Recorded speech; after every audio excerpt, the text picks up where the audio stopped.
What's this? What's this? Gavin Newsom. It's good to be with you, man. Welcome to the show. It's great to be here with you. Well, this is a very unexpected interview. Come on, what do you mean? Guy from California? A coastal elite? Hey, I've had a lot show? of coastal elites on lately in the tech space. But That's true, in the tech space. Yeah, I imagine your audience is ecstatic that I'm on your show. I'm sure they will be. But no, in all honesty, I really appreciate you coming. No, And I've been wanting somebody that thinks a little different than me and is maybe on the opposite side of the fence. And I've tried and I couldn't get anybody, That's for crazy. the last election. And I paint myself out to be somebody that talks to everybody. It's been extremely hard to get somebody that thinks differently than me. So I appreciate you coming. No, I appreciate it. Look, man, I appreciate your openness because, as I say to everybody all the time, divorce is not an option. Man, we got to live together and advance together across our differences. So no BS. I mean, this is critical because this zero sum, everyone talking past each other, down to each other. I mean, our kids are going to model that. And it's just not sustainable. Yeah, America has become very tribal in the past 8-12 years. Yeah. And just seems to be getting more and more amplified. And so, what I really hope comes out of this is that people can use this as an example of how to talk to each other. Yeah, I love it. And because I think we've lost that in America. So Agreed. kudos to you. Thank you you, got man. balls for showing up today. And I do appreciate it. I love it. But I'm going to start you off with an introduction here.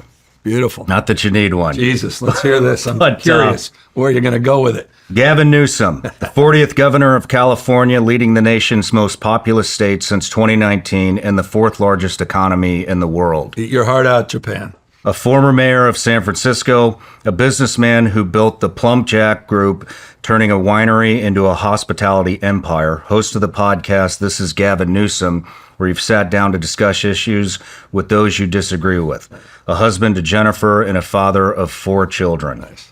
We're probably going to disagree on a few things here, but like I said, thank you for showing up. I appreciate it. Introduction and talks about my kids. You won me over on that, man. That's real bio stuff. That's not what it's all resume about, stuff. right? Yeah, I mean, come on. That's the obituary stuff, not the resume stuff. That's the stuff that matters. Yeah. But so I'm wondering did you come here to hang out with the 92,000 Californians that infiltrated Tennessee? You hit me right there, man. The California exit. By the way, complete bullshit. Now, the last 2 years, we've seen significant growth in California's population. So it's reversed and record-breaking tourism. Now the fourth largest economy in the world. We dominate in every major industry, including the number one manufacturing state in America, 41% larger than the next largest state. And so we're really proud of California. And we went through a little rocky period over a 2-year period where there was some adjustments all across the country, one of 18 states, many red states too, not just blue states, that saw an adjustment of population during COVID. And now we're on the other side of that, seeing population growth back-to-back years. Well, it's impressive. California is an impressive state. Even if you hate it, A you very gotta acknowledge. controversial state as well. Yeah. But yeah, I'd love to dive into some of the COVID and stuff later. But a couple things before we get started. So everybody gets a gift. Oh, geez, what do you got, man? Here we go. You ready for this? Look, oh, Jesus. Ready for this? Is this an accident? I got to report this gift, man. That is a California compliant Oh, 6-hour this. P365 macro. Come on, man. I don't know exactly what makes By the it. way, this is too cool. The fact that you would give me this. You can't like even that? make this up. So you just want me to TSA to take this from me and my ass is arrested at the airport. I'm on to you, man. Well, I got a buddy at SIG, and now he was like, "You got to get a SIG in his You can't hands." even make Name's this up, Jason. brother. This is So- fabulous. You know what? Last thing people would expect is that I respect this gift. Really? I appreciate, yeah, man. I'm not anti-gun at all. I'm for just some gun safety, common sense that I think vast majority of folks to the right and the left agree. And I think we've lost a little touch with some common sense around background checks. I think there's an age appropriateness. I do have I'm challenged by large capacity magazine clips in urban centers. weapons of war that are out there, sometimes outgunning the police. And I've experienced that directly with the loss of a police officer who was gunned down by an AK-47, and the police were outgunned in Bayview Hunters Point in San Francisco. But otherwise, man, people have the right to bear arms, and I got no ideological opposition to that at all. Do you think? I was going to. By the way, you're welcome. That's crazy. Last damn thing I expected. I expected a hat. Okay, you gave me a goddamn gun. Well, I got another gift for you too. You did? Okay, all but right. but diving into the 2A stuff, I'm just curious. We see a lot of the cities that that you can't conceal carry, or it's extremely hard to get concealed carry, or California being one of them. Yeah. Illinois, New York. I mean, do you think that everyday citizens carrying a gun reduces crime or increases crime? I think the evidence suggests the opposite. It increases the likelihood of a gun death. And you look at all the states with the most comprehensive gun safety reforms, they have lower gun death rates than states with weaker gun laws. And there's a correlation there. California is one of the lowest gun death rates in America.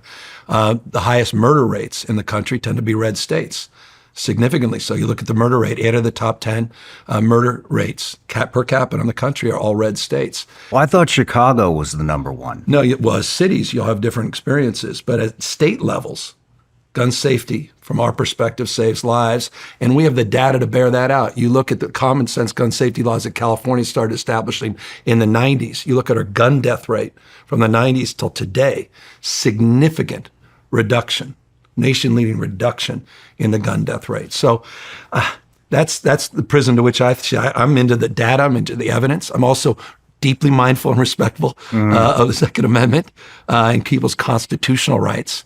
But as it relates to just simple common sense around the idea we're addressing the issue of background checks, and we haven't fundamentally addressed some of those gaps where people that are struggling with mental health disorders and the like, or substance abuse.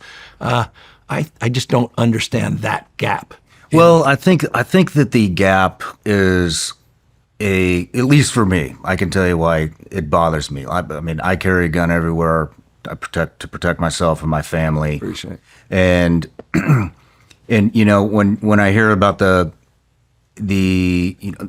background checks and mentally unstable people, I mean, a lot of veterans, I mean, almost all veterans are pro-gun and fought for the country and want to be able to own one to protect themselves and their family, and especially if there's any recourse from those wars, which we've talked about it on here. There's supposedly over 1,000 sleeper cells of terrorists within our borders, and but if we go down that road, I mean, I know for a lot of veterans, me included, is some people have been diagnosed with PTSD and depression and shit like that from coming home from combat. And so is it, maybe we start with schizophrenia, but then the next thing is, oh, well, is PTS going to be on there? Is depression going to be on there? And am I going to lose my fucking rights, when I fought for the country because somebody, that deems me unstable? Well, maybe I'm not, right? And but a convicted felon,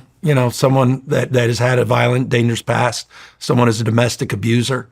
I'd like to red flag some of those folks. I mean, I can't argue that. Yeah, can't argue that. And so, unless we have a system that allows at least some vetting with some objective constraints along the lines of what you suggest, it's just right now it's just this zero-sum game. It's like you're either pro-gun or anti. It's like, no.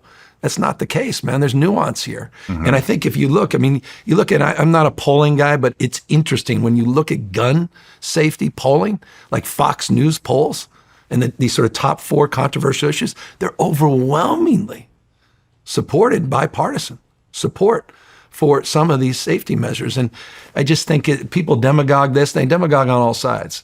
But that, it's not inuring to a safer country. I mean, there's no other country in the world that has this kind of gun violence. And it suggests we're doing something very differently than the rest of the world. Everyone has mental health problems. Mm-hmm. It's not unique to the United States of America. It's not about that. Mm-hmm. That's not the issue. I just think it is the accessibility. The suicide rates are off the charts in the United States because of the simple access as well. So look, it's a tough issue. It's very divisive. It's weaponized. Again, blue and red. Mm-hmm. Certainly weaponized nationally. But man, lived experience, former mayor, living in cities, dense urban centers, and looking at the evidence in California. I'm for, as I refer to it, common sense gun safety. Well, let me ask you this then. I mean, I know you want certain weapons restricted, and, you know, there's the California compliant versions of everything, but it's really hard for people to get a concealed carry permit in California. Yeah. Why is that? Yeah, because, I mean, the idea of, I mean, I think there's a cultural construct in California that people just don't want people running around with concealed carry.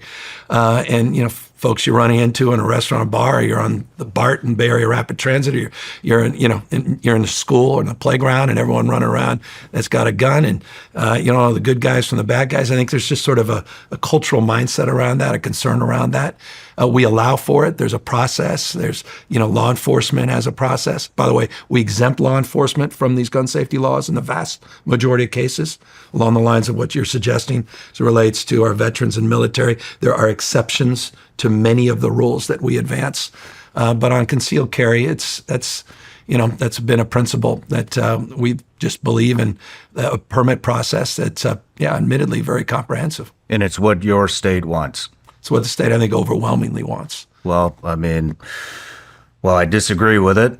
I mean, I do, you know, digging into your background, I mean, I've found a number of things that have a number of narratives against you that there's definitely some nuance on. But one thing that I did find is that it does seem that whether people want to fucking agree with me or blast me or whatever for saying it, I mean, it seems like you're doing what the majority of the population in California wants. And and I mean, look, and it's not look, they don't hire me to be a weather vane, right? I mean, I think leadership's defined, you know, they hire me for judgment, and they want leadership. And so it's not about public opinion in that respect, but you have to be sensitive to public opinion. I did 2 gun safety laws that I actually put on the ballot, so I can validate the assertion that I just made. That's where the public is, because my gun safety legislation overwhelmingly passed in California. Interesting. And so that was my initiative. I got out, I did signatures and put it in front of the voters, work with law enforcement on some exceptions and exemptions along the lines that I suggest. And it's been well received. Now there's certain pockets and camps that, you know, folks in the gun rights movement, look, I'm a poster child for them. I get it. Except, you know, what did I do on Mother's Day? I was at Wing and Barrel with my kids, with a 9-year-old, doing skeet shooting. No shit. That's what I did on Mother's Day. Are you any good at it? I'm not good. I'm great at it, okay? Because I've been doing it for years and years. For the goddamn record. You can laugh. I wish we were doing that right Your now. wife must be a shooter. Mother's Day for skeet shooting? Mother's Day skeet shooting. God is my witness. You got a cool wife. And so we're with the kids, and we're with grandpa and grandma, and you know, she grew up, and we got married in Montana. My daughter's name is Montana. Family has a ranch out there.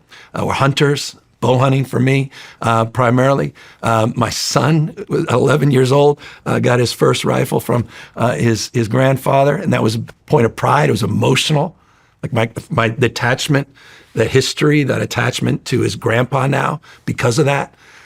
So again, I celebrate that, and at the same time, man, running a 4th largest economy in the world, size of 21 state populations combined, trying to keep people safe. We have a different approach than many states in the country, but the approach is bearing fruit. If you look at gun death rates and murder rates, substantially lower in the state of California and in the vast majority of blue states. Interesting. Well, I got another gift for you.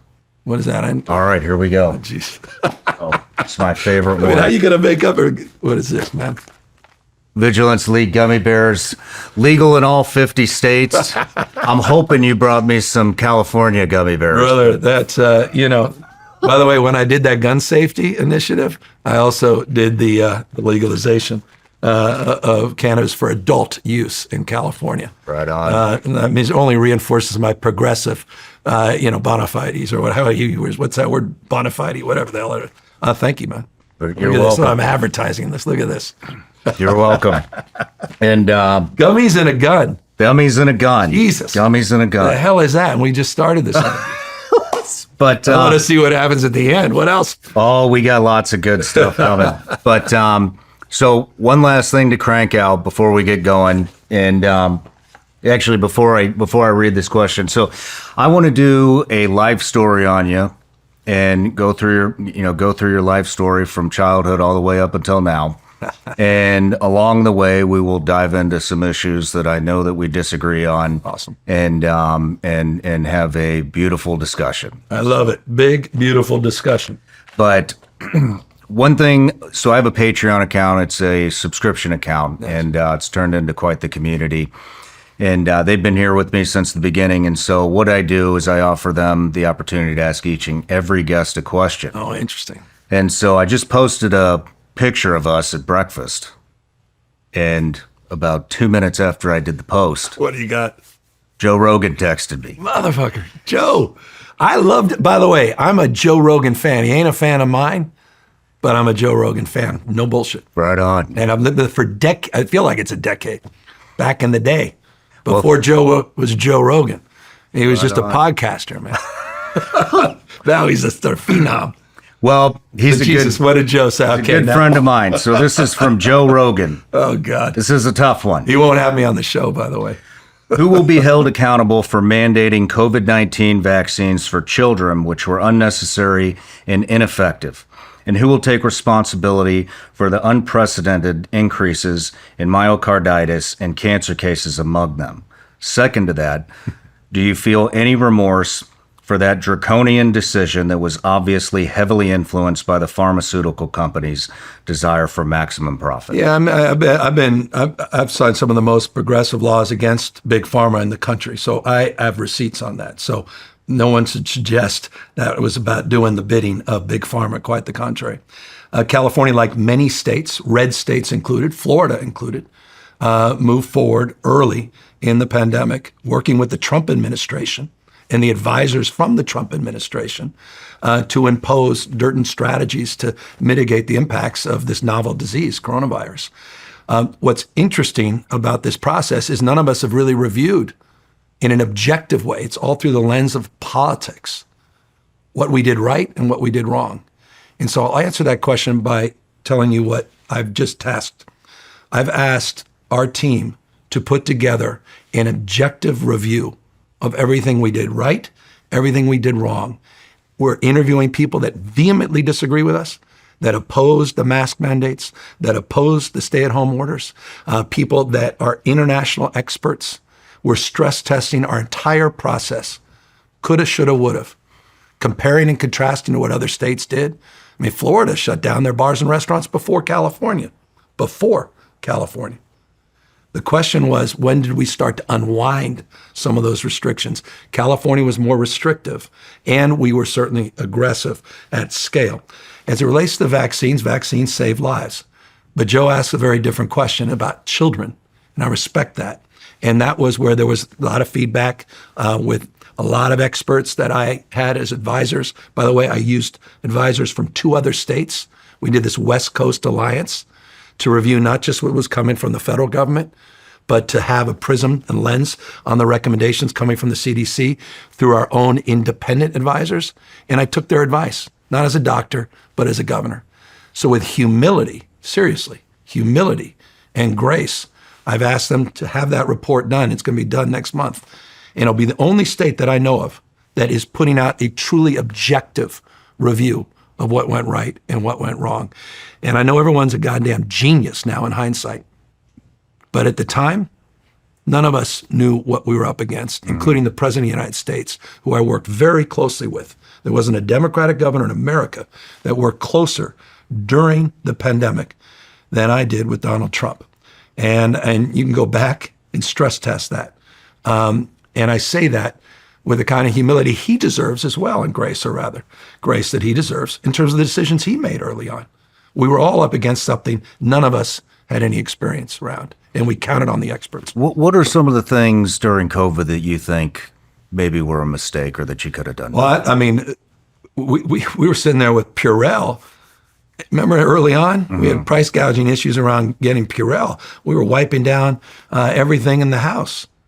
And we were concerned it was airborne, and folks, we were worried about people being outside even.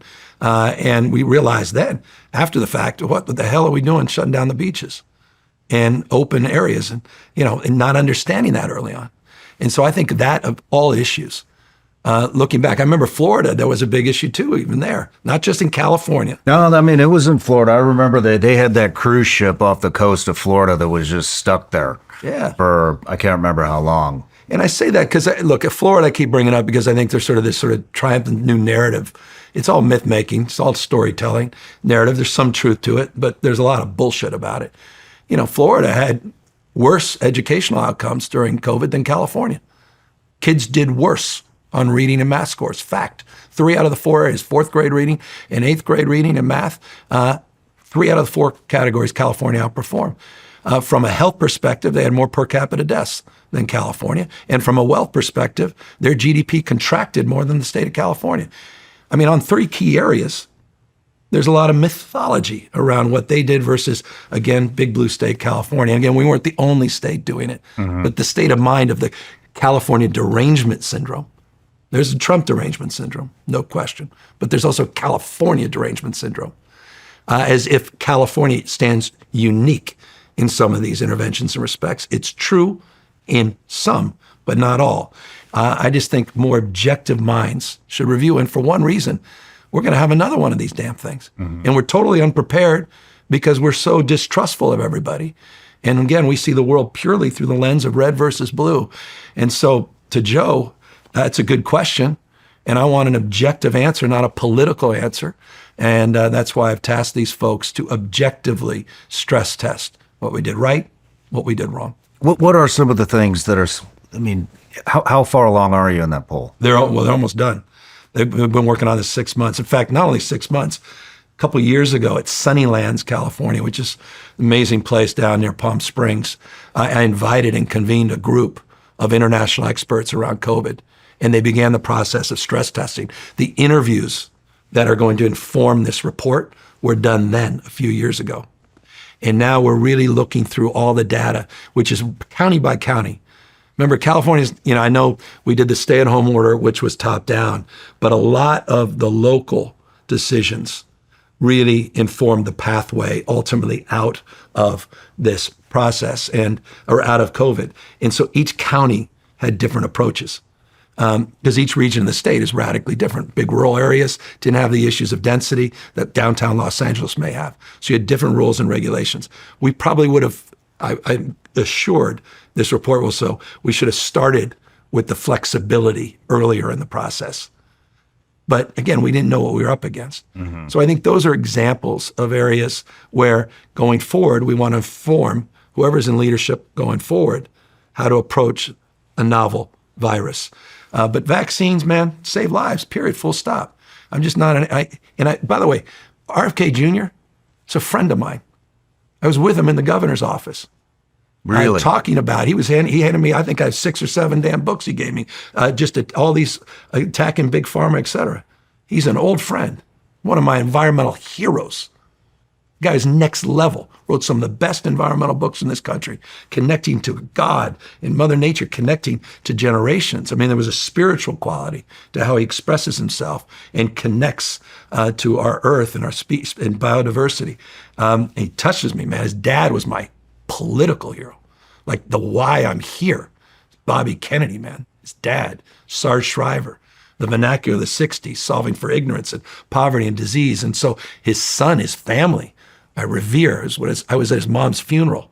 One of the few governors, the only governor in the country at his mom's funeral. And so I respect Bobby, but he really turned on me early, and he flat out lied about some things. What did he lie about? He lied about it, said, though, because Newsom got some, I got sick for 2 or 3 days, and he said it was because of a vaccine, and then he lied about what I had. He weaponized it.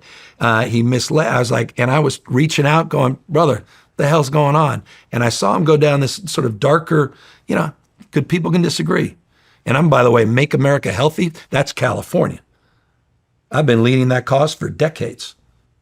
There's no governor, again, forgive me, that movement started in California. I did the Skittles ban a couple years ago. My buddy Marshawn Lynch was all pissed at me because we're going after red dye earlier than, and all the folks at Fox were mocking me. Now they're all jumping over, patting themselves on the back for Interesting. leading this ever. But so I've always admired that about Bobby. But on the vaccines, I think some skepticism, absolutely.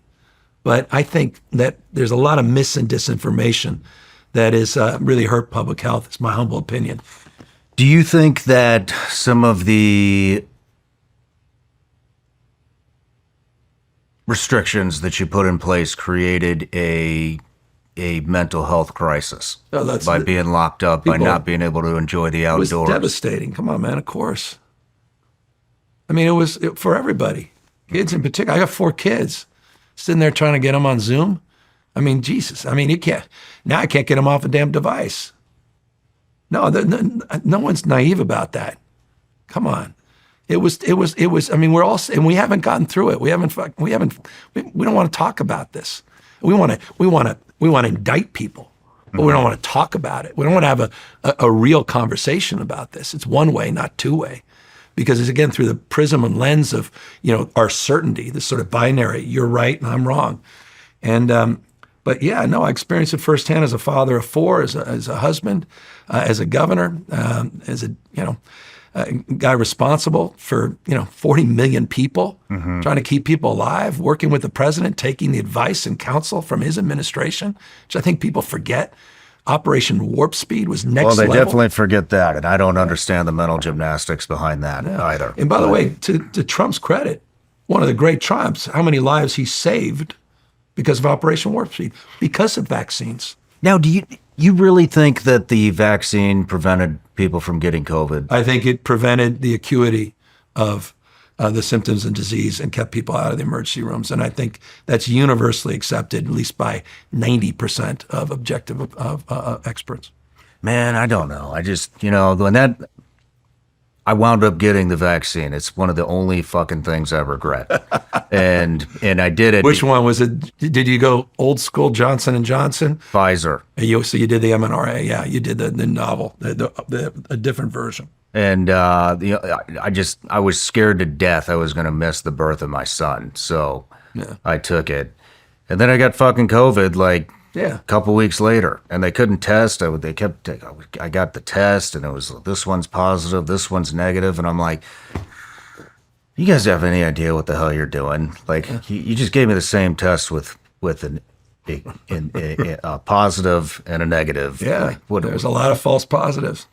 Man, it's messy. Life's messy. Public health is messy, and there's no experts out here. And there's, again, back to, I just think everybody, I don't know how to best say it. Anyone has certainty about what we did or didn't do or could have, just bullshit. Little humility across the board. All the so-called experts that said, well, just let it rip. Mm-hmm. That's Earth 2, and I'm glad I didn't live on Earth 2. And, in vaccines, we overhyped that somehow this was going to end the pandemic. So there was some language. Was that Fauci? Was that Trump? Was it, because then again, Trump administration, buck stops somewhere. Can't blame Biden for that. Mm-hmm. He didn't, I'm sitting there talking about reagents with him and swabs. I remember calls with Trump. None of us knew what the hell we were talking about. Corona, we were talking about beer back then, man. People didn't even know what coronavirus, what the hell is this? MNRA, NRA, what the, literally it was all, this is all new. And so you had to count on the experts. And that leadership is at the top, coming out of the White House. Mm-hmm. And I know, we talk about bleach and stuff like that. I know we mock that, but man, it wasn't like a master class of leadership ultimately there, but it was a master class on Operation Warp Speed. And I grant Trump on that. It shows that government can do big things when it wants to. I happen to believe in vaccines. I think it's one of the most extraordinary things that's ever happened in our lifetime because it's extended our lifetime to save millions and millions of people's lives. And I say that as a guy that's gone after Big Pharma and has the receipts. Want more from The Sean Ryan Show? Join our Patreon today for more clips and exclusive content. You'll get an exclusive look behind the scenes where you can watch the guests interact with the team and explore the studio before every episode. Plus, unlock bonus content like our extra intel segments where we ask our guests additional questions. Our new SRS on-site specials and access to an entire tactical training library you will not find anywhere else. And the best part? Patreon members can ask our guests questions directly. Your insights can help shape the show. Join us on Patreon now, support the mission, and become part of the Sean Ryan Show's story. The news just doesn't stop. Between the national debt and the economic uncertainty, it's hard to know what to do. But if you look above the noise, you'll see many high net worth individuals and central banks are stockpiling gold. In fact, gold has broken another record, climbing past $3,500 an ounce. I still remember when it was under $2,000 an ounce just a while ago. It's clear, too, that now is the time to learn more about how gold and silver can help you. So reach out to my partners over at Goldco. They're a great award-winning company I trust, and they've got over 7,000 five-star reviews, so you know you're working with the best in the industry. Visit SeanLikesGold.com to get a free 2025 gold and silver kit, and you'll also learn about their unlimited bonus silver offer if you qualify. It's a great way to get started. Go to SeanLikesGold.com. That's SeanLikesGold.com. Performance may vary. You should always consult with your financial and tax professional. Every day, it becomes more obvious. The world is changing fast, and the systems we were taught to rely on can't be counted on anymore. Whether it's institutions, governments, or supply chains, when things go wrong, most people are caught completely off guard. That's why it's up to you to take responsibility for yourself, your safety, and your family's well-being. Preparation starts with the basics. For me, that includes long-term emergency food. That's why I use and trust My Patriot Supply. Because when the unexpected hits, I want to know I've done everything I can to be ready for myself and the people I care about. Go to mypatriotsupply.com/SRS and shop a curated collection of my favorite products, from long-term food storage to water filtration, medical kits, and portable power solutions. With lightning-fast shipping, your supplies can be at your door in as little as 48 hours. Go to mypatriotsupply.com/SRS right now. That's mypatriotsupply.com/SRS. You know, I think you received a lot of criticism in, kind of where I'm going with this is the rules for thee, not for me type thing. Yeah. And so we saw Nancy Pelosi at the hair salon with no mask when California had the mask. I read somewhere, I don't know if it's true, that you had closed all the wineries except your own. Such crap. Is that bullshit? It's such crap. It's not even, it's so insulting to your intelligence and to your audience that anyone would fucking believe that. Are you kidding? Mm-hmm. Mm-hmm. Obviously not. I mean, we literally had a map as it relates to percentage of those that tested positive by county. And as the percentage declined, we lifted restrictions on capacity in restaurants, bars, hotels, wineries, hospitality generally. And each county, on the basis of an independent analysis, had those restrictions lifted. One of those counties, many of the counties, dozens of counties, were in Rhine country, which exists not just in Napa and Sonoma, but Central Valley, Central Coast, and they were lifted. I have businesses, and I'm proud of the fact that I've created close to 1,000 jobs, started 21 businesses with no trust funds, right out of college, pen to paper. And I have a number of businesses in Napa that had the benefit of reopening, had the burden of closing, like every other business in that region. These are just questions, I want to ask. I mean, we were talking at breakfast, I told you I don't watch any news anymore because I think I know it's all bullshit. And so there's some things that I've despised you for. I love that, man. I love your honesty. That despise me for the shit I read too. I want to, I despise me for the French Laundry. The French Laundry. Well, I was wrong. I went to this damn restaurant. That's the rules for you just mentioned. I'm going to indict myself here. Biggest boneheaded damn decision I made. Now, it was a restaurant that was open. I went to a restaurant, and it was sort of coming out of COVID. We were in that sort of category that I just expressed, where things were lower in that region. And this was a restaurant that was open, but it was against the spirit of what I was saying, which is you shouldn't have large dinners with large group of people, as we did. And I went to a damn birthday party, and I paid the price, and I own it. You know, I'm not perfect, man. And I beat the shit out of myself for that. And everyone who criticized me is goddamn right. And I own that. And, there were plenty of other people making those same damn decisions that weren't on Fox News every single night. But that doesn't matter. I control, I take responsibility. So yeah, those are the things. I mean, you mentioned Nancy, others. I mean, life, man, it's, none of us are perfect. Maybe the president is in some people's minds, but none of us, in my mind, are perfect. Yeah. Well, I appreciate you coming clean on that. Yeah. And so, it seems like you're gearing up for maybe a presidential run. I mean, you were just in South Carolina, went to a couple different places there to speak. I mean, are you gearing up for a 2028 run? No, I'm gearing up for 2016. Because from my humble perspective, I think it's existential if my party's not successful next year. And that's why I was out there on the stump, 9 different events, just making the case. Don't look for the guy or gal on the white horse to come save the day in 2028. I think it's the Democrat Party's, I'm blown away the Democrats' obsession with just that sort of perfect person that's going to say, sort of this John Wayne thing, this romantic version.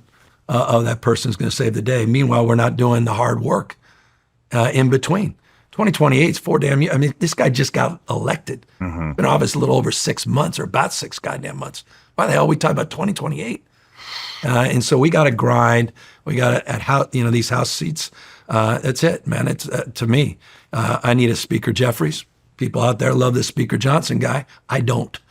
He wants, of course, to tar and feather me. It's a spiritual term, I imagine. I didn't see that. Maybe it's in the Old Testament, not the New Testament. But we have different points of view and world vision. So you're not going to run? I'm going to run if he tries to tar and feather me. But as it relates to the presidency, who the hell knows? That's fate. Do you meet a moment? Are you wasting anyone's time? Do you have a why, a compelling why? I mean, I would have to sit in front of you and feel totally congruent that I'm just like, this is the why. Why are you running? And just say this is, and have that burning conviction. I'll tell you, the more Trump keeps doing what he does, the more compelled I am to think about it. I've never felt more outrage, more anger towards the actions and often this individual than I do now. Well, we'll get into that. Who are some, if it's not going to be you, who are some leaders in the Democratic Party that you would like to see step up? Well, I think there's a ton of them. Look, I can give you, the who's who name, the list that everybody knows. But you have the lineup, a lot of folks that ran last time. They're outstanding leaders in our party. Again, 9 out of 10 people listening, rolling their eyes. I get it. Different parties. But you have extraordinarily talented people you have to acknowledge, like Pete Buttigieg.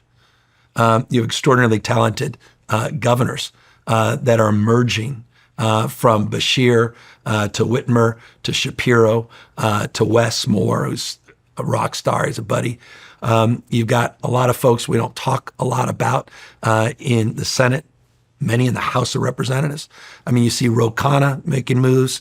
Obviously, you see Chris there up in Connecticut. You see folks, I think, that will emerge out of nowhere, including a lot of brand names, celebrities that folks are trying to mold since we're so into performative politics. Interesting. Who? I don't know. I mean, just, the sort of, you get the Cuban types that are always being pushed, the rock types, where, I don't know, their party affiliation. I mean, McConaughey is always talking about running for something, and so you have folks. I think Trump has just opened the damn door, and, it's style now It's narrative. It's not facts. It's who can dominate the conversation, man, flood the zone. And this guy's a master at this. I think he's a bit of a flim-flammer. He's a carny from my humble perspective, a music man in many respects.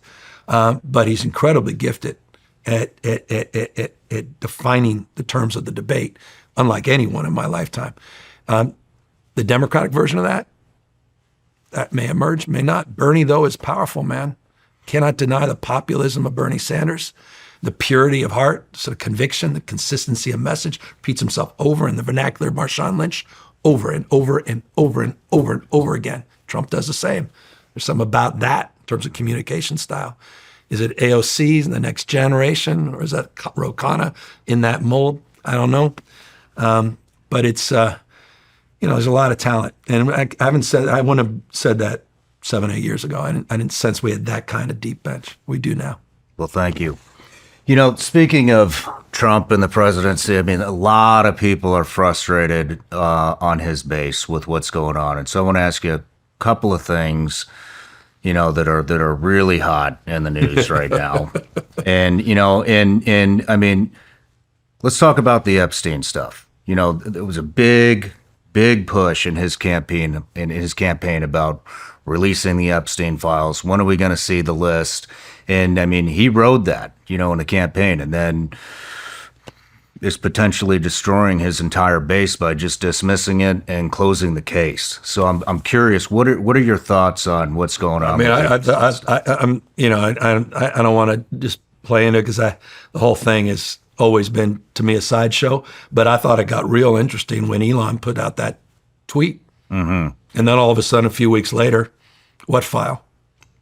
I thought it was really interesting to watch Trump take over for Pam, who's an old friend of mine. Don't want to get her fired for saying that.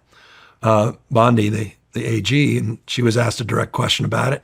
Trump defensively jumped in. That was the most defensive I've seen him in a while. So what do you think is going on with that? I don't know what's going on, but I know the rumors. Was it a intelligence op by Mossad? Like what? Well, that what was the one. hell That's is one going of the current.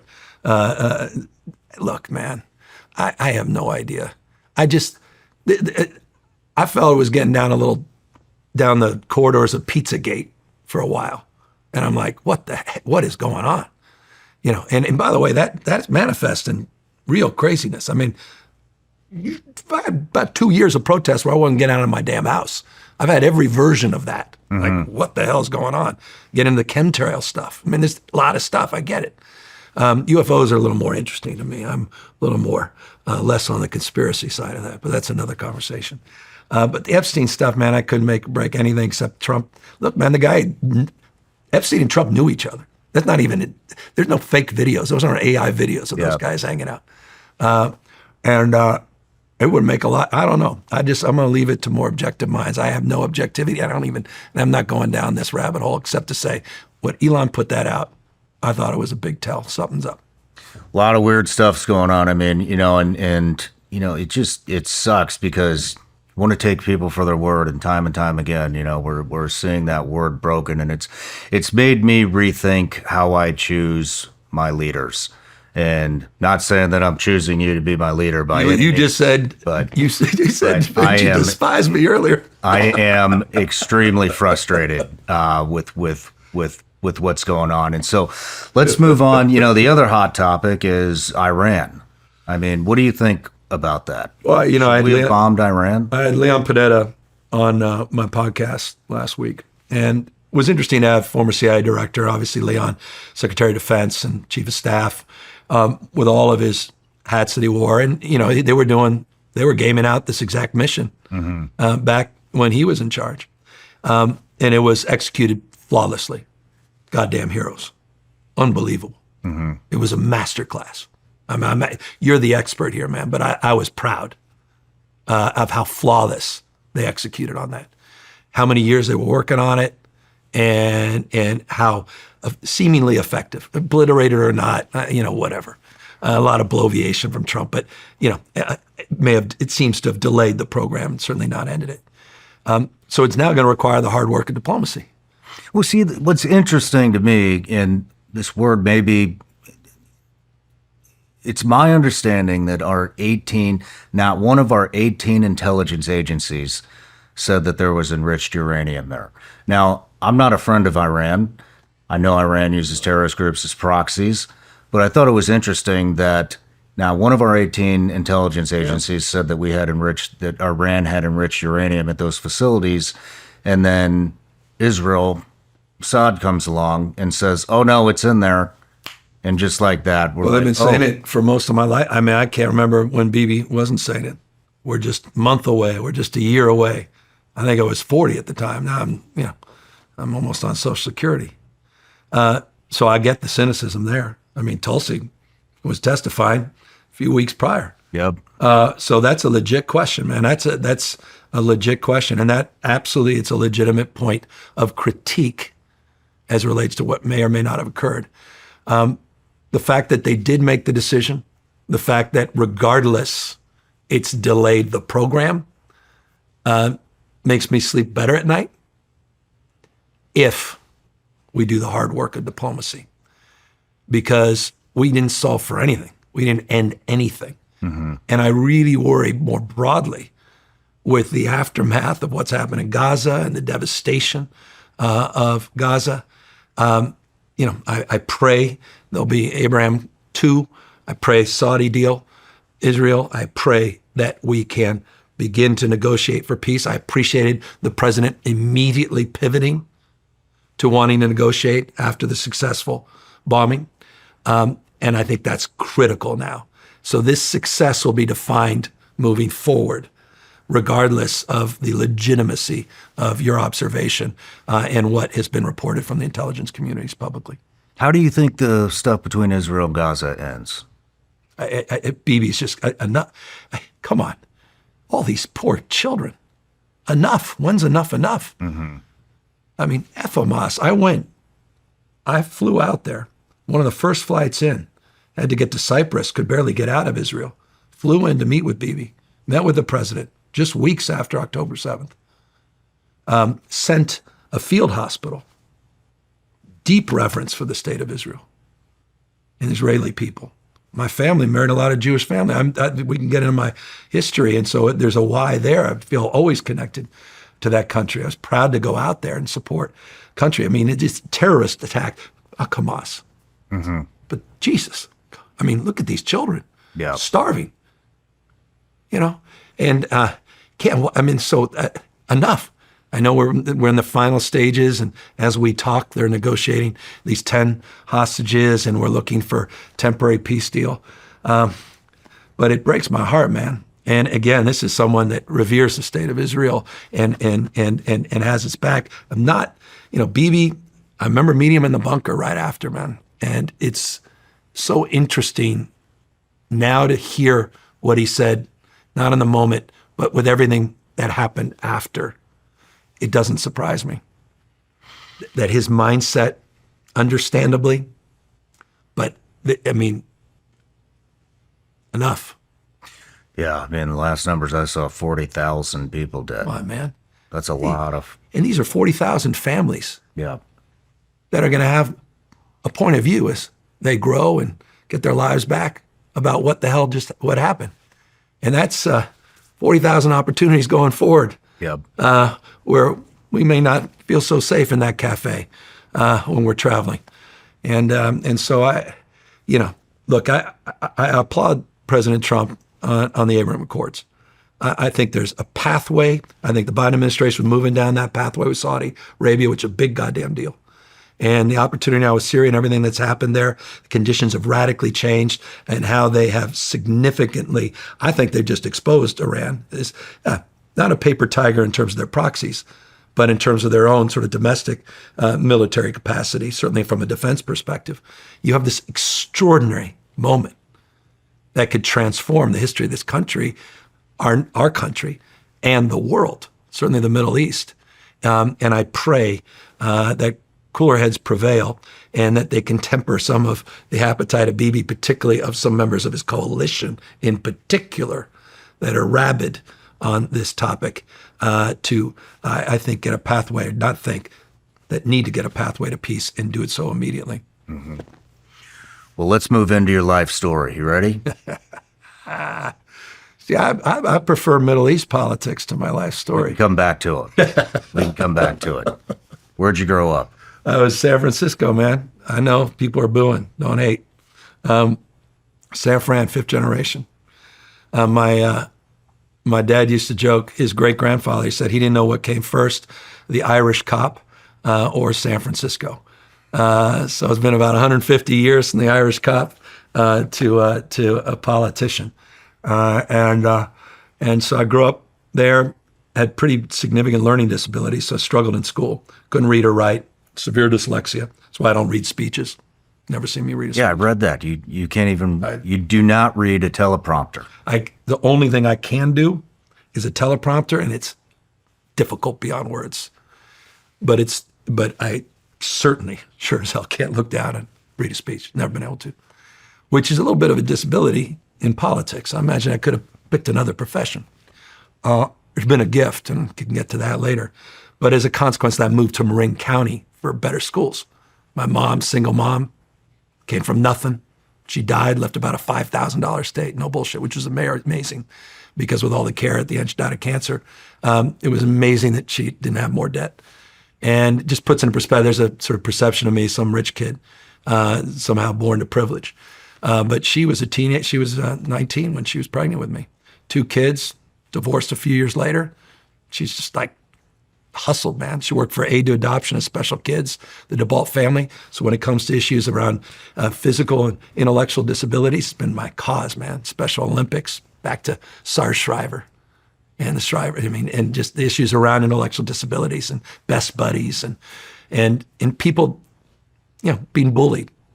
I don't like bullies. Mm-hmm. Goes to why I have strong opinions about Trump, man. Just is. It's like it triggers me. All of us have that. I don't like people talking down to people, past people.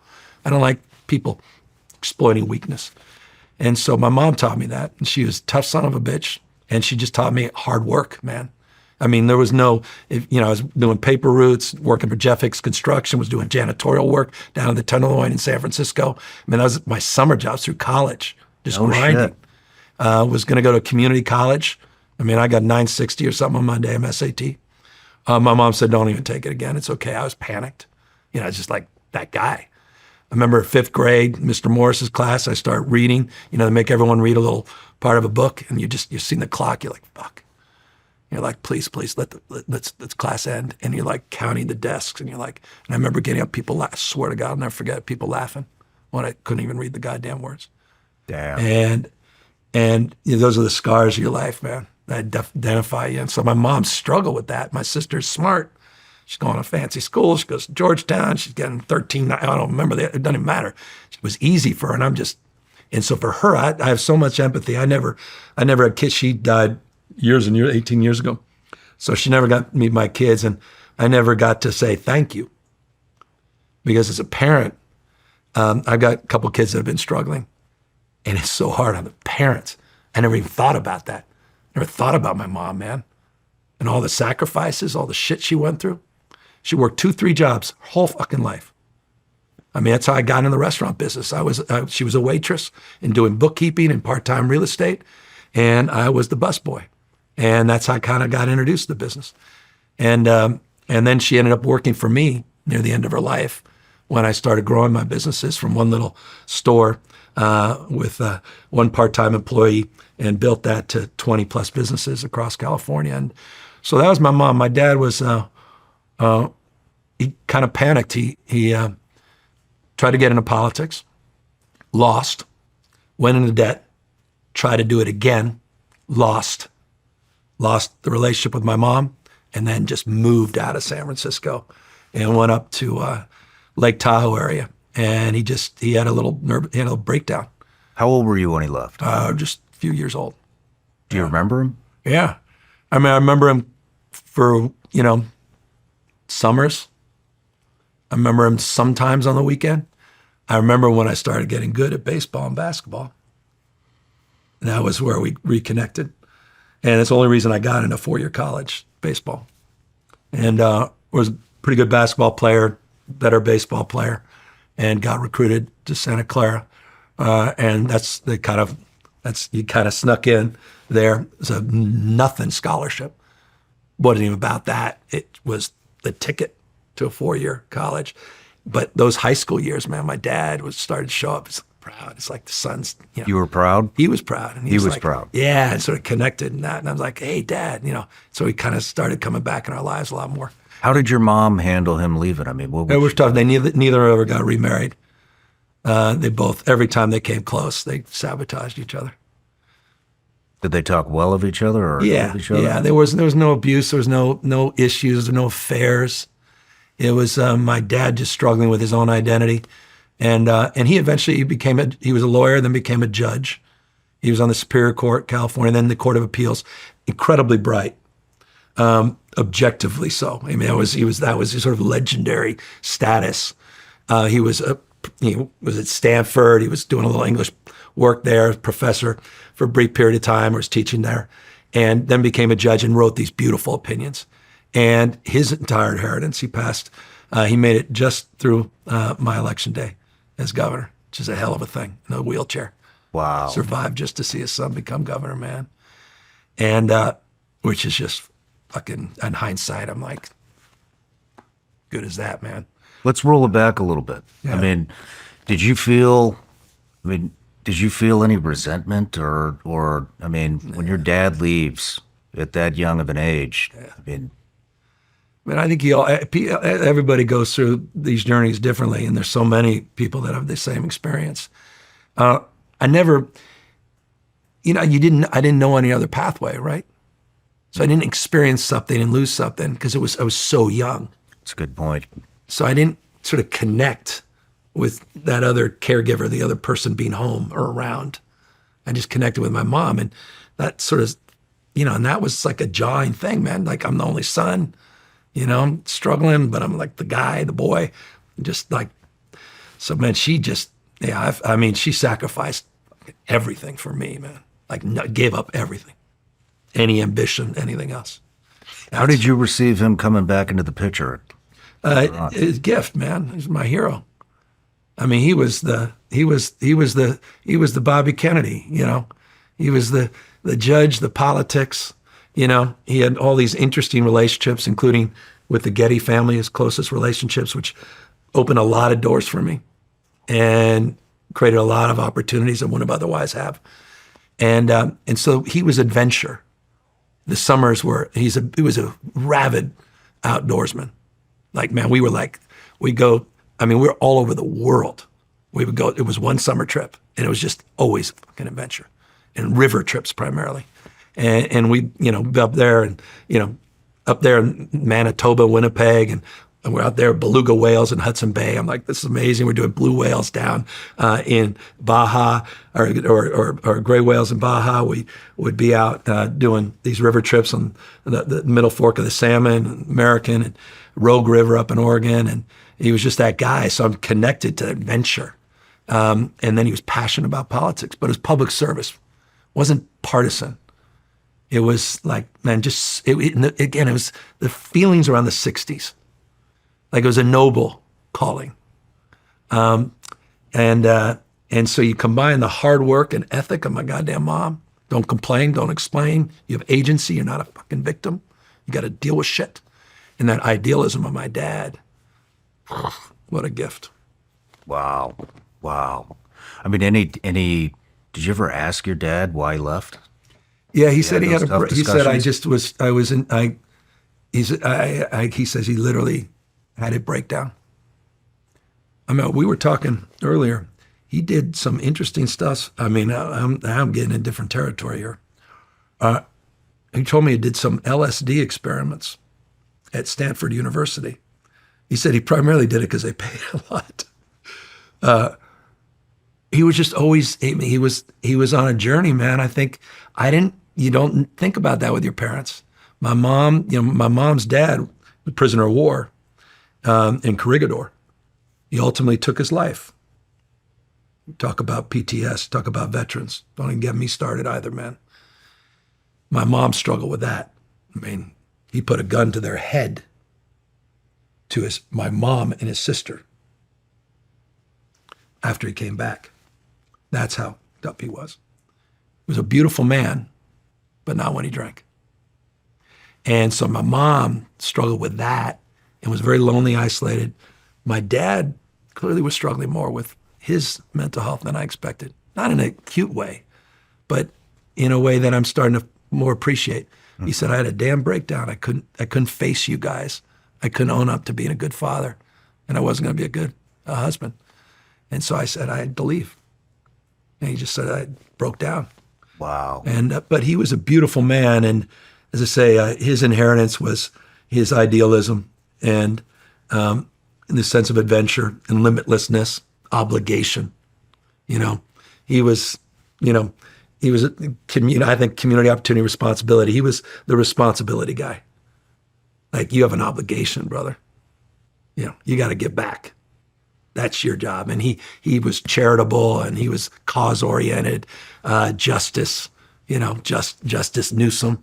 And so I thought he was a beautiful man in my mind, but terrible, not the best father, and certainly not a good husband. I mean, what kind of LSD experiments? I'm just learning about him, brother. I'm learning more and more about this. I'm trying to find out more from other family members. I'm like, some MK Ultra shit. Yeah, this is like predates all this stuff that now everybody's starting to understand how powerful and potent and profoundly important this space is. In turn, not just for vets next level. I mean, look, I'm talking to the expert here. I'm going to mind my words, but more broadly, man, this mental health crisis was the right question you asked me about COVID. Goddamn right, man. Social isolation. We're more lonely than ever, more isolated, more distrustful. Community's been frayed. That did not help COVID. Quite the contrary, accelerated. They were pre-existing trends. I mean, you had the former Surgeon General in Obama that made the point that the number one disease in America is loneliness, even before the pandemic, and then it was accelerated. And we haven't figured that one out, man. That's where I want my leadership to speak to those better angels, man, and not divide, take down, separate anymore. And that's my gripe. I don't want to get back into politics, but that's my gripe about what's going on in 1600 Pennsylvania right now. We need to knit things back together, man. And this guy's uniquely capable of doing it because he has no political moorings. It's not ideological, Trump. So his ability to pivot, shapeshift, what a gift if he would just damn exercise it. I mean, do you feel like the last administration was divisive? I think, we got ideological, failed at the border. And by the way, I say that as a guy who put 394 National Guard down at the border. I saw that. I didn't years and years ago. I didn't react to that. I mean, I invested over $1 billion, almost $1.3 billion into migrant centers in 3 counties, Imperial, San Diego, and Riverside counties along the border in order to put a lid on it. It's why you didn't see on the nightly news, I know you weren't watching as much as others, but there was a lot of the flooding of the news was primarily around Texas. But we were able to kind of keep a lid on it a little bit in California. And trust me, my friends on the right would have exploited the hell out of California had we seen that flood. And we were trying to manage it. And I was trying to manage the politics, trying to have the back of the president, but very, very critical, saying, you guys wake up to what the hell is going on down here. I mean, the fact that here's a progressive governor putting hundreds of military at the border and consistently funding that and fighting in every budget to keep that going. Revere those guys in the National Guard, by the way, rock stars. I read that you put 398, you just said National Guard troops down there on the border, but I did do some research and I found that California is the #1 state with illegal immigration and Texas is right there behind you. Yeah. In terms of people crossing the border, I mean, it's the largest border crossing in the Western Hemisphere. So you'd expect that. I mean, just by very nature of it, largest in the Western Hemisphere. And obviously two-way trade there. I mean, it's a whole region. That whole entire economic region's connected, Tijuana and San Diego region. And it's a very vibrant cross-border relationship, which is another issue that, respectfully, we should talk more about the economic side of border policy. But undoubtedly, it's a very porous border beyond sort of that San Diego sector where the wall has substantially been built, but hardly the ultimate deterrent. It's a deterrent, but people, even with double border, they have a legendary status. I was in tunnels with the Guard not too long ago, and Border Patrol went into the tunnels, and we're discovering tunnels all the goddamn time, which are just next level tunnels that the cartels are running. And by the way, that's two-way. That's folks sending guns, arms down, and cash down south, not just the drugs coming in north. But no, I've just never been that guy. I remember there was some Democratic primary and everybody a bunch of folks raised their hand, would you get rid of the border? I'm like, what the hell's what are they talking about? Nations need borders. Question is, what's the most effective approach? I thought 1,954 miles of a wall. I thought Trump was a little bit, come on, man. He only, by the way, did 85 new miles in his 4 years. Little bloviation there about how much he actually accomplished. He'll say 458 because they retrofitted existing fence, fine. But it was hardly a triumph in that. But I believe in border security. And I believe in the work these guys are doing every single day and the lives they've saved. Our counter-narcotics efforts, our task forces have been next level, not only with National Guard and Border Patrol, but also with our California Highway Patrol that are part of these larger efforts throughout the state. Look, I'm going to stay with 39% of people that are Latino. I'm going to stay where 27% of people are foreign-born. I represent a majority minority state. We're the largest agricultural state. When people say, well, he needs to understand the heartland. Really? Really? Telling me that? Governor of California has more hunting jobs, more forestry jobs, and more agriculture, ranching jobs than anyone else in the country? Not even close, California. I'm also mindful of the contributions of immigrants. Silicon Valley, over half the unicorn companies in this country are in my state, 57%, and half of those are literally owned by immigrants. 42% of our startups in California, immigrants. From Silicon Valley to Central Valley, immigration, hospitality business I'm in, construction workers. Come on, man. Going after these people at Home Depots, day laborers, taking kids or taking parents from kids that don't have criminal records. That's where I draw the line. And so California's got more to lose than anyone else in this. And we've been the beneficiary of immigrants. I'm with you on criminals. 11,000 plus we've turned over to ICE since I've been governor. Fact. 11,000. We work with ICE. I work with ICE with our sanctuary policy. We work with ICE as it relates to the release of dangerous and violent criminals. 11,000 that we have notified and worked with ICE to transfer and deport. You know, I'm a little more on the middle on this than most people think. I got painted out to be like a MAGA troll or something because of a lot of the people that I've interviewed, including Trump himself. And while I do lean conservative, I am not that far right. And so I think there's a happy medium here, and I'm glad you brought up the economic repercussions of this because yes, you know, I mean, I'm constructing, you know, we talked to breakfast, I'm constructing a new studio that's been delayed. You know, a lot of, I mean, you know, restaurants are hurting, construction's hurting, a lot of farming's hurting. Like we use those people that they fill those jobs. It is what it is. They fill the jobs. Now, I think the border has been a complete fucking disaster. Agree with you. And totally agree. You know, but and so, I mean, how would you like to see this goes? I'll hold my look, man, till the end. You've been here 10, 15 years paying taxes.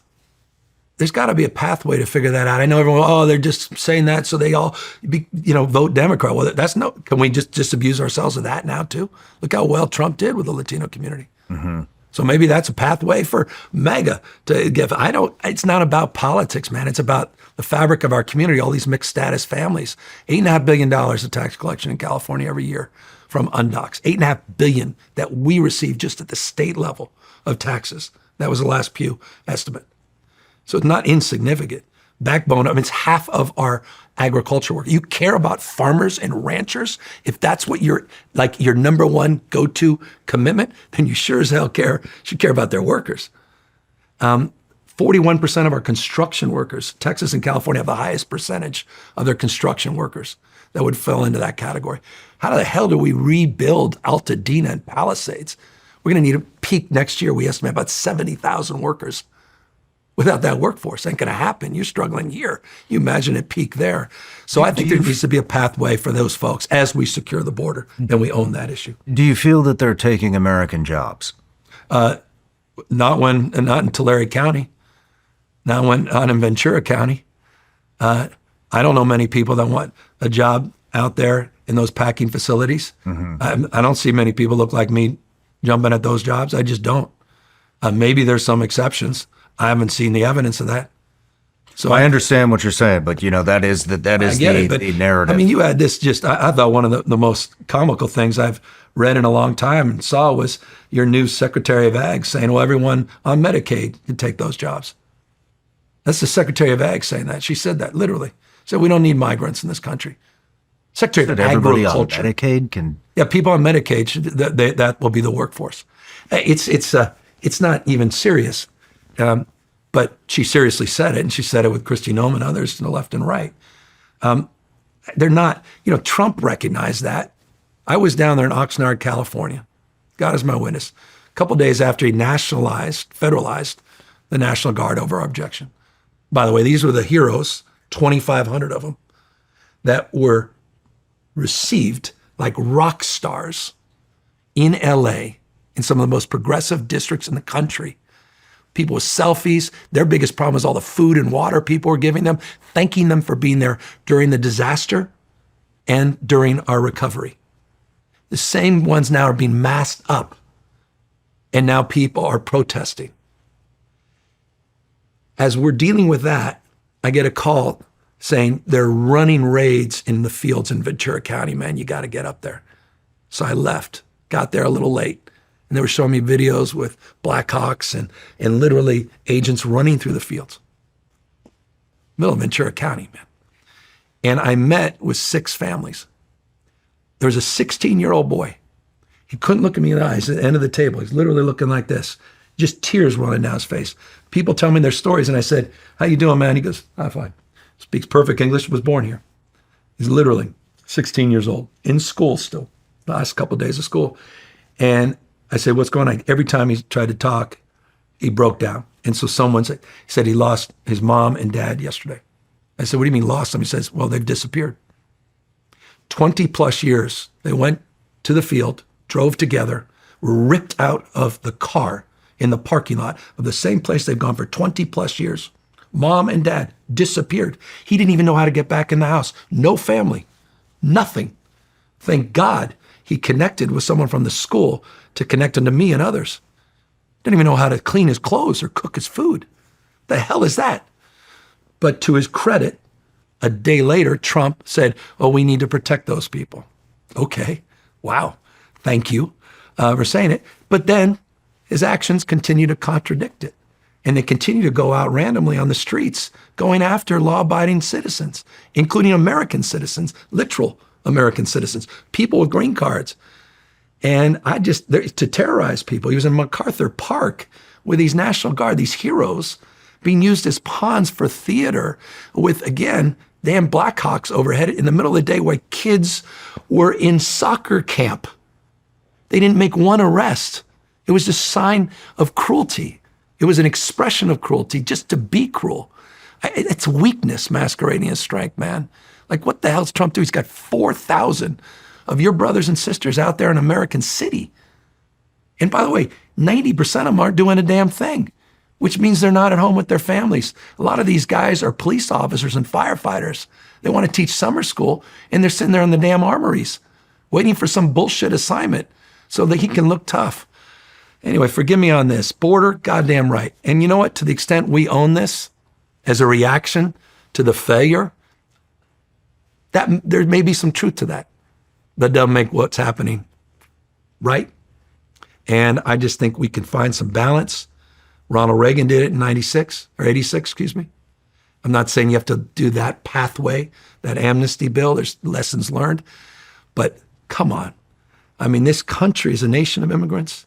The economy is going to be wrecked Not just, and California's a tentpole of the U.S. economy. You want to mess with us? You're messing with the United States of America. It's self-sabotage. And there is a way of addressing this issue. Go after the criminals, man. I'm all in. How do you determine who's a criminal, though, when a lot of these people don't have, any record? How do you determine that? Yeah, well, on the basis, obviously, of arrests. So you're right. I mean, we don't know, and we wouldn't know who's a criminal that's not in our system somewhere, been captured in that system, that has any particular record. I mean, you have some people with little traffic offenses, some misdemeanor things, and that's categorized as a crime. But for me, it's dangerous people. It's felons. It's people that are convicted and have served their time. By the way, I've vetoed 2 bills. I'm on the opposite side of my legislature. Remember, it's a constitution in California, not just a constitutional republic here in the United States. And they've sent me 2 bills I've had to veto where they didn't want me to cooperate with ICE for these 11,000+ people. I just think they're wrong. My party's wrong on that. And I think that, again, is aided into the conditions that Trump has exploited politically and is exploiting now with Stephen Miller in a way that, to me, is just so goddamn un-American and is going to create so much distrust with law enforcement. These fucking rock stars with me today, CHP, where people now just looking at those guys differently. They don't trust them now. People run around with masks with no badge and no identification. I mean, if someone came up to me like that, I mean, I would get into it. Like, who the hell are you? Am I being kidnapped? I think, I interviewed Homan, about a month ago or so. And one of the things that he had mentioned, and it made sense to me, was, is Ventura County just north of LA? Is that Ventura County? That's where we were. I was in Oxnard in Ventura County. Now, he was saying that, he told me that they're just going after the criminals. It's bullshit. Forgive me for, listen. Yeah. What he did say is that sanctuary cities, and I don't know if Ventura County has that or not, but that by being a sanctuary city and not cooperating with ICE, that it was putting a tremendous amount of danger on the Border Patrol and ICE, and I mean, I don't think there's any arguing that. So how do cities? How does this fucking work, man? Like, how can sanctuary cities work with the federal government to sort through who should be here and who shouldn't be? So let me acknowledge. I want to acknowledge that point, his point. I don't want to dismiss that out of hand. We have a state policy that's very different than the local jurisdictions. So what I described to you is the state policy with the largest corrections institution in the United States, CDCR. And that's why numerically there's no governor can lay claim to coordinating at their state level with a larger cohort of people that fall in the category of dangerous and violent with ICE. But at the local level, each jurisdiction and their conservative parts of the state, not just liberal parts of the state. I mean, Rudy Giuliani was one of the biggest proponents of sanctuary policy. Rudy Giuliani. He said, in many respects, that it keeps people safe, healthy, and educated. Safe in the context that it led to more trust for law enforcement, if you're a witness of crime or a victim of crime, to come forward without fear of deportation. Created trust in the community with law enforcement. More educated because you're more likely to send your kids to school, a young kid, without worrying about a crossing guard turning you in. And more healthy because you're more likely to get a flu shot at a community clinic without fear of deportation. Giuliani. Police Chiefs Association in the past supported Interesting. Sanctuary policy for the same reasons around public safety and relational trust with the community. That said, this is where I disagree. And as mayor of San Francisco, I got a lot of shit for this.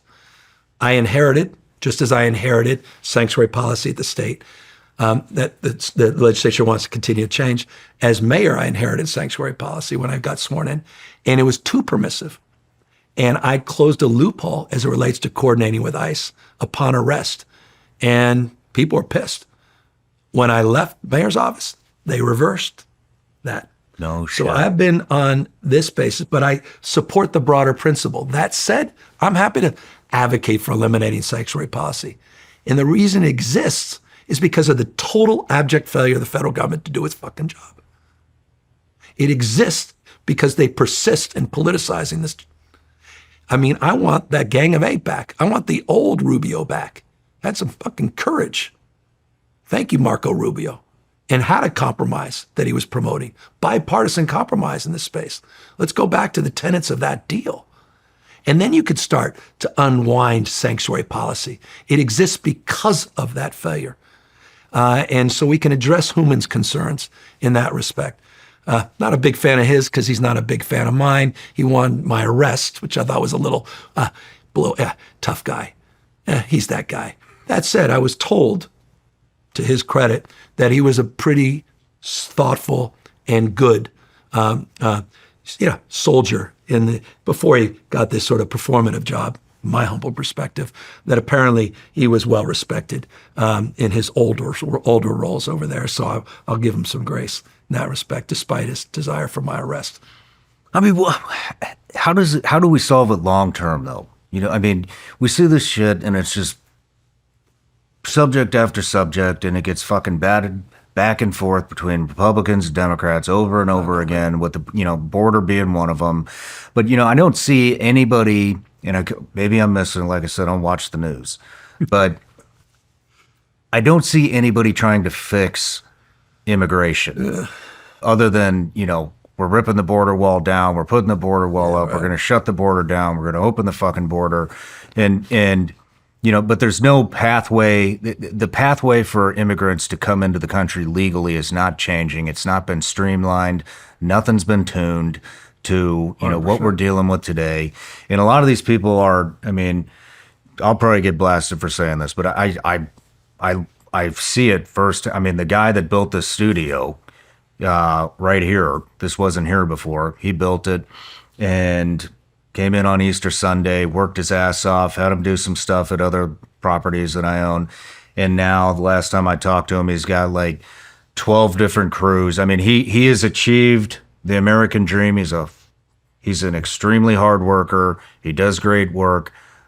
I mean, I love to see that, because I've seen so many Americans, not immigrant Americans, say, oh, the American dream's over. I can't buy a home. I can't do this. I can't do that. And it's like, this dude barely speaks English, built this, built that. Now he's got, multiple crews running, and he's doing amazing. And but what pisses me off is, like, I do think that we need these people in this country. And I do think that the economy is going to face some consequences. I think it already probably is.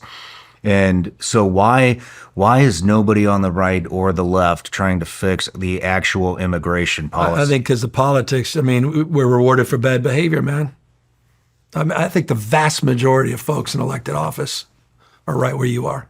I honestly believe that. I think they were primarily where that Gang of Eight was. Hell, I thought they were where the Democratic Party even was, supporting that bipartisan bill a year ago, which included $650 million for the border wall, to reform the amnesty system. The amnesty program in the United States is broken, as you suggest. It needs to be updated. But these guys have the politics is immigration's a border issue, when it's much more than a border issue. Mm-hmm. And we have an obligation, I think, to each other, if we're going to knit this country back together, to own up to that. And I appreciate to see finally my party move on some more border issues. But we're going to need to see some movement along the lines of what Rubio and others were trying to advance in that Gang of Eight, to sort of get back. And I don't even think it's the center. I think it's just common sense. And look, Trump says the right things on this. He wants first round draft choices around the rest of the world. Love that, man. Let's get the best in the goddamn brain. You want to talk about AI? 50% of the AI researchers are Chinese, man. Mm-hmm. 50%. I mean, that's back to California's secret sauce. It's an economic imperative, diversity. I'm sorry, I know that offends some people. There's a business case to be made there. I know that's woke. That's me. That's a business guy talking me. I know my customers and I know my employees. I will make a damn business case for it. But I'll tell you, there's a competitive case to be made. We're toast if we can't get folks around the rest of the world to compete in AI and quantum and the next generation of technology from a national security perspective. So I pray we get through this moment. Trump, you win. Fabulous. You got 5,000 troops. Go home now. You got me. You own the lib. You showed how tough you are. You've had the display of vulgarity from my perspective or strength from your perspective at MacArthur Park. Can we now just go back? You've arrested 3,000 people in the last few months. Well done. The vast majority apparently don't have criminal records. You made your point. A lot of people are self-deporting. We're, by the way, hearing a lot of that. And I guess that's part of the point. You got all this new money.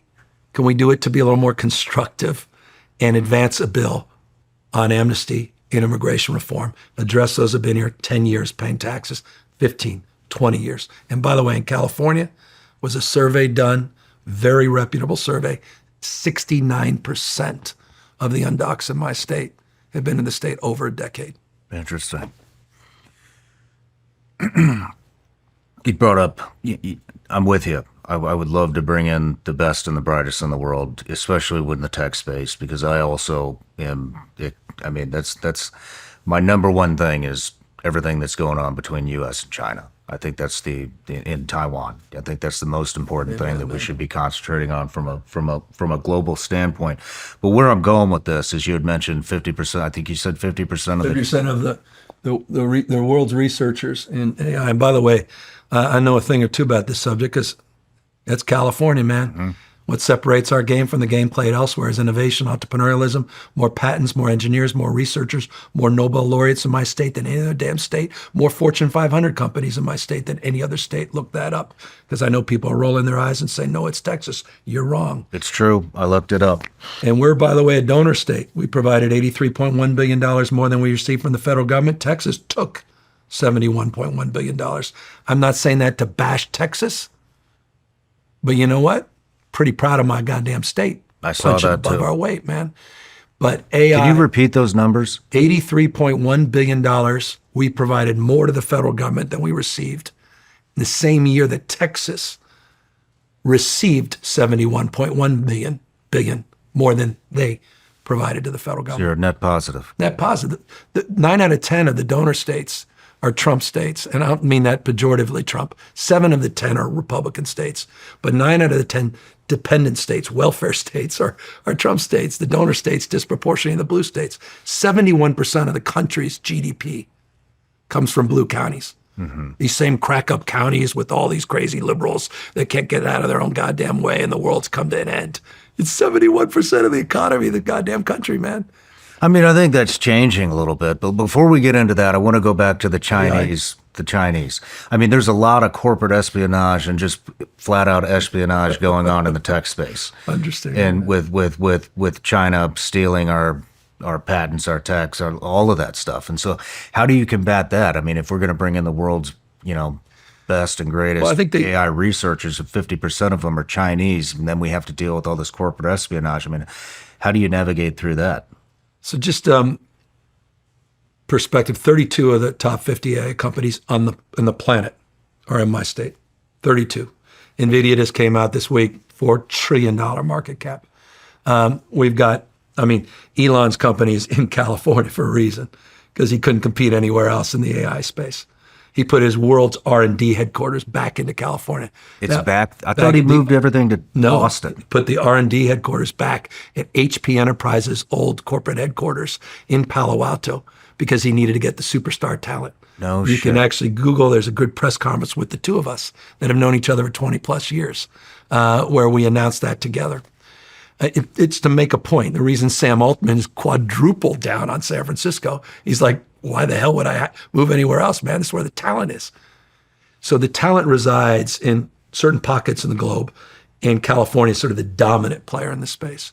And we have the best and the brightest minds, like Jensen, obviously, Sam and others, and you got all the Anthropic folks, which are fascinating. They're an interesting part of the larger discussion. Of course, Facebook and what they're doing on the open source platform. But as it relates to, I think, China and AI, what they're doing, and they have an open source model. We are primarily more closed source. That open source model wasn't just DeepSix. You've seen sort of derivative companies that have come from DeepSix because everybody's building off that stack. The question is, who's going to win that damn race? Is it going to be the American stack, like the American dollar, or is it going to be stack coming out of China? And that's why this is perhaps the most definitive race of our lifetime. And that's why it's absolutely essential that we have an immigration policy that encourages the ability for folks to come to our country, to continue to make the investments, not just in terms of capital investments into new business, but also research and development opportunities and develop patents and IP in our country to the extent we can compete as it relates to IP in China and the issues around national security. And on that issue, Trump 1.0 did some important things. Biden built on that as it relates to some of the sanctions and tariffs and some of the trading restrictions for national security and chips. And certainly Trump is building off that again. And that, I think, starts to answer your question. But man, both sides, this is it, man. I mean, this is going to define our future. And I agree with you 1,000%. As our eye gets off the ball with all the quagmire in the Middle East and everything going on in Ukraine and Russia, that China has the potential to clean our clock. That's why I'm a big EV guy. I know not everybody is, but BYD, EV company, it's got a market cap that literally, you look at all the American automobile manufacturers combined, exceeds it. They're flooding the zone around the world with EVs in Russia, in Europe, in Brazil, in South America. They're dominating this space. The technology platforms that these cars provide, the AI components of that, the autonomy that comes from that, GM's toast. Mary Barra has sold her soul. They literally ceded to China one of the next great economic opportunities, and that's in the space. Elon's always understood that. And thank God we've had him. I'm his biggest supporter at Tesla. No one's been a bigger supporter. But China's clicking our clock on that and these technologies of the future. If we don't get our ass in gear and get serious again about economic industrial policy, not just tariff policy, it's a tool, but worker-centered industrial policy, but immigration reform is foundational in that respect. Sorry, I get all. These are important topics, brother. They are. They're very important. Let's take a quick break. When we come back, we'll pick up with your college. Summer's here, and if you're anything like me, you didn't spend the winter just sitting around. You stayed sharp and kept moving. And now it's time your gear caught up. And that's why I want to introduce you to Roka. I've been looking for eyewear that can handle any situation with performance and style. And let me tell you, these aren't your average shades. I've tested them in the real world from shooting to fishing to off-roading, and they hold up. They're lightweight, don't slide around on my face, and can take a hit without falling apart. And the best part, they look good. They're clean and modern, no frills here, just premium eyewear that performs without compromise. That's something that I respect, and that's also why every time I head out the door, I reach for my Roka shades. Roka's based in Austin, Texas, American designed, no cut corners. The optics are crystal clear, cut through glare, and the fit stays comfortable all day long. Need a prescription? They've got you covered with both sunglasses and eyeglasses. Not only does Roka have awesome shades, they also have these that protect you against blue light. I wear these every night when I'm winding down for the day, and I still got to look at my phone or my laptop or my iPad. It just helps you wind down and get ready for bed. They are a one-stop shop for eyewear that's built to handle whatever life throws at you. Roka is the real deal. Ready to upgrade your eyewear? Check them out for yourself at Roka.com and use code SRS for 20% off site-wide at checkout. That's ROKA.com. I gotta tell you, Hexclad pans and knives make cooking fun for me. Hexclad gives you the performance of stainless steel and the convenience of non-stick in one pan. They're dishwasher safe, oven safe, and simple to wipe clean after use. Not to mention, the patented hexagon design protects against scratches, even when using metal utensils. And HexClad products come with a lifetime warranty. We use ours all of the time, and they are quality built and durable. Don't forget, HexClad also makes incredible knives that are made of 67 layers of Japanese Damascus steel for a sharper edge that stays sharp longer for effortless slicing. For a limited time only, our listeners get 10% off your order with our exclusive link. Just head to hexclad.com/SRS. Support our show and check them out at hexclad.com/SRS. Make sure you let them know we sent you. Bon appetit. Let's eat with HexClad's revolutionary cookware. All right, Gavin. By the way, you gave me a damn gun when we started the show. So as we move to part two, here's the bear. Oh, nice. Yeah, I just don't want you be careful when you wear that. You know, but that's a good looking hat though. Thank you. Legit. California bear. I love it. I love it. Yeah. Thank you. You're welcome. I mean, I know it's not, sidearm. Hey, that's all right. I got plenty of those. So I got plenty of sidearms. But I want to move into your college experience. But before that, we were just on the topic of China. You met Xi Yeah. a couple of different times. Yeah, well, I had it a couple different times. Once in California, and then of course over in Beijing. It was a hell of an experience. I've been to China for many, many years. It's interesting, just people don't know this. San Francisco, city I represent as mayor, had the first Shanghai sister city. The first sister city relationship in the United States and China was established in San Francisco, and that sister city was really important to the people of China. And so you have visitors all the time coming to San Francisco to celebrate it. And there's a sister city committee. And so as mayor, I would go back every couple of years. We'd celebrate milestones and moments and trade and exchange, and particularly MOUs on environmental stewardship and the like. As governor, I hadn't gone. Of course, COVID, everything shut down, et cetera, but no governor had gone over there in years and years and years. And I just started to see things really starting to fray. And it was both parties. I mean, this is when there's bipartisan consensus on something, that's when I get a little more cynical about it and want to sort of stress test. When everyone's rushing over there and it's sort of sacrosanct that it's this, that's when I'm like, hold on. And so I wanted to stress test that a little bit. And so I reached out and I said, would you guys be willing, particularly at a time when we were sort of pulling back on the world stage a little bit on some environmental issues, which I care deeply about. I asked if they were interested in updating some of our MOUs, Memorandum of Understanding, and they accepted, but she wasn't on the list. I was going to meet at the subnational level with other governors. I was going to meet with the vice president. I was going to meet with the premier. I was going to meet with other foreign dignitaries, but I didn't expect to meet with Xi. We got there and immediately sensed this thing is organized at a whole nother level. And 4 or 5 days in, started in Hong Kong. This was, by the way, I took the flight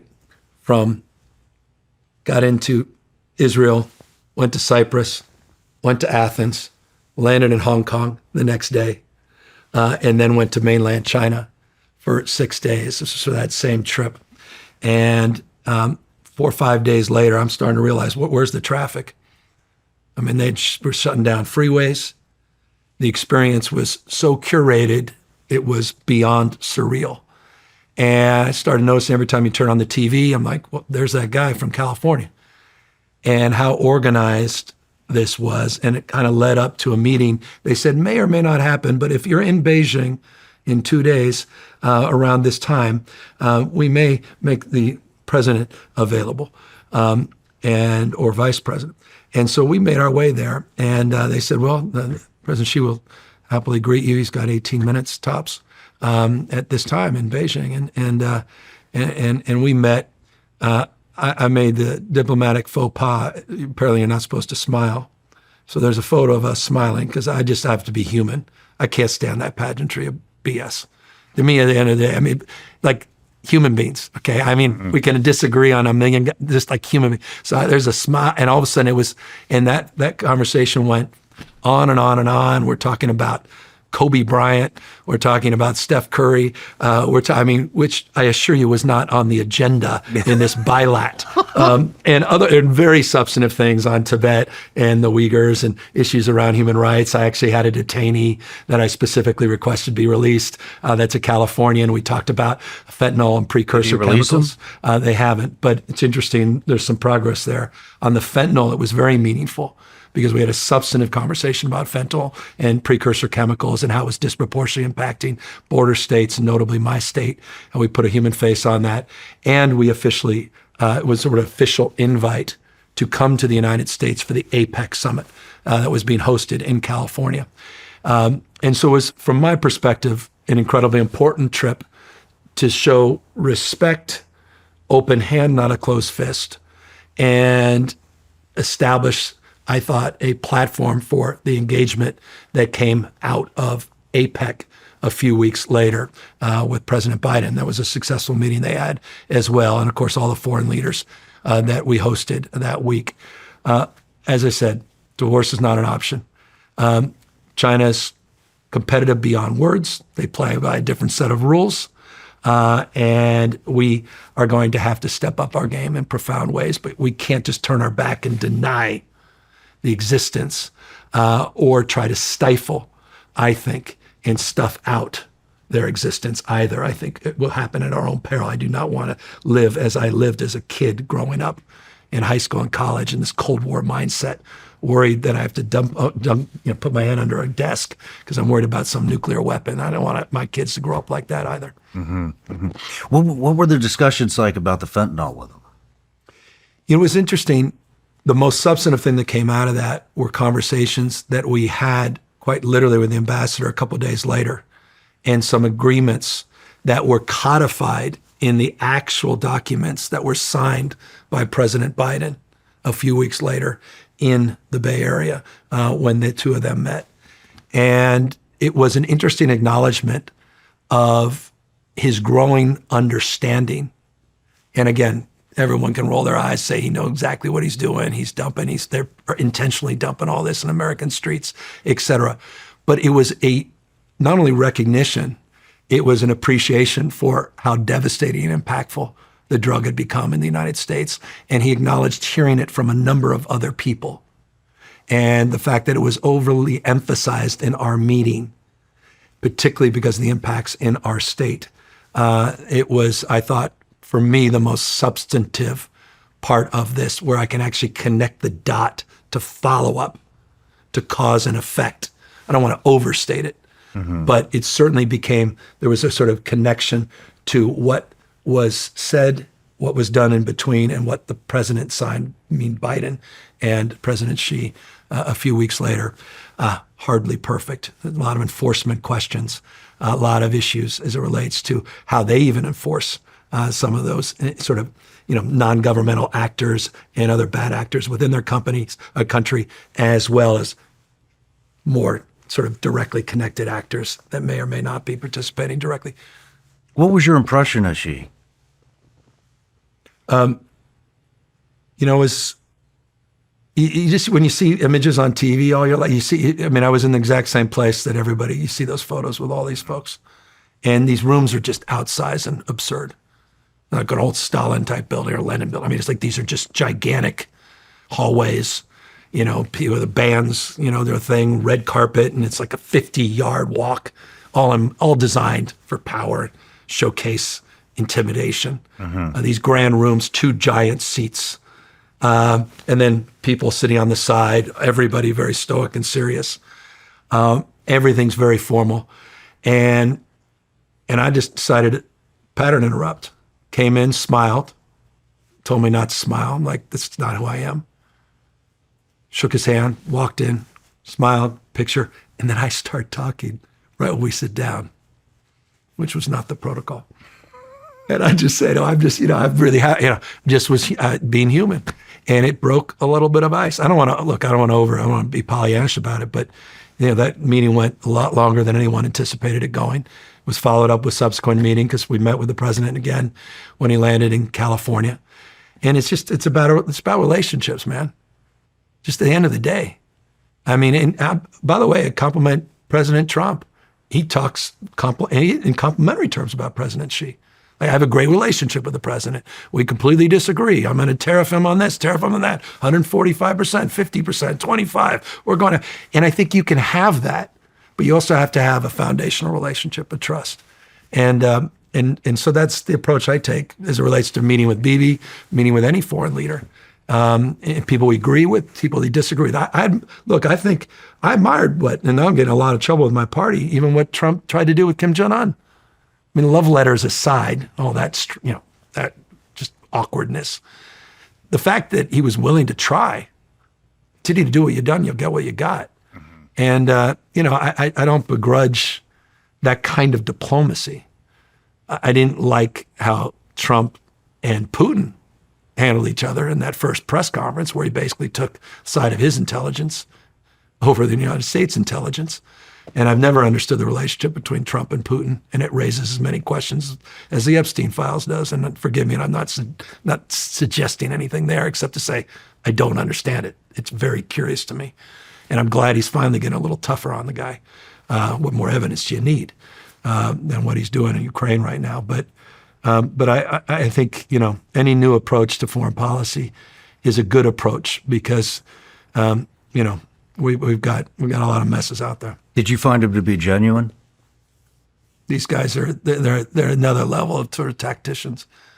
There's a precision. That's what I was going to ask. If you said yes, I was going to ask if you thought it was. No, I mean, look, I'm not George W. saying, I saw into his soul or something, Putin. I mean, he's fucking KGB, okay? Come on. These are, I don't want to say trained assassins, in case of Putin, perhaps, literally. I'm not naive, man. But there's a precision. Everything there's an organized construct, and it's top down. And every single meeting had a cadence. For 8 days, it was all connected to the final meeting. Talking points, everything. Interesting. I mean, these guys, it's just a different discipline.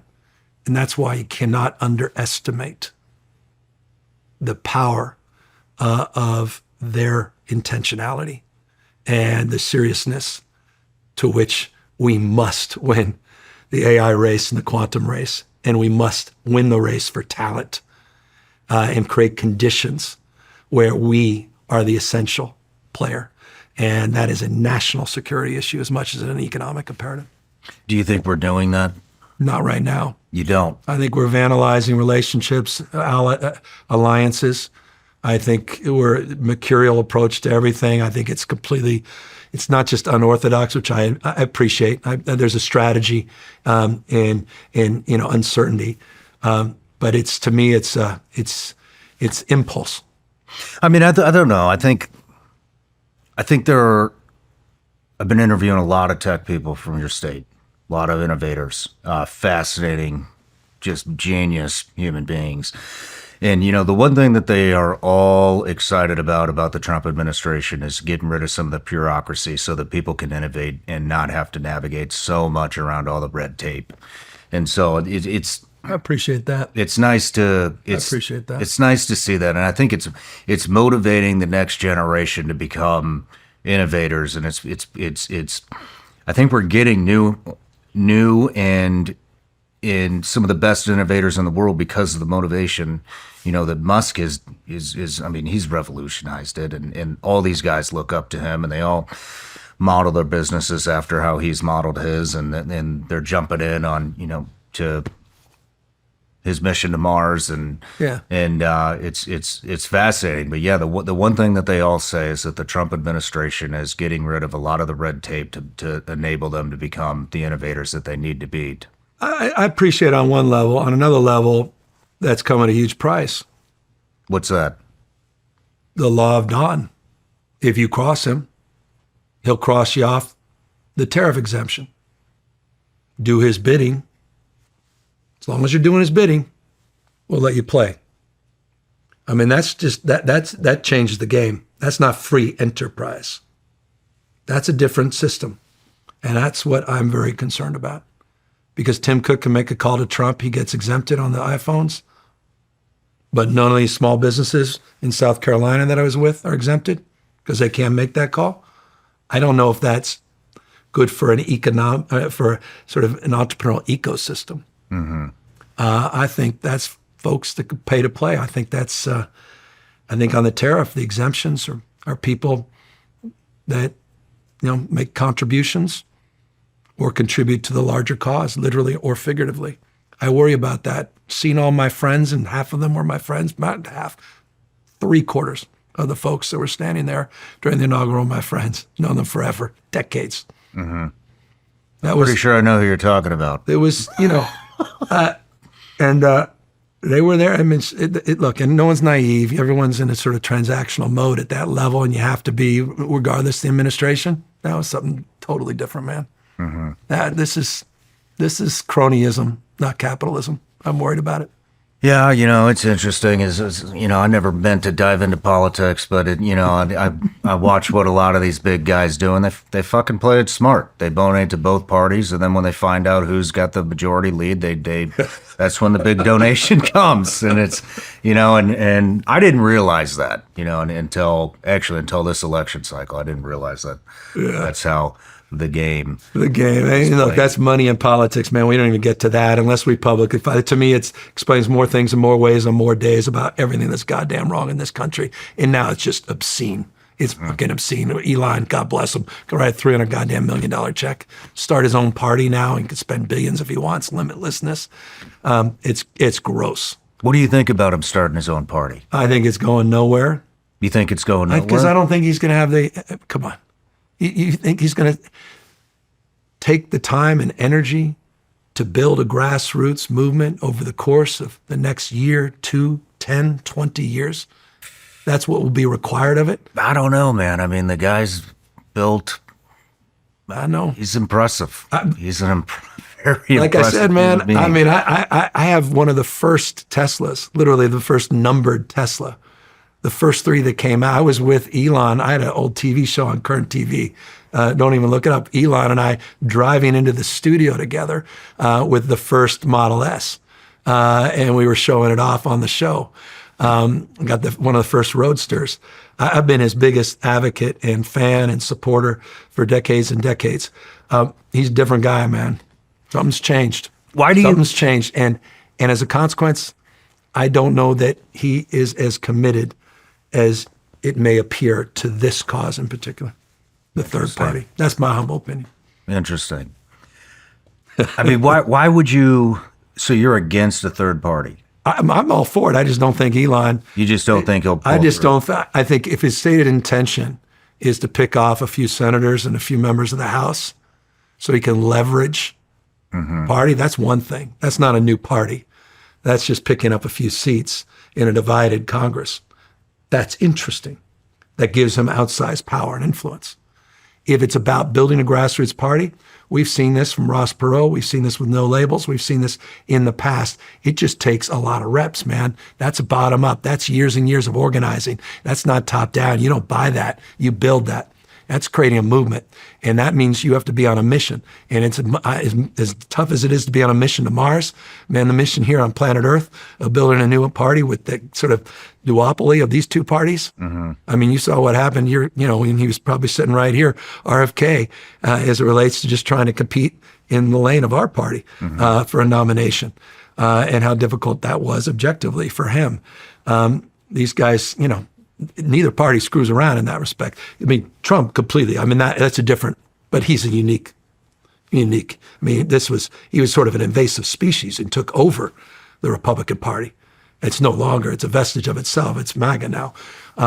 That was unique. But I don't see how Elon ultimately will really break through over the long period. I just think he has too much going on, man. I mean, he's competing with some of the best and the brightest for the best and the brightest in AI. I mean, in many respects, I think they see these guys as competitors as zero sum, the winners and losers in that space.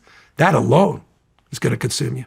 He's now merged X with that organization, fired the CEO, or she resigned, of X. He's got SpaceX he wants to take public, which is an extraordinary company, proud of the support that he has provided the people of our state and this country, not just in terms of the technology, but the resources and investments he's made, the jobs.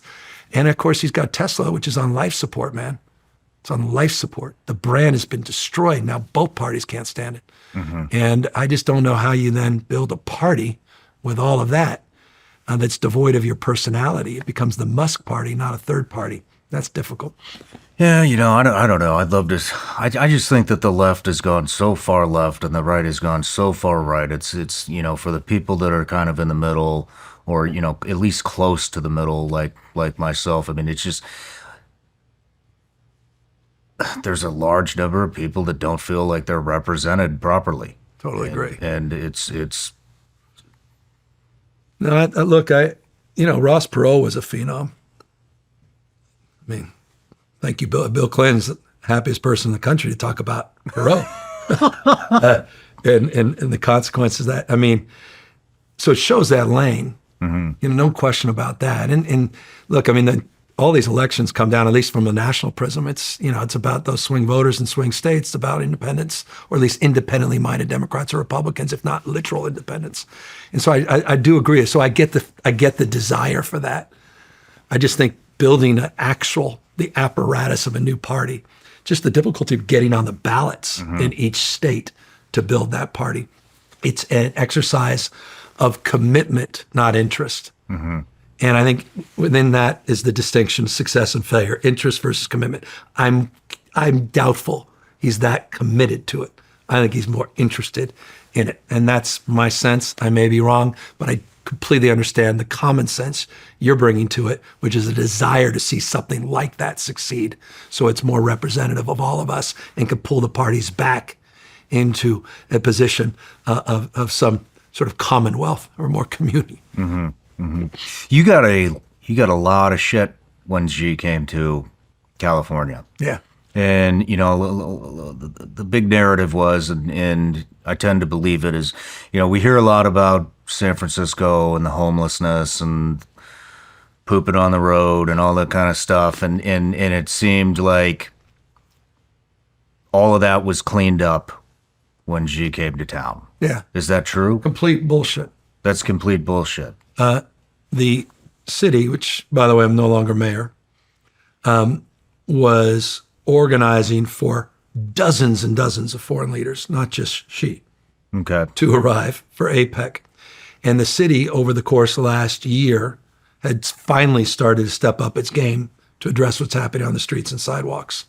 And there was no question when you have a major international conference that there was investments made to prepare the city, as any convention and any city would. And so there was certainly a lot of aggressive intention for weeks and weeks in preparation of this major international conference in San Francisco. So the city led that effort. The state always supports the efforts, as we're doing for the World Cup, as we're doing for the Olympics, as we do for large conventions, as we do for other delegations that come in. But APEC had dozens and dozens of leaders over the course of an extended week, many in the front end, many in the back end. But this notion, it's just the Chinese president coming in, and Newsom somehow as the dictator magically has cleaned up San Francisco, but he didn't care about his own citizens, was not even laughable. It was so absurd, and it's difficult to even respond. But I saw it weaponized, particularly with my friends on Fox. Why wouldn't the city want to just clean it up for its citizens? Well, they were finally getting their act together, and no bigger critic of that than me. I was coming down hard on the city. I mean, I've been threatening to sue cities. I've sued a number of cities in California on housing issues, on homeless issues. I've been very aggressive. I've rejected money. We're holding these guys more accountable. But remember, I run a state larger than 21 state populations combined, hundreds and hundreds of cities, independently elected boards of supervisors, city councils, city administrators, and mayors. And so as much as I would like to run every city and dominate every block in terms of my desire to see these tents and encampments cleaned up, I have to create the conditions where we can leverage state support and sanction better behavior. And we're finally seeing some real progress in that space. I'll just give you a proof point. I mean, San Francisco, I love everybody running about crime, but Speaker Johnson's district has 6 times the murder rate as Nancy Pelosi's district. Does it really? Yeah. Why the hell is that not on nightly news every goddamn day? I mean, you have parts of Florida substantially higher homeless than parts of California. Like California's homeless growth last year was of unsheltered homeless was 0.45. It was close to 9% in Florida. I mean, almost 10x. Well, I have that California has the highest homeless population in the country. Since about 2000, 2004, for 20 plus years, it's been the case. We had the highest homeless count, 188,000, in 2004. When I was mayor, Schwarzenegger was governor. And we have the highest housing costs. It's the original sin is housing, the supply-demand imbalance, Econ 101. That's why we just passed the most significant housing reforms in our state's history just a few weeks ago. And I actually locked the budget. I said there'll be no budget unless these housing bills get passed. They wouldn't have passed otherwise. And it was a huge breakthrough on the regulatory side of housing in California, what we call CEQA. It's been the issue that has defined more of the problems in our state than any other. And How do you solve that? Well, we're doing it. NIMBYism's been the number one problem. What is, I don't know what There's NIMBY people is. not in my backyard. I'm good. Love my views, love my backyard, love my community. Why are you building that affordable housing down the block? Why are you doing 2 stories? Should just be 1 story. Why are you doing 4 stories? Should just be 2. Well, that's going to be more traffic. No, more parking. Not in my backyard, NIMBYism. And we're shifting now to a YIMBY mindset, yes, in my backyard, in order to address the supply and demand imbalance. The abuse litigation, lawfare, it's been our biggest damn problem. People using CEQA, which is signed by Ronald damn Reagan, which is our environmental rules, and just holding up projects for years and years and years and years. And that has significantly slowed down housing construction in our state. And that's why you see these prices that continue to go through the roof in California. By the way, on the other side, you see places like Austin where prices are collapsing because they have an overabundance of supply, and that supply demand has a completely different set of problems because the regulatory market's so permissive there that they can tend to oversupply during times of growth. And so we're trying to right-size that. And I've signed 42 CEQA reform bills. I've been playing in the margins, chipping away, pounding. And we finally, this was sort of the holy grail. This was what we were after all these years. The politics never worked. This was a year, an abundance agenda, mindset. We delivered it. And I think it will be the most significant thing that's happened in housing in decades. Yeah, I found that. That's another thing I found interesting is, we hear all this complaining about how the Palisades, how the reconstruction has been held back quite a bit. And of course, everything gets blamed on you, but that was a policy that was put in by Ronald Reagan, correct? That you're actually trying to undo. Yeah, CEQA. I literally did an executive order suspending CEQA and suspending the Coastal Act. Neither What's the Coastal Act? Coastal Act is, this is where President Trump and I had some interesting conversations because he seems to know much more about the Coastal Commission than many members of the damn Coastal Commission themselves because of some experience he's had as a developer working in California. But any developer or anybody doing housing or any kind of projects along the coast or even proximate to the coast have to go through another layer of bureaucracy with our Coastal Commission. So by the way, Elon and I, who've been going at it, this is the one area we agreed. He sued the Coastal Commission on some of SpaceX flights. And I said I'd join him in that loss. I said, I'm all in, suing our own state Coastal Commission. He was right to do that. And I hope he's successful because what the commission did was wrong. And they played politics with him on some permitting issues that impacted space launches out of California, disproportionately impacting SpaceX. It's a way of saying this. We got a lot of clay layer, man. And we sort of stacked up, it's like, coral reefs over years and years and years. And we've just got to sort of knock through those regulatory thickets. And Democrats need to own that space. I need to own it. And I've been pounding on it.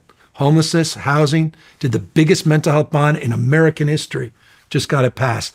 1 year, got $3.3 billion out the door, unprecedented, changing all of our rules in order to cite 20+ thousand new units of mental health housing in California to rebuild a broken mental health system. $1 billion for our veterans. We just got that passed. But with it were all the regulatory forms. So the mindset is not just about spending money. The mindset's now about performance. High-speed rail in California, man, goes back 3 administrations. Everyone thinks Newsom's high-speed. Everything's Newsom. I get that. But I carried the baton. We just did secret reforms on high-speed rail 2 weeks ago. Finally, moving in a different direction. We're finally laying track. Texas completely failed in their high-speed rail system. They started theirs 1 year after ours. It was 4x over budget. They didn't lay 1 inch of track. They couldn't procure any of the sites under eminent domain. Biggest delay for us was taking these sites, 2,270 parcels that were ready to bring in, litigation, CEQA, delay. That's been the challenge of our high-speed rail. Now we're on the other side of it. Of course, Trump wants to kill it. As we're just starting to lay track, we built 50 structures already. How much is it? I mean, where I'm going with this is I can't remember who I interviewed, somebody in the tech space. They were talking about how much the high-speed rail in California had costs versus Elon's SpaceX program, which can put a rocket into space every day. Yeah. Well, 13.4 billion is the answer. 13.4 billion. Well, 13.4 billion for what will be the nation's only high-speed rail. DeSantis is just wrong when he says he's got the Bright Line as high-speed rail. It's a medium-speed rail. It's not, by even international definition, a high-speed rail. And we've done 50 large structures, size of 3 Golden Gate bridges. We have procured those 2,270 parcels. We're going to do the first phase, which is 119 miles. We're doing it in the fastest growing part of California, the Central Valley, disproportionately Trump voters, rural part of our state, to connect that part of the state, eventually to the rest of the part of the state, Silicon Valley to Central Valley, and then the Central Valley down to Los Angeles. Phase 1, 119 miles. And that first phase of track, after all these other structures have been done, finally will start being laid. So we're finally on the other side of decades of lawfare, litigation, delay.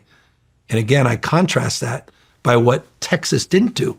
If Texas is the great example of know-how, they didn't deliver on their high-speed rail. They just abandoned it. Trump just cut some federal funds from them that got no attention. Just like the murder rates in these other red states that get no attention. Seems to be the only attention on housing, homelessness, crime, problems, any issues, critiques. California. Mm-hmm. Derangement syndrome, I argue. Is there, I mean, with the homelessness problem, I mean, so it sounds like you're building affordable housing for them. Is there, I feel bad for homeless people. I also think that they need to be incentivized to get back to work. Yeah. That's where I think some of the immigration stuff comes into play, where people are like, well, you know, we have all these junkies and homeless people and all this stuff that they don't want to go back to work because welfare, free housing, stuff like that. I mean, how do you incentivize the homeless to get a job, become productive in society, and get back to work? So I'll give you, I won't even virtue signal by broadly describing a response, but I'll tell you exactly what I did as mayor of San Francisco, which saw a 33% decline in street homelessness when I was mayor. Produced real results. We initiated a program called Care Not Cash. We were providing up to $400, $330, up to $400 of cash every single month for county welfare recipients. I converted the cash to housing and guaranteed services. We saw a significant decline in the caseload because people didn't want to access the services. They wanted to access the cash. Every 2 weeks at the K-Day lenders, we saw a huge number of overdoses. On the 1st and 15th of every month, emergency rooms were overwhelmed. We were literally killing people by handing out that cash. This is mayor of San Francisco. I did a panhandling ordinance, anti-panhandling ordinance, aggressive panhandling around ATMs, median strips. I did time, manner, and place restrictions called a sit-lie ordinance that I got passed by the voters when I was mayor. We were very aggressive in the spirit of what you just described. I've been very aggressive, including as governor, filing an amicus brief for the Supreme Court to overturn the Grants Pass decision that was used to limit our ability to clean up encampments. A Democratic governor for California supporting a conservative-led lawsuit to a conservative United States Supreme Court, and we were successful in that. So now there's no excuse for cities to address encampment. But instead of just playing whack-a-mole and throwing people into another county, we do encampment resolution grants, which means you have to address the underlying issue in the first place, provide the support and services, and then you move in to clean the encampments. $100+ million we put out in the last couple of months in that space, $700 million in the last couple of years in that space. We're flooding the zone with a new court called Care Court, which allows for people that have behavioral health issues, that are self-medicating with drug or alcohol addictions, people with bipolar disorder, schizophrenia, paranoia, people that can't help themselves, that need to be conserved, but want to do so in a way that still protects their civil liberties. We created a whole new system called Care Court. Worked on this for 3 years. Over 2,000 people have already participated in that. The Mental Health Service Act reforms that we're doing, next level, man.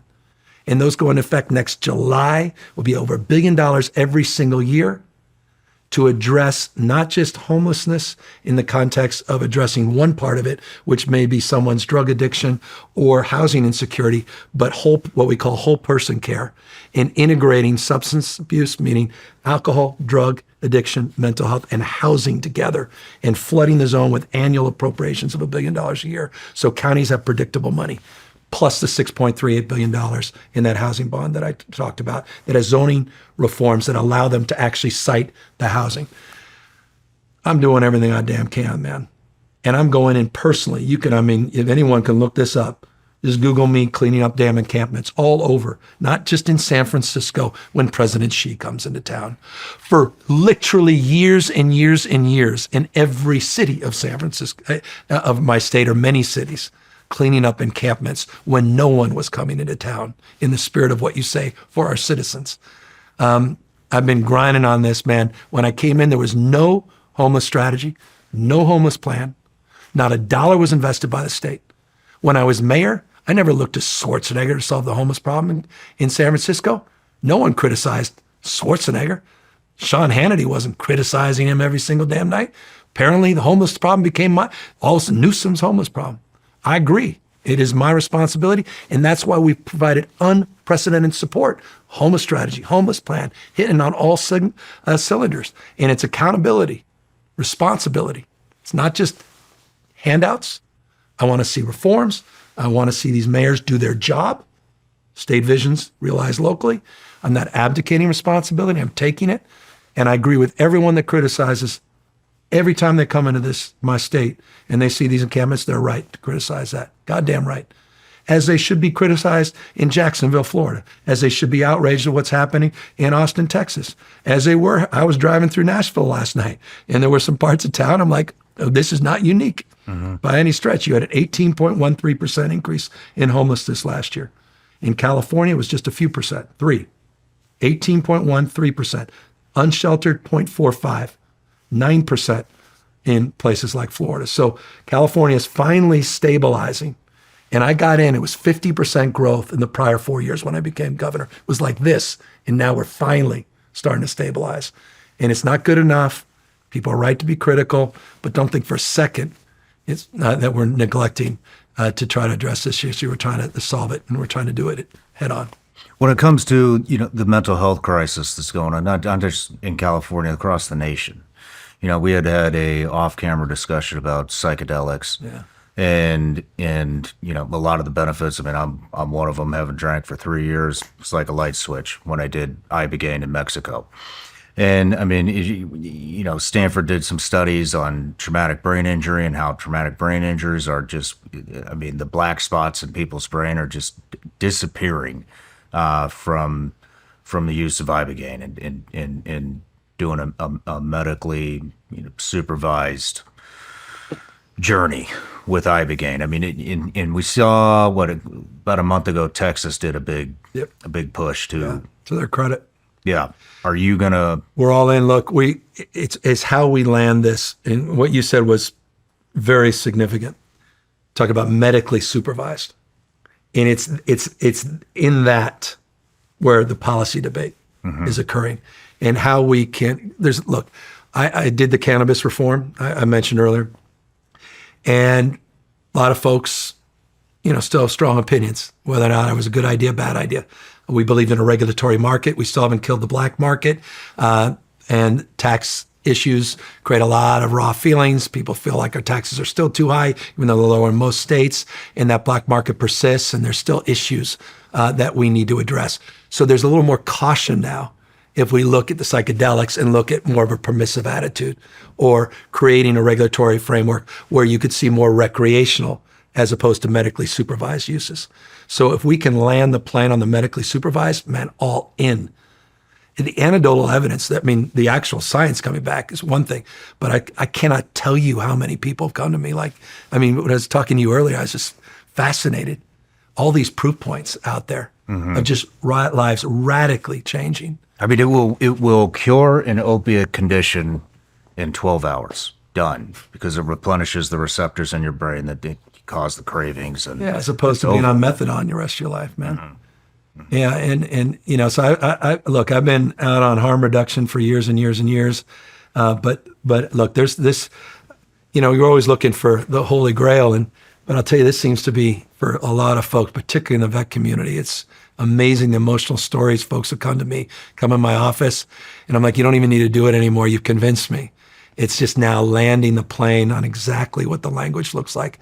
The downside for me is I have a lot of entrepreneurial friends that are eager to get in this space. I'll bet you do. And that's where I'm like, that's a lot of my Valley friends. And I'm like, okay. So I'm cautious because I can see capitalism move this in a very different direction than where we want to move it. So I'm hopeful we'll get something meaningful done in this space. Let's move into college. What'd you go to college for? Santa Clara, and you'd be shocked. I was a political science major, man. Barely got through though. Again, there was no Rhodes Scholar. You're not talking to one here. Back to my 960 SAT. My mom, she disputed that. She said, I think I got 980. It's one of the two. But I think she may have been wrong. When someone discovers it, it will hardly be a gotcha moment. So I'd rather share it with folks. So just look, it wasn't like I can't compete like others. I had to find my own path, man. And one thing with dyslexia is you tend to be, and it's interesting, some of my closest friends, people I admire the most from afar, people I've always admired and never even knew why I admired them, all have dyslexia in common. Just tend to be a little more creative. And I remember opening my first business when I opened it out of college, and I named it Plump Jack, which is like different. It was branded. It was designed differently.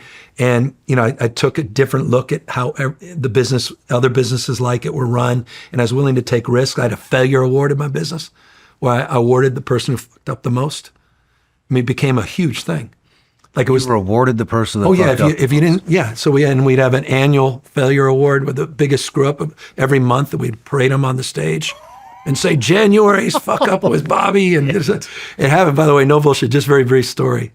So I have a little hotel up in Lake Tahoe, old Squaw Valley. Now it's called Palisades. But the Squaw Valley Inn, it was called at the time, it's still around.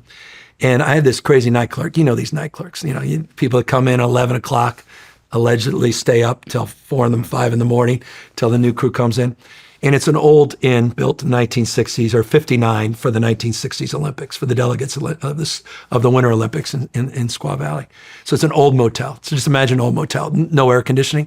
So in the summer, got to keep the doors open, the windows open. We have all these ponds outside, and mosquito problems all the time. And this guy at night was getting complaints about the mosquitoes. And he was, night guys, like, I'll tell him in the morning. So one day he says, okay, I'm going to actually try to fix this.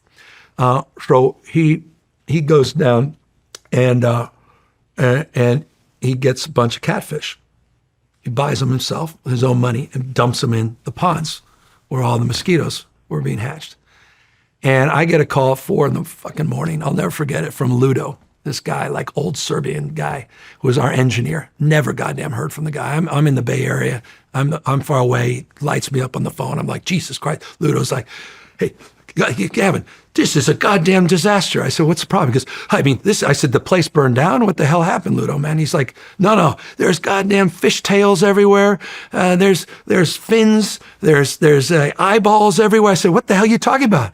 He goes, that fucking guy, and I can't even remember the kid's name now. That son of a bitch bought catfish. I said, who? What the hell are you talking about? We said, the goddamn raccoons. They went in and they had a feeding frenzy and went down the hallways and they were throwing the fucking fish everywhere. And I'm like, and I start laughing. He's like, why the fuck are you laughing? I said, this is amazing. I said, I got to give that guy a raise. He said, because he wanted to, it was an initiative, man. He wanted to solve a fucking problem. That's all I want, man. I want ownership. I hate victimization.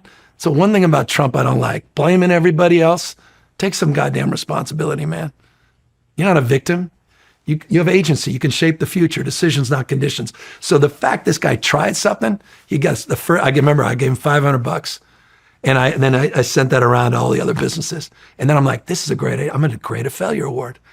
And my sister, she took over the businesses after I got in politics, and she called it magical moments. She didn't like the frame. Magical moments. But for me, you got dyslexia, man. It's moving from failure to failure with enthusiasm, right? I mean, that's Churchill's old line. You miss 100% of the shots you don't take. Gretzky. I mean, this notion of iteration. And I think if there's anything that defines me in politics is I'm willing to iterate, willing to try things, see what works. Got an entrepreneurial mindset, not ideological, open argument, interested in evidence. Seriously. And, if you got a better idea, I'm all for it, man. Let's go. And I think that business background, having dyslexia where you're used to failing, you got to be resilient. You've got a creative energy because you recognize you can't do what other people do. So you got to look at things from a different angle, do things a little differently. That's a superpower, man. And the great gift for me was, I mentioned earlier, wanting to say thank you to my mom, which I never got a chance to do. But I did by writing a children's book called Ben and Emma's Big Hit. And it was just a composite of me, Ben, number 17, which I was as a kid, lefty, in Joe Wagner Field, little book that's about Ben's struggle with reading. And above the door, there's a number of the door in the teacher's room, which is the date of my mom's passing. And it's a composite of a teacher, which was my mom, sort of working her way through my dyslexia. And it was a picture book I did because I was looking for picture books with my kids that can describe what dyslexia was, and there wasn't one. And so I decided to do my own.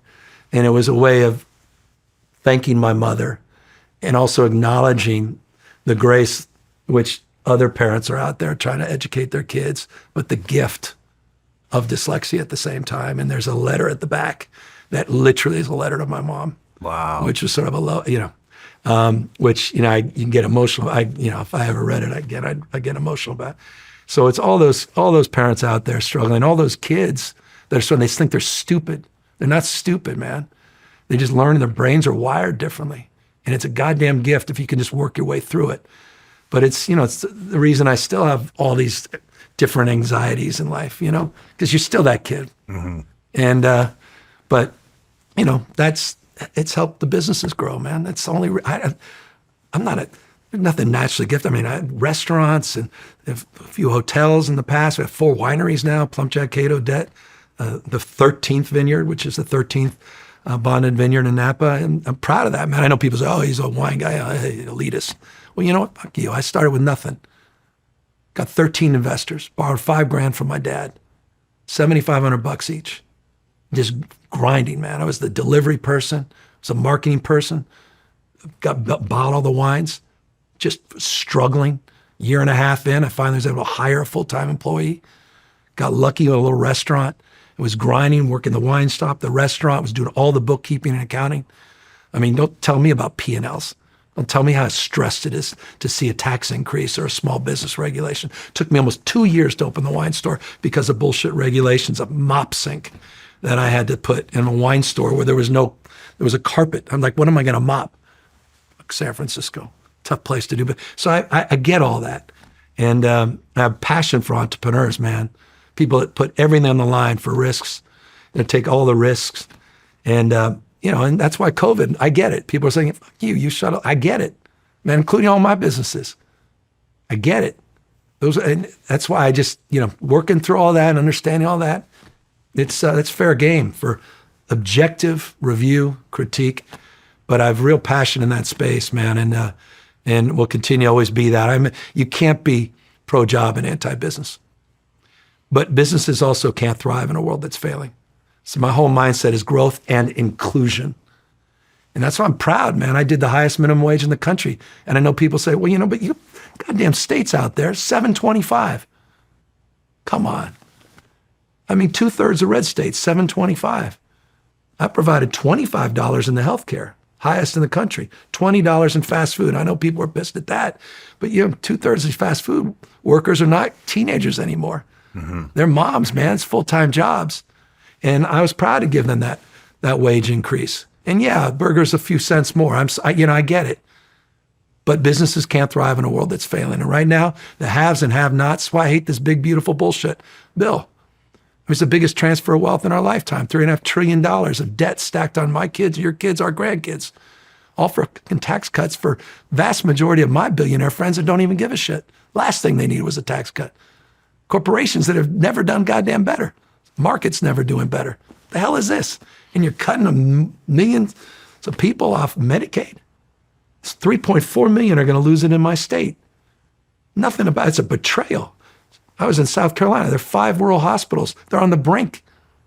I mean, that's in Trump country, Pickens, in Pickens County, one of the most conservative counties in the country. I had 25 more protesters than I did people in the room the other night. And I'm like, man, do you know what this guy just did to you? Come on, man. So I just, for fiscal discipline, we balance budgets. These guys don't know how. I don't know what the hell happened to that, but I don't know. I'm gone off. But business mindset. Bottom line, college. I just wanted to get out. Mm-hmm. Started right out. I was a delivery boy for ProLab Orthotics. Living with my mom. She moved out of her room, so I can have her 15 Rico Way, the Marina District. And she's like, you got to do something more than deliver orthotics for a podiatrist. It's not why you got a 4-year degree. And I'm like, yeah, I don't know what I'm going to do.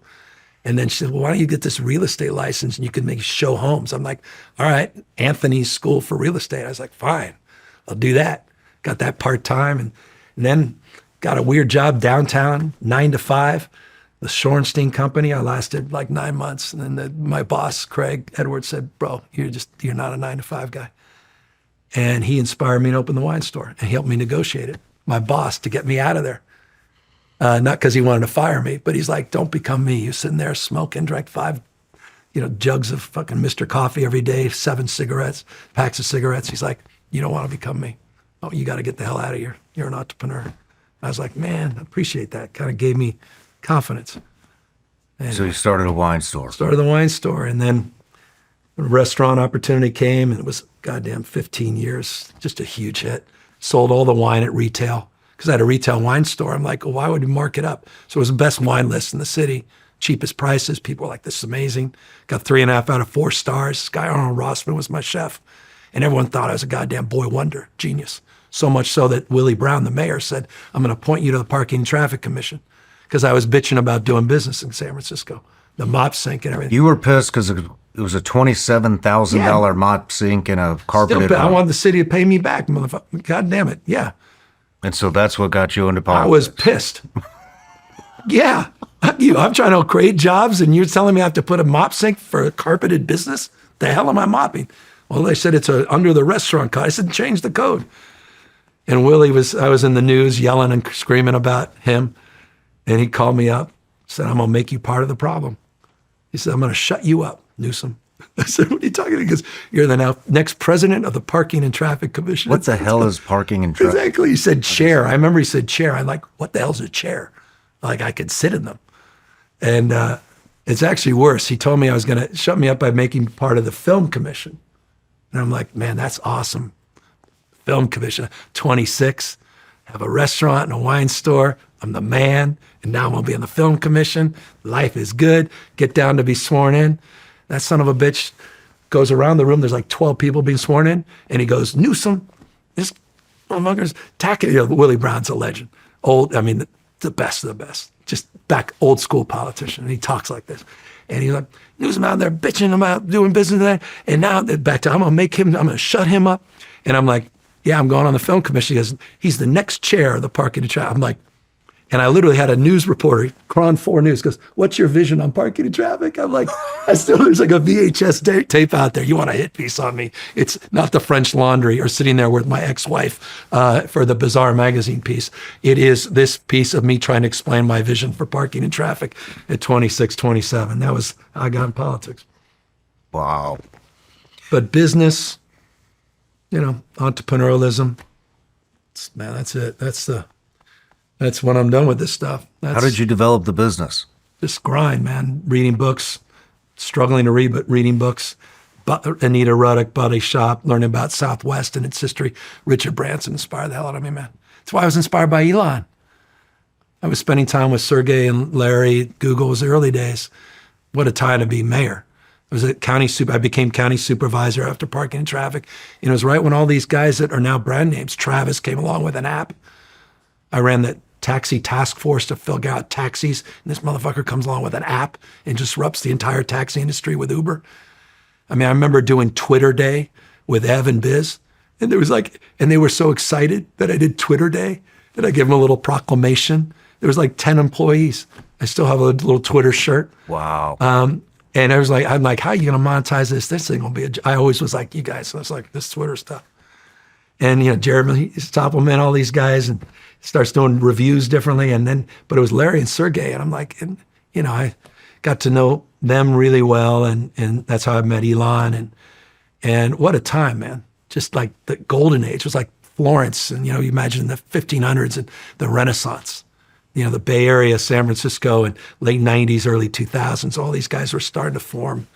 And there was a sense of optimism and limitlessness with technology at the time. We didn't see the downsides, the peril. We only saw the promise. And we didn't really know what we now know, particularly platforms like Facebook.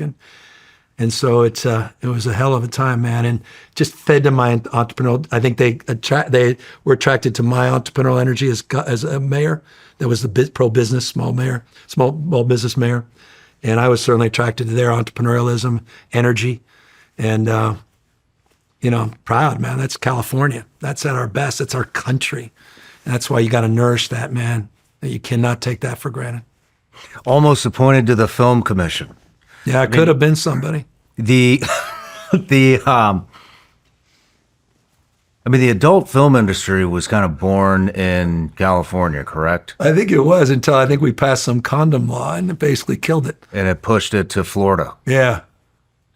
Was that you? No, but everything else is me, so I might as well. Jesus Christ! Did you push it? No, that was before my time. I think was it? I think it was. I recall it was. Yeah, that would not have been an issue that I'm blamed for everything else. Let me double check. I don't think that was. I haven't been governor for that long, man. It's only been 6.5 years. Feels like a lifetime. I'm everyone's favorite pinata now. Would you have done it? Done what? Would you have made that rule, the condom rule, to push that? I don't know. It's interesting. I get why I was, I thought it was a little earlier with sort of HIV and AIDS and some of the concerns in that space. And we were had some sort of flare-ups in that respect. From a public health perspective, I don't know. Honestly, it's an interesting, of all questions, man, in a million years, I didn't expect to hear you ask that question. I didn't expect to ask it. But so, and I'm not trying to deflect. I want to hear, it'd be interesting to hear the debate on that again. I think that, I told you I have little ones. You have kids. The shit is so accessible. It's a problem. And it's everywhere. Problem. And it's ruining kids' minds. And now you can find anything you want to find out there on the internet as far as sexuality and people model that. They think that's what relationships are about. Mm-hmm. And for our young men, man, we got a crisis of masculinity, a crisis with young men. It's a big goddamn issue. Mm-hmm. Suicide rates, deaths of despair. In every category, our men are just getting crushed. And I'll tell you, as a Democrat, we better own that space, man.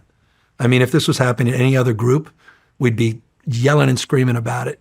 it's interesting. I'll tell you, to Trump's credit, he was able to use that in many ways politically to his advantage. And I worry, and I mean, that's why I had Charlie Kirk on my first podcast and guys in this space that, are really, to me, fascinating, interesting, successful in terms of their capacity to communicate and organize and address these concerns and these grievances. As a Democrat in our party, we need to really dive deeper into that. But as you suggest, the issue around pornography is part of that.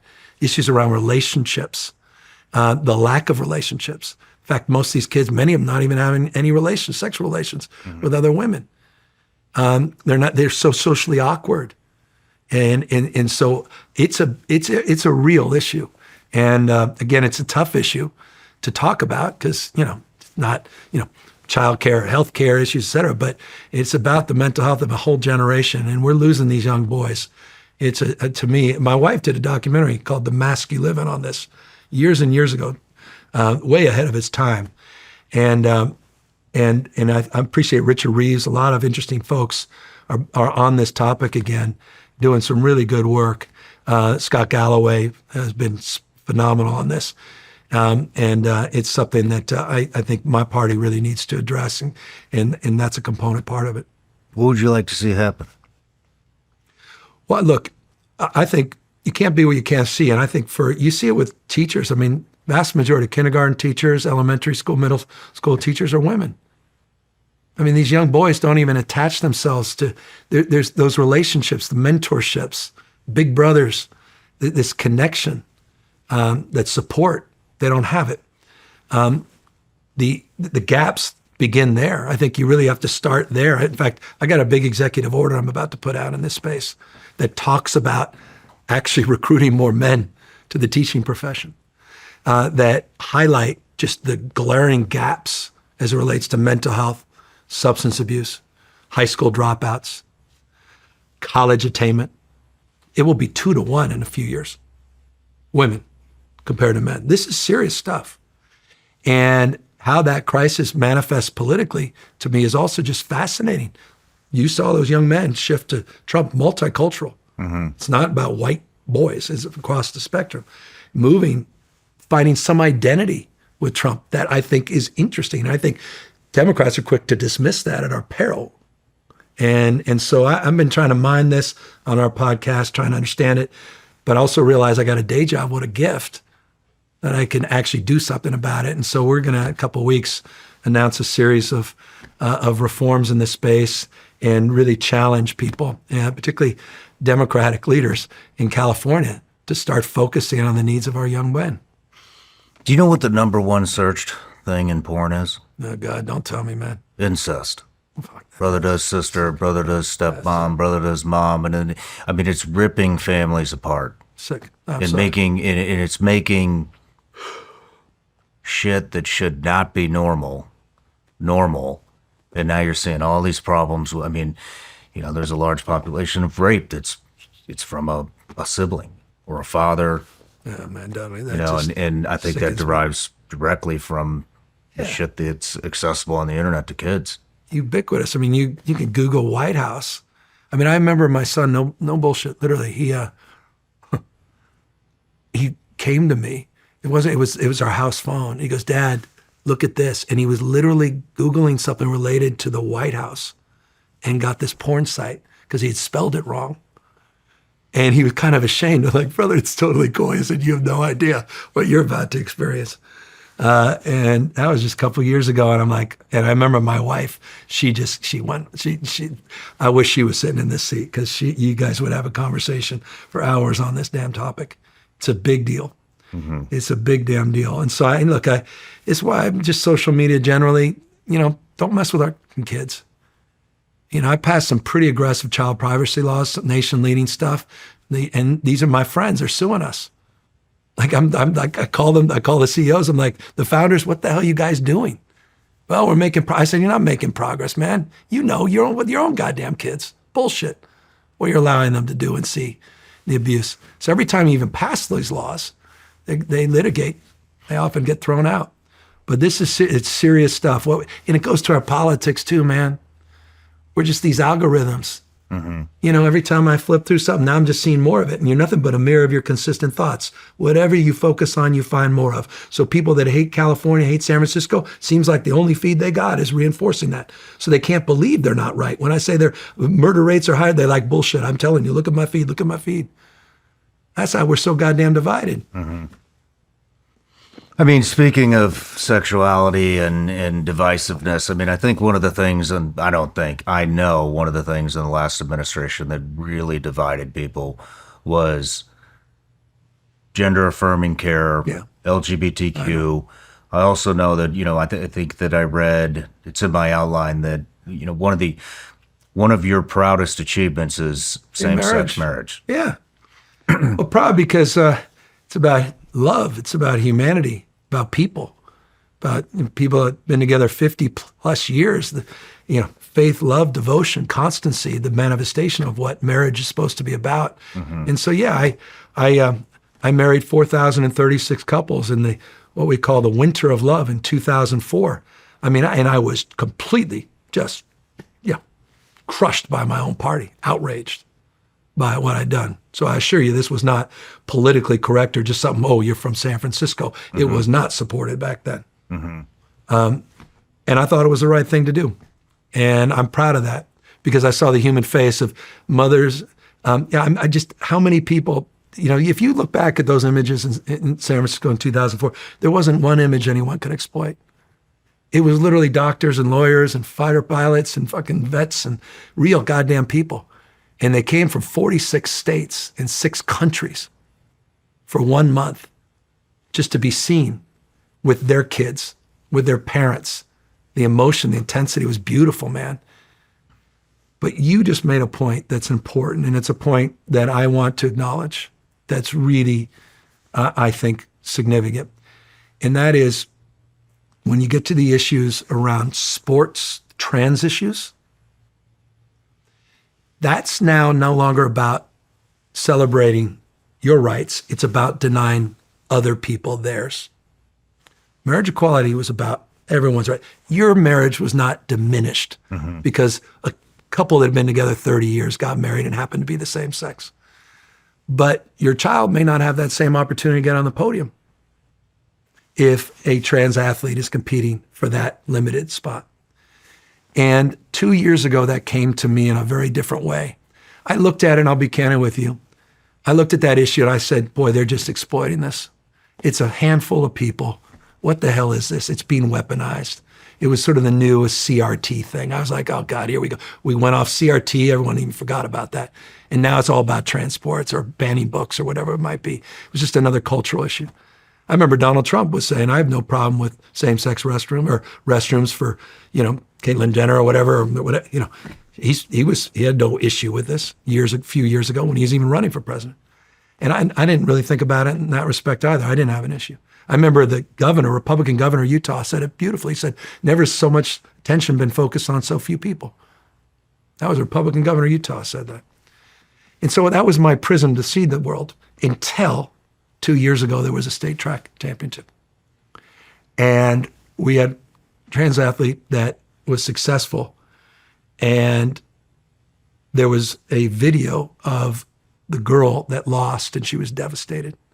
And that video went around everywhere. And it was very emotional. It was very real. And you felt for the girl that she's not going to get to those state finals. And the finals were a few weeks away. There was a lot of energy around it. Like people are like pissed, understandably. And I remember calling my team in. I said, is there a compromise? What can we do here? Like, this is legit. And there was someone that advises the International Olympic Committee who happens to, I think, live in California. And they came in to say, well, what's the right stage for a woman, man, is pre-puberty, et cetera. They said it's incredibly nuanced, incredibly difficult. And I remember being just amazingly frustrated by it. And the worst thing is the 2 girls, instead of us being able to figure it out, they both dropped out. The trans athlete and the girl that lost. They both didn't even play the finals. I'm like, man, that wasn't fair. I said that to my team. I remember at the time saying it to my team. Then I started showing up on my kids' soccer games, everyone else. Every parent coming up said it's so unfair. Like, whoa. Like everywhere I went. Progressively minded people, not bigots that are champions of trans policy, like I am. but didn't like the sports. It's like, come on, man, you got to do something. And I just sat there sort of quietly trying to figure this out. And my feelings were well known by my staff. And I did this podcast with Charlie Kirk. And Charlie was the first one. It was my first podcast on my new show. And Charlie showed up, and unsurprisingly, he brought it up. And he said, tell me that's not fair. I said, it's not fair. You're right. And I said, it's also not fair that these people feel scapegoated and all they want to do is just goddamn survive. I didn't say goddamn, but I said something along those lines. Well, it blew up. People were pissed. My party was pissed. LGBTQ caucus, I'll never forget that meeting with my friends, furious with me because I don't think it's fair. It's not. The challenge in California, and it's all over the news the last 48 hours, and I got it with protests in South Carolina, is there's a law that was signed by the last governor, 2013 or 14, that is the law in the state of California. There were two efforts a few months ago to change it after I said it wasn't fair. They didn't get out of committee. We have a constitution. The governor doesn't get to decide to change the law by fiat. It has to be done with the consent of the legislature. They didn't move forward. So now, of course, Trump is having the time of his life. And I assure you he is, because we've had conversations on this topic. So I know exactly. He says, you got abortion, I got this. He told me that. My mother's grave. Politics.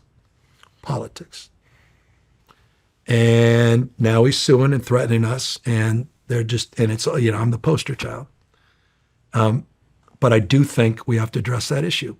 And I do think the legislature should address that issue, but with grace, with humanity, with respect to someone different than yourself. And, I get the kids, I get all that. I mean, it's deeply emotional and complicated, but I wish people wouldn't weaponize it the way they do and demean people the way some people do. But because you oppose sports does not make you a bigot, doesn't make you homophobic. And my party needs to stop saying that.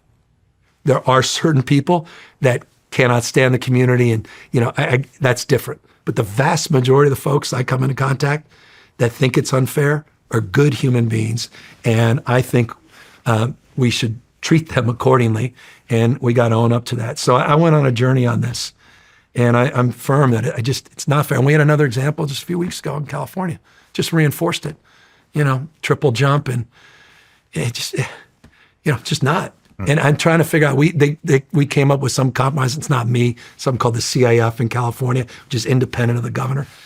But they came up with what they thought was a compromise, which was allowing 2 medals. But that kind of pissed it worked-ish, but it's not the answer to this. And so we got to address it, because I really worry about LGBTQ rights getting rolled back. Even support for marriage equality is declining now. And I think this issue is really, they've been very effective weaponizing it, very effectively expressing their anger about it, not even weaponizing, but legitimate anger, people that disagree. And it's hurting the broader movement. And as a guy who's been a champion for the movement, I hope we wake up to that. And I think it's a much bigger issue than I fully appreciated a few years ago. It is a handful of people, yes, but that doesn't change the fact that it's not fair. Whether you're juggling tasks or trying to stay clear-headed throughout the day, Ketone IQ delivers clean brain fuel that can help you think sharper, longer, and smoother. No caffeine, no crash, no overstimulation. Thanks to the folks at HVMN for sending me their Ketone IQ product to try. I really like taking Ketone IQ before I work out. It's not an energy drink, but it gives me a ton of energy. I wish I had this when I was on active duty. When I take it, I have more endurance, but without the crash. Ketone IQ uses ketone diol for a fast-acting, natural, slow-release effect with no artificial sweeteners or fillers. It helps support high-focus tasks by directly powering neurons and stabilizing cognitive output, and It's military tested, originally developed to support elite cognitive performance in the field. HVMN has an amazing offer just for my listeners. Visit ketone.com/SRS for 30% off your subscription order, plus receive a free gift with your second shipment. Fun surprises like a free 6-pack, Ketone IQ merch, and more. These statements and products have not been evaluated by the FDA. These products are not intended to diagnose, treat, cure, or prevent any disease or condition. If you're like me, health and wellness is extremely important to you. But how do you know who to trust when it comes to the supplement industry? We have all these companies. They pop up every other day. They're all selling snake oil. How do you know who to trust? Well, here's the most important question. Who wants to take the biggest, most massive shit of your entire life? Bubs is a company I've used and trusted for a long time. They make great products, have rigorous quality standards, and they are a longtime supporter of this show. And they have the recipe for the biggest shit of your entire life. I love their collagen peptides. This isn't just any collagen. It is a benchmark of trust and performance. It's crafted with integrity and backed by NSF for sports certification, giving you their assurance of its purity and potency. Bubs Collagen Peptides help support your joints, help enhance recovery, and help revitalize your hair and skin. And yes, it will help you stay regular. Bubs was founded in honor of Navy SEAL Glenn Bub Doherty, and every product supports veterans with 10% of all profits going to help military men and women transition back into civilian life. And now for the recipe for the biggest and best shit of your entire life. Bubs Collagen Peptides mixed with Bubs Apple Cider Vinegar Gummies, and you have a recipe for success every day. Bubs Collagen Peptides, Bubs Apple Cider Vinegar Gummies. Ready to upgrade your life? Visit bubsnaturals.com today and use promo code Sean for 20% off your order. bubsnaturals.com/Sean. I mean, do you think that, in your opinion, that the whole LGBTQ agenda went a little too far on this? I mean, in my opinion, it went way too far. And, you know, I'm a person, I don't give a shit. You want to get married? Fine, cool. I'm curious, and just out of curiosity, 20 years ago, did you feel that way about same-sex marriage? I mean, 20 years ago, I was 22 and in the SEAL team, so I didn't really care. You weren't thinking about that stuff. wasn't really on my radar. But yeah, there was definitely a time that I was against it. But it's, you know, I've always been kind of a person that's, you know, you do you, I'll do me. I don't need to see it. You don't need to like push it on me. I guess I don't even care if I see it. Yeah, you know, it doesn't fucking bother me. None of it really bothers me.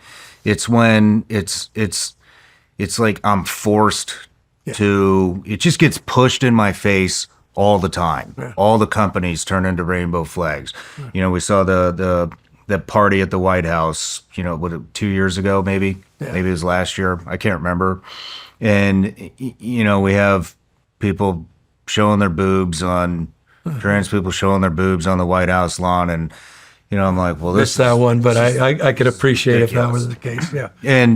And then, you know, in the major thing that I hear the most is the kids, you know, and I don't know if California's one. I know Washington's one where, you know, the state can come in and basically take your kid if you're against gender affirming care. Yeah, there's some nuanced language and around that. There's about 21 states, by the way, just on the California's hardly, again, it's not the only everyone. Mm-hmm. Back to California, but about 21 states that tend to operate in this space similarly, with sort of variants along the same rules. And obviously California is one of them.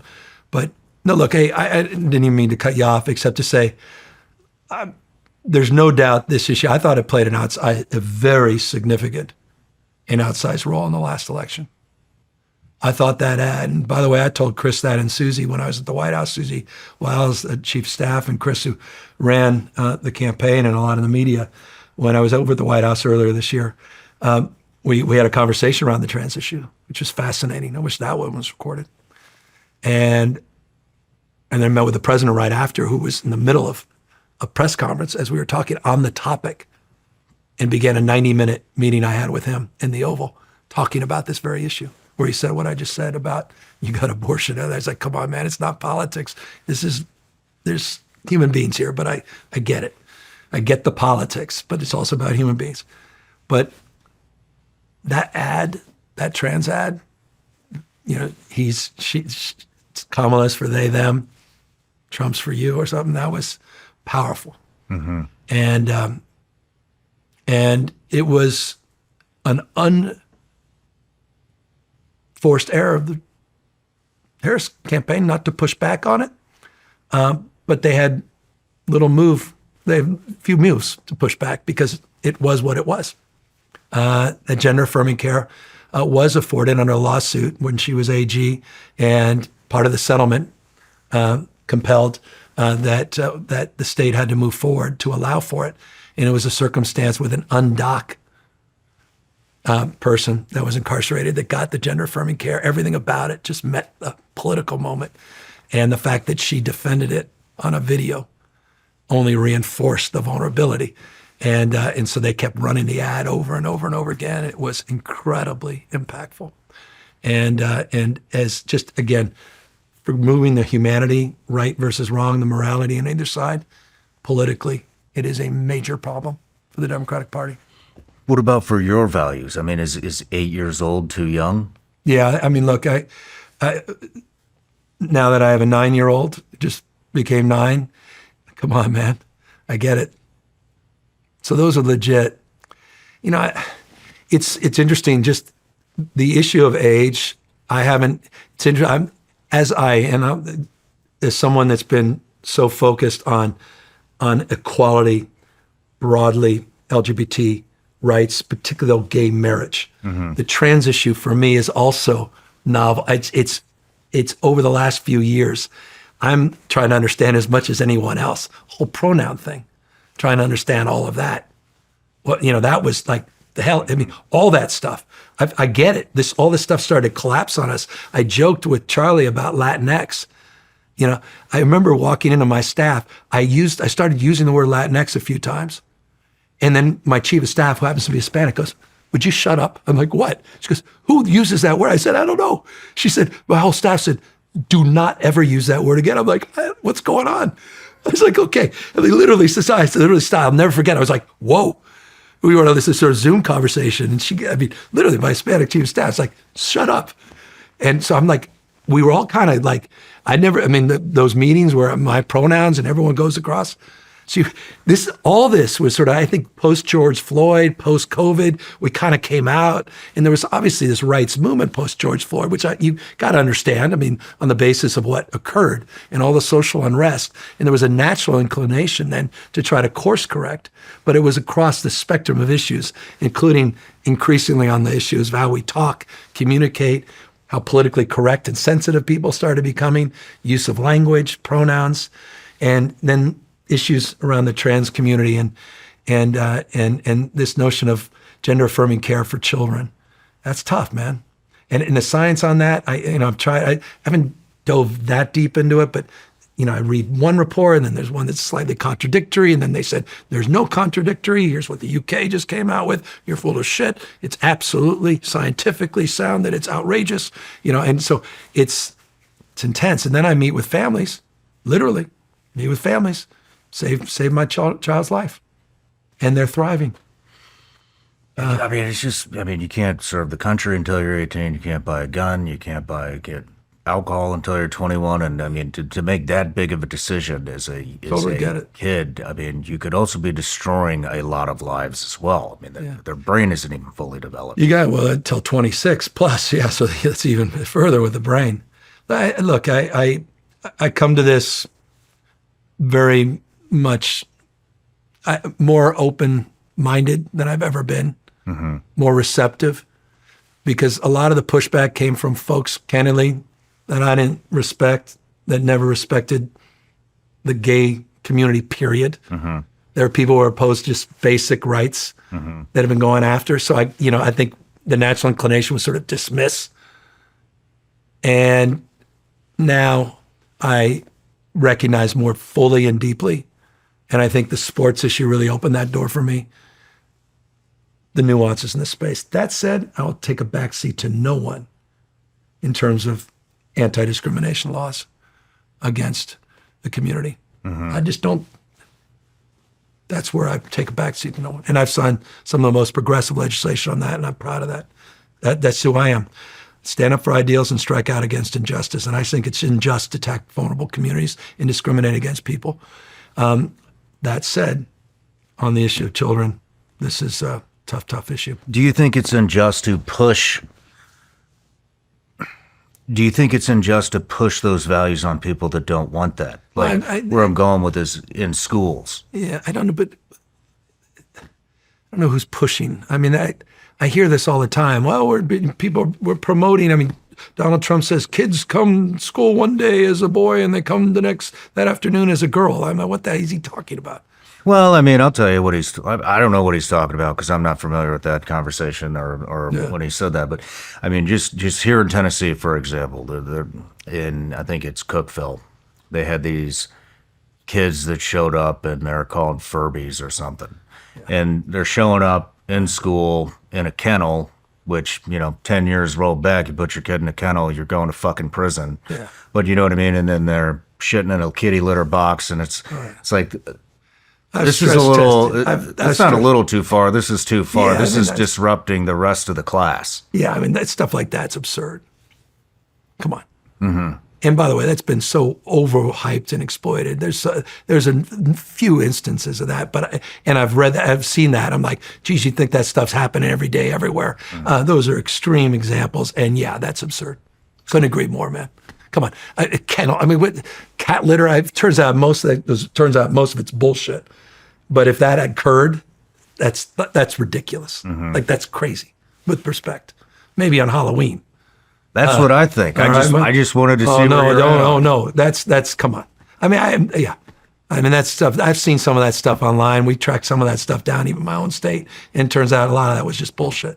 And then it gets weaponized, exploited, surround sound on social media. And my friends Jesse Waters and everyone at night running up and down saying Democrats want to turn out the kids to furries. And now we got to do accommodations and anti-discrimination for kids that need cat litter in their schools. I mean, come on. They're red lines. That's one of them. All right. God bless. Thank you. Thank you. I needed to hear that. I needed to hear that. But I get caught in the surround sound. No, and on the sports, we're gonna have to figure that out, man. I just wish there was a space to do it. That's not this space. And in this space, it's like state of California. I just do a countersuit against Trump on this because it's state law on the issue of trans sports because they're looking to defund the state with congressionally appropriated dollars over this, which is it's political theater. It's the weaponization of the issue. But it's an issue I'd love to resolve, but I need my legislature to resolve it. And it can't just be done by an executive order or fiat. That's why we have a state constitution longer than the U.S. Constitution. And that's the conditions we're in this country right now. And Donald Trump's a master at exploiting that. What do you think Trump's doing wrong right now? Well, 5,000 damn military in the streets of an American city, sowing chaos, fear, and anxiety intentionally, purposely, ripping communities apart, taking kids, not even going to summer school now because they're scared to death. Just had the diocese down in San Bernardino say you don't have to come to church. Not even faith leaders now. Members of their own congregations are scared to death to show up at church. I mean, this is a chill. And the tariffs, I mean, there's a recklessness. The tariff, 50% on copper, that's going to cost every single person listening. That just happened. pissed off because he has a guy who's a buddy of his, Bolsonaro in Brazil. I'll do 50% on that. We have a trade surplus with Brazil. Give me a goddamn break. Theory of his case about onshoring. I mean, it's just it's a madness as an economic policy. I get tariffs as a tool, but now they're just a political weapon. So across the board, I think he's been, 90 deals in 90 days. There were 2 vague deals in 90 days. Keeps moving the goalposts. I'm not impressed at all. We had contraction in the economy in the first quarter. His last quarter, last year, was 2.4% growth. Hell, the Biden administration created 16.6 million jobs. That's 8 times more than the last 3 Republican administrations combined, 1.9 million. You talk about jobs, by the way. You go back to the end of the Cold War. I stayed at Ronald Reagan's old office when he was governor. The end of the Cold War in 1989 until last year, there's been 52 million jobs created in America. 49, almost 50 million of them were created under Democratic administrations. 96+% under Democratic administration. The idea that we're losing on the jobs issue is beyond me. And now we're seeing GDP contract. We're not seeing prices significantly decline. We've got significant reduction in trade and port activity impacting my state disproportionately. Got an immigration policy that's going to impact workforce and our global competitiveness with allies and trade policy. I mean, I'm not impressed at all. And this big, beautiful bill, I'm with Elon Musk on it. I think he described it better than anybody. Mm-hmm. I mean, I think that the job numbers are a little bit botched. I mean, because also during Biden's administration, everybody went back to work after being laid off and fired for COVID. And so we had, as businesses reopened, that created a lot of jobs. And so that inflated the numbers more than normal. Yeah, but we blew past the pre-pandemic numbers in 18 months. And all the jobs subsequent were net new jobs. I mean, our GDP was the envy of the world. We had the lowest uninsured rate in U.S. history, the lowest black unemployment in U.S. history, lowest unemployment for women in U.S. history.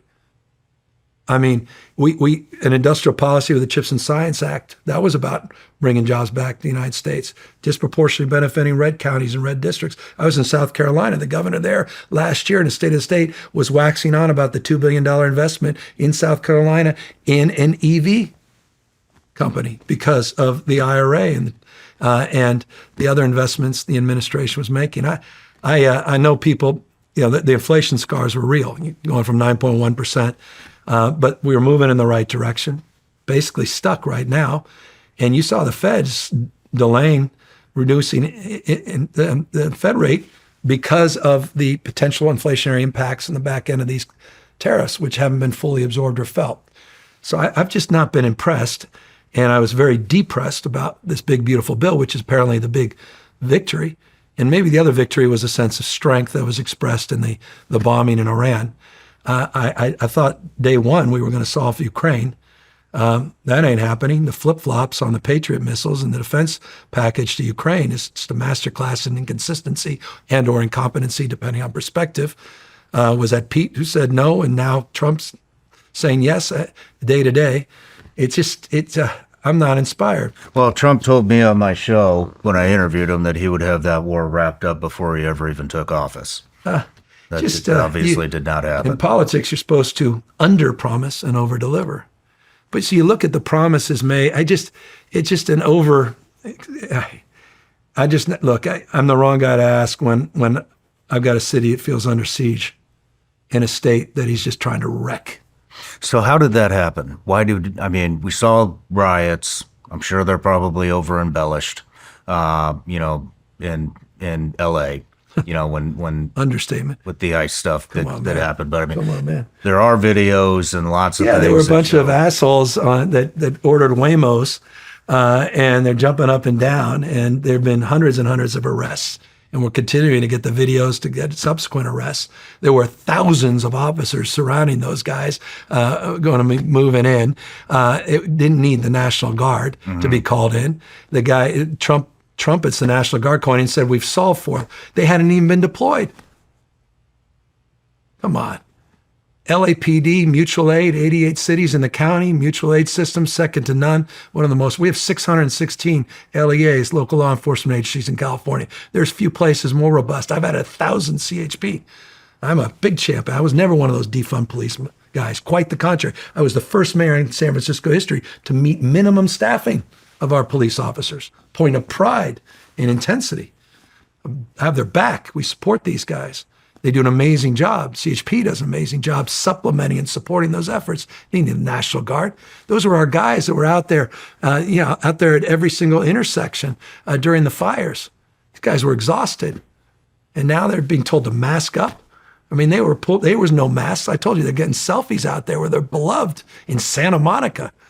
Now, man, all that reputational damage that's being done as they're sitting there on horses with American flags running through soccer fields, scaring kids that are playing soccer in the middle of the day at a summer camp. For what? Just toughness. It's a weakness masquerading as strength. That's what I don't like about this son of a bitch. I don't. And forgive me, I know he's the president of the United States. Forgive me, I didn't, he calls me new scum. Come on. How do I explain that to my kid? Now I have my kids' friends calling my kids new scum. That I get, because I was called that in 7th grade, but not by a 79-year-old. Model better goddamn behavior, man. Forgive the goddamn. It's what I don't. Yeah, it's what I don't like about him. Is that resolved? It will be resolved when when it doesn't get any attention, then it will resolve itself. But what they're doing is testing the boundaries. They knew we'd litigate. We won at lower court, appellate court. We lost. We now are updating the litigation. We filed 27 plus lawsuits against this guy. I didn't want to do one, honestly. I remember I did this special session, met him in the Oval Office, and I left the Oval Office right at the end of the meeting with Trump. I said, and we had a great conversation. No bullshit, great conversation. Just like I had a great conversation the night before he put in the National Guard, didn't give me any heads up. No heads up. No kidding. Not one fucking word on the topic. We talked about everything but what was going on in LA. He completely lied about that conversation. Totally surprised me with the National Guard. We were in contact with his chief of staff, Susie Wiles, back and forth. Let's work this out. What do you need? We've got supplemental support. We had hundreds of guys down there. We'll have hundreds more. Obviously, we want to protect your guys. Give me a break, of course. Protect your folks. We don't interfere in federal law enforcement with federal resources doing federal work. Never have. That's not the state's role. Period. Full stop. Period. We're clear about that. Their responsibility to do federal work, we will support. We're not going to get in the way. You do that. I just don't want you to co-op our guys that are doing all kinds of other work. That's not their job. That's your job. And he decided to do this because they're testing it. They're using this as a petri dish. They're testing executive boundaries to see how far they can go across the United States. Mm-hmm. Now they're so resourced that Donald Trump will have one of the largest private armies in the world. Well, that's what came to my mind, and I'm a little torn on it. I mean, all I see, I didn't go there, I didn't see it for myself, but I mean, on social, the shit coming out on X, I mean, it looked fucking horrible, like really dangerous.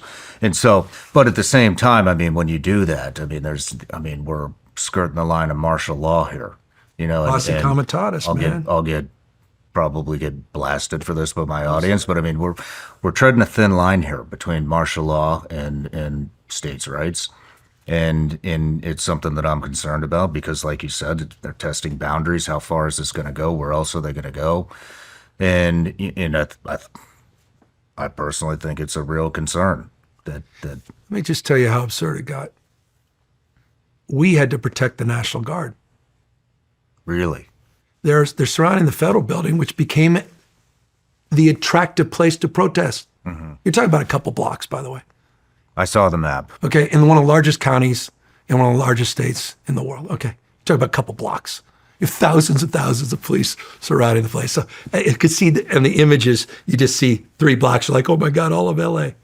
I was up there in helicopters. I was driving around. I'm in the Reagan building, My office, literally a couple blocks away. You don't even hear anything. You don't even know what's going on. And the National Guard are there, but they can't engage. So our guys are arresting the protesters that are protesting the Guard. We're protecting the Guard. That's how absurd things got. Shit. God is my witness, literally. Our CHP guys, a lot of these guys are Trumpers, man. They love this guy, all the law enforcement. And they're like, what the fuck is going on? Like, why? What is happening? All these National Guard men and women, these great kids. Like, I actually used to work for that law enforcement agency. Now they got me doing this. Why the hell? I want to go back to work. Paramedics, firefighters. Trump took hundreds of people off the lines, our rattlesnake teams, doing vegetation and forest management to prepare for wildfire season. In his forest, we were raking his forests. Took hundreds of them off. National Guard. I use the National Guard. I deploy them, not just on the border and doing counter-narcotics, anti-fentanyl interdiction, but we use them to deal with forest and vegetation management with our Conservation Corps and others. Love these guys. Love these guys. Told you 2,500 of them I deployed during the fires. They were there before the fires occurred in LA. I pre-deployed 110 engines. Pre-deployed. The National Guard was part of the pre-deployment. All our air assets, brought them from Northern California to Southern California. They were part of that team, integrated in. Proud of these guys, man. And to see these guys abused, hundreds of millions of dollars wasted at taxpayer. They're sitting there in armories. And then a few of them get to be paraded around. And they're like, what the hell are we being paraded? What are we doing? To run into a park when there wasn't one damn arrest in MacArthur Park on the 6th-month anniversary of the fires. Intentionally doing it the day of our press conference, just to rub it in.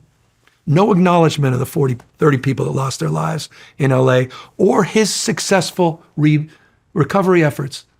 He's been our partner. I complimented Donald Trump at our press conference as he was sending out our National Guard behind my back at the same damn time in this vulgar display of cruelty in MacArthur Park. And I was saying, thank you to the U.S. Army Corps. Thank you to Lee Zeldin in this historic debris removal effort in 6 months, unprecedented in U.S. history, the fastest debris removal ever.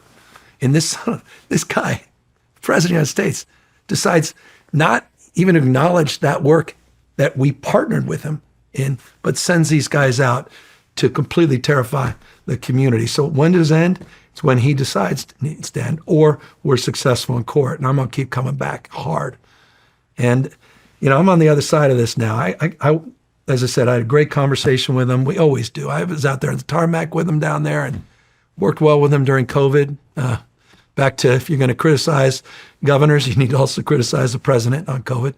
And I want to work with him, man. When it comes to emergency preparedness and safety, I was, Hurricane Helene was why I was in South Carolina. I was talking about the recovery efforts. They're still not fully recovered. We have to be there for each other. I want to be there with the folks out there in Texas, man. No politics. That can condition aid. Greg Abbott, you get every goddamn dollar you need. I mean, you're a 13-year-old girl clutching the hands of an 11-year-old found dead downriver, man. Oh, at age of my kids. It's not politics. I don't care who's to blame right now, man. Find anyone that's alive. Let's have that conversation. And if they need aid, provide it. I send search and rescue teams that Friday morning, said whatever you need. I was proud to support Speaker Johnson in the recovery in the hurricanes in Louisiana. But they want to condition aid in California because they disagree with a water faucet or somewhere that he's made up in water policy, or saying I'm not raking his forest. 57% of the forests in California are federal. 3% are California. I've spent $2 billion raking all our forests. He's spending nothing. Interesting. I didn't know that. It's just a lot of crap. Billions and billions of dollars. We've 10x'd our investments in that space. 10x'd it. From the day I got in, the first executive order I signed as governor of California was around vegetation and forest management. Waived CEQA again. Did an emergency order to fast track these efforts. Unprecedented investments in this space. And he just demagogues them. We have a big federal fire on his land. In CAL FIRE, our folks are the ones that are the vast majority of the incident command. And, he just cut goddamn workforce at the U.S. Forest Service. Damn. So I just want a little bit of, consistency, a little less hypocrisy, a little less politics, Otherwise, he's fine. To your question. I mean, with those wildfires, you know, I did an interview on that with Tim Sheehy, senator out of Montana, and you know, the one of the things the one thing that stuck with me the most was him telling me about houses that were burning down that were next to ponds, next to lakes, and that you know the helos that were carrying water, you know, they fill up in lakes, dump it, could not fill up their tanks or their buckets or whatever the hell they call them in those lakes because of an endangered fish. I think it's called the In Montana? smellfish. No, this is in Oh, California. he's full of shit. He's full of shit. Full of shit. Doesn't know what the hell he's talking about. What crap. Just made up. That's so stupid. I can't even believe he said that. I'm embarrassed someone told him that. And I'm sorry someone told him that and he had to repeat it. Well, Trump said it on Joe Rogan's podcast. Yeah, Trump is, it was laughable. He said he sent water down to LA, completely made it up. He was trying to show me maps and convince me at the Resolute desk in the Oval Office. I started laughing. I said, I can't convince you. I said, you literally you're making this up. And I don't know what else to tell you. And then I finally said, okay, you win. You've solved for the problem. You've made California abundant with water again. I said, can we just stop this nonsense? It's like when he said he had another conversation with me he never had. Just So made they up. were able to access those lakes and ponds, and I mean, I got dozens and dozens of these things, and they're pulling water and running these figure eights, these goddamn rock stars 24/7, using the assets that I invested in as governor, allowing us the night drops 24/7. Yes. so do you think that they are not? What bullshit? Do you think they're not? By the way, that senator, I'm sorry, Senator. Boy, that's embarrassing. And I'm sorry someone told you that. And I guess it was the president. I would encourage you to stress test what he says. I mean, when you're saying that you're the one that's cleaning out the federal forests, and that's the federal government's Hundreds job and to do hundreds of that. millions of dollars we've invested doing the work of the federal government. 57% of the state's property is in federal hands. 3% are in state hands. These fires, Camp Fire, the most deadly in California, started in federal lands. And this guy comes in and talks about raking. And he's serious about raking. He actually believes in it's insane. It's like actually, honestly, just think about that, raking the forest.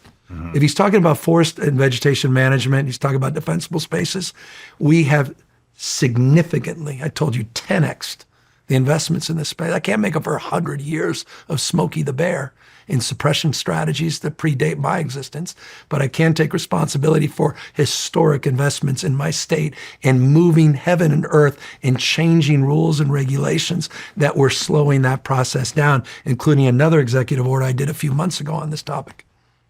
I mean, when he's talking about raking the forest, I mean, he's talking about getting the dead debris. No, he's talking about raking. John, I'm just telling you, man. After he said raking the forest, I was down in the Woolsey Fire. I flew with him in the Air Force One, was with him in the car. I was with him on Marine One, spent the day with him. Northern California, went to Southern California. He talked about, Newsom needs to rake the forest. And everyone kind of laughed. He wasn't laughing. And he called me, I'm not kidding. A couple days later, I'll never forget, I was at my house up in Fair Oaks. And President's online. I'm like, hey, he goes, hey, did you follow up on raking the forest? I said, oh, yes, sir, Mr. President. We're doing the vegetation forest management. He goes, no, raking the forest. You got to call the president, I don't know, Finland or something. Can't even remember which. I said, well, I know. I said, no, we're definitely doing all the vegetation management. He said, no, raking. When he says it, he's not kidding. I'm just telling you. Why are they not sending federal aid to do that? At least send some rakes. He didn't even send a damn rake. I may make some hats, make America rake again. Sell some goddamn merchandise on my podcast, not just yours. Thank you for the gummies. You're welcome. There's red dye in those, by the way. Jesus, see? RFK Jr. and Newsom are Those are shamed gonna for be you. illegal soon. Both of us. At least we agree on that, Bobby. So look, when it comes to emergency preparedness and management, man, we got to get along.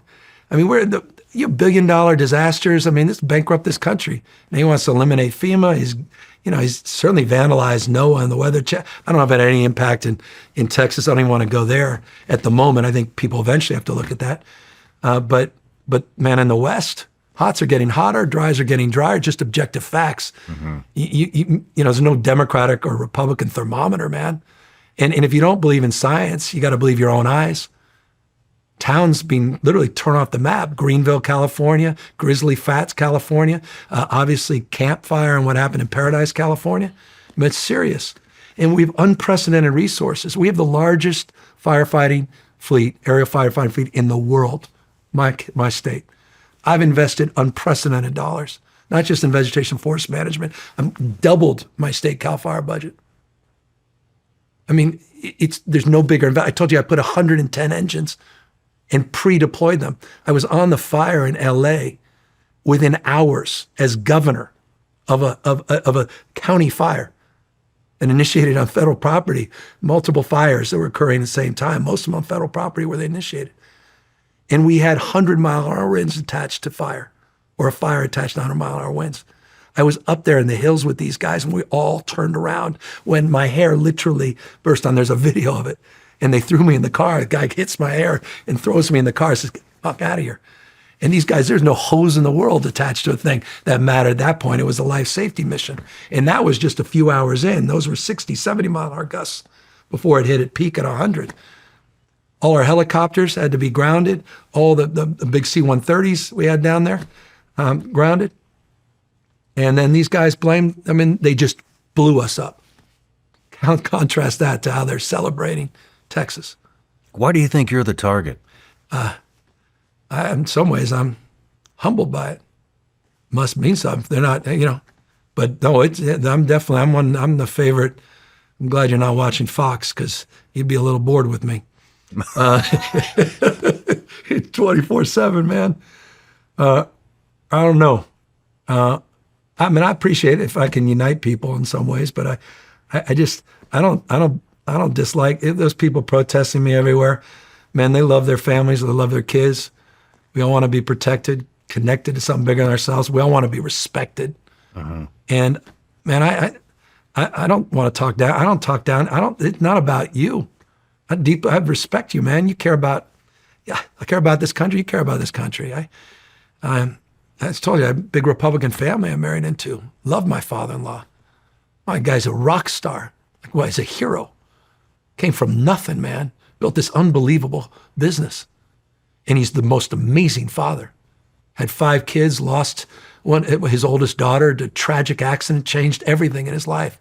Man of values and principles and faith. In fact, he's the grandfather of my kids, man. And he live and die for this fucking country. Big gun owner, hunter. He's an incredible role model. And he's a Republican. God bless him, man. Good. We had different points of view. I don't hate him. I don't think he hates me. I like some of my politics. We've had the conversation we just had about trans issues. It's tough. I get it. But he knows my heart. I know his. And I think, man, that's 99.9% of people out there.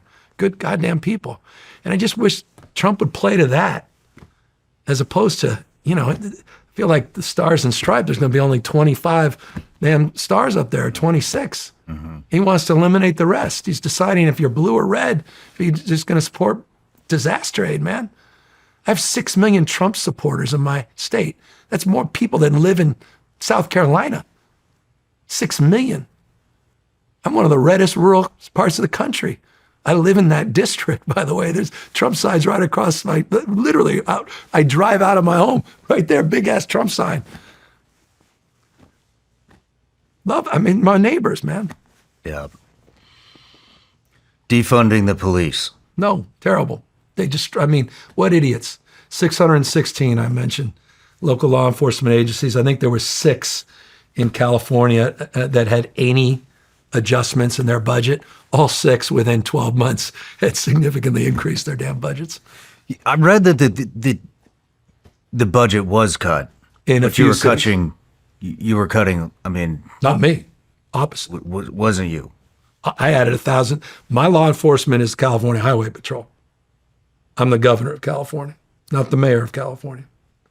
And you had cities that decide their budget, their own. I mean, you have a lot of charter cities, and there were a number of cities. I said, I at the time was very vocal, saying I do not support defund the police, and this is a big mistake. Remember, when I was mayor, I was moving in the opposite direction, got first-time minimum staffing. By the way, San Francisco's never recovered on the staffing levels they have in terms of historic crime reduction.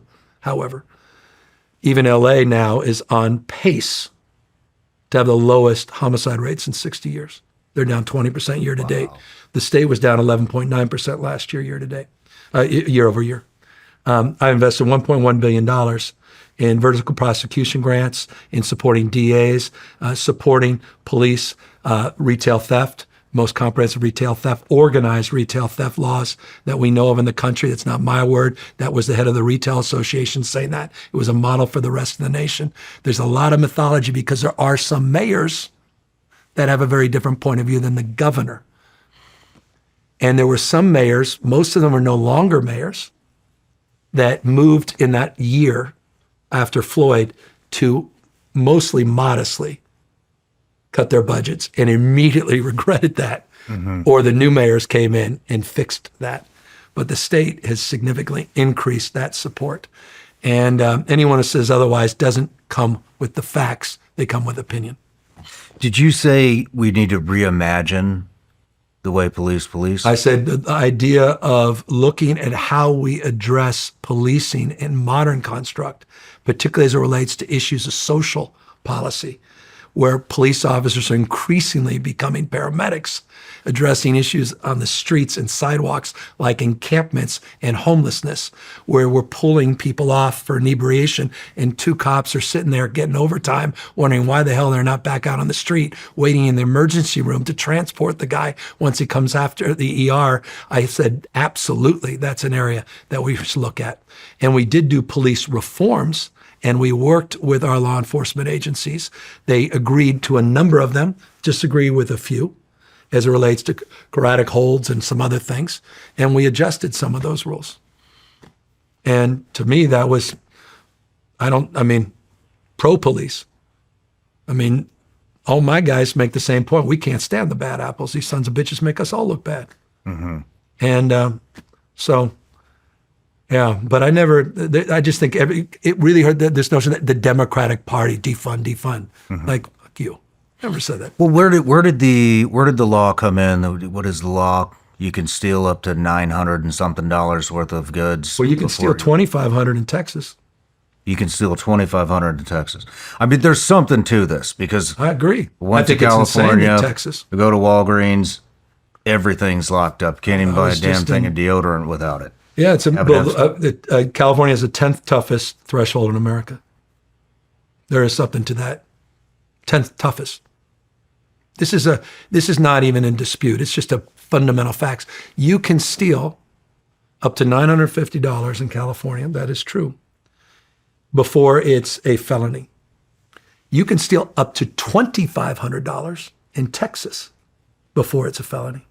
Texas is weaker. It's the weakest in the country. No shit. There are 40 states where you can steal even more than in California. 40? 40. We're number 10 toughest. 10th toughest. It got made. I love it. I just sat there and the press got so goddamn lazy on this. It wasn't even just right-wing media saying this. It was even just thoughtful press saying, well, the 950. I'm like, really? It's a little more complicated than that. But 10th toughest in America. It's a fact.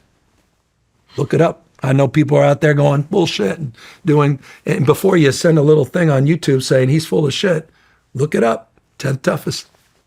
Don't embarrass yourself by posting that. You tried to fix that, didn't you? I was the one wanting to fix and reform our retail theft issues and work with the Retail Association of Grocers and did a package of 12 bills. And I also did a crime package 3 years prior, anticipating. I was like, guys, pay attention to my legislature. I'm like, guys, we're not paying attention to what's going on. Right after COVID, and we started to see, you're right, quality of life stuff, streets, encampments, like, come on. And what was happening, organized retail theft. These were organized operations going on third-party platforms, selling all this stuff for half price. You may have even bought something, going, wow, what a deal. Not knowing that this was part of these rings. And we started to build support for a new approach. And these grants, these vertical prosecution grants, have been a big part of the success. CHP ran these task forces with local DA sheriffs. Mass majority of these sheriffs can't stand me, wanted to recall me. They're on the 7th recall against me as we speak. One went to the ballot, you may recall, that Trump and others supported. Gingrich, who just was on my podcast, supported. Still had him on my podcast. And because we were slower to act than we should have, there was a ballot initiative to address the issue that purported to address the issue as a retail theft issue, when in fact it disproportionately is a drug issue, possession of drugs. And I fear that that will set us backwards, and it does not push us forward. So I opposed it. Public overwhelmingly supported it. I was on the wrong side politically, but I think on the substance, I was on the right side. And you're seeing crime even before that's gone into effect, just went into effect in January or very late last year. But the crime rates are dropping across the spectrum in every category except arson last year.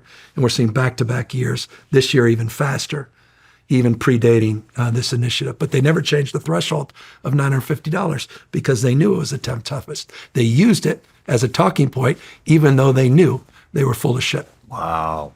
That's how effective narrative is.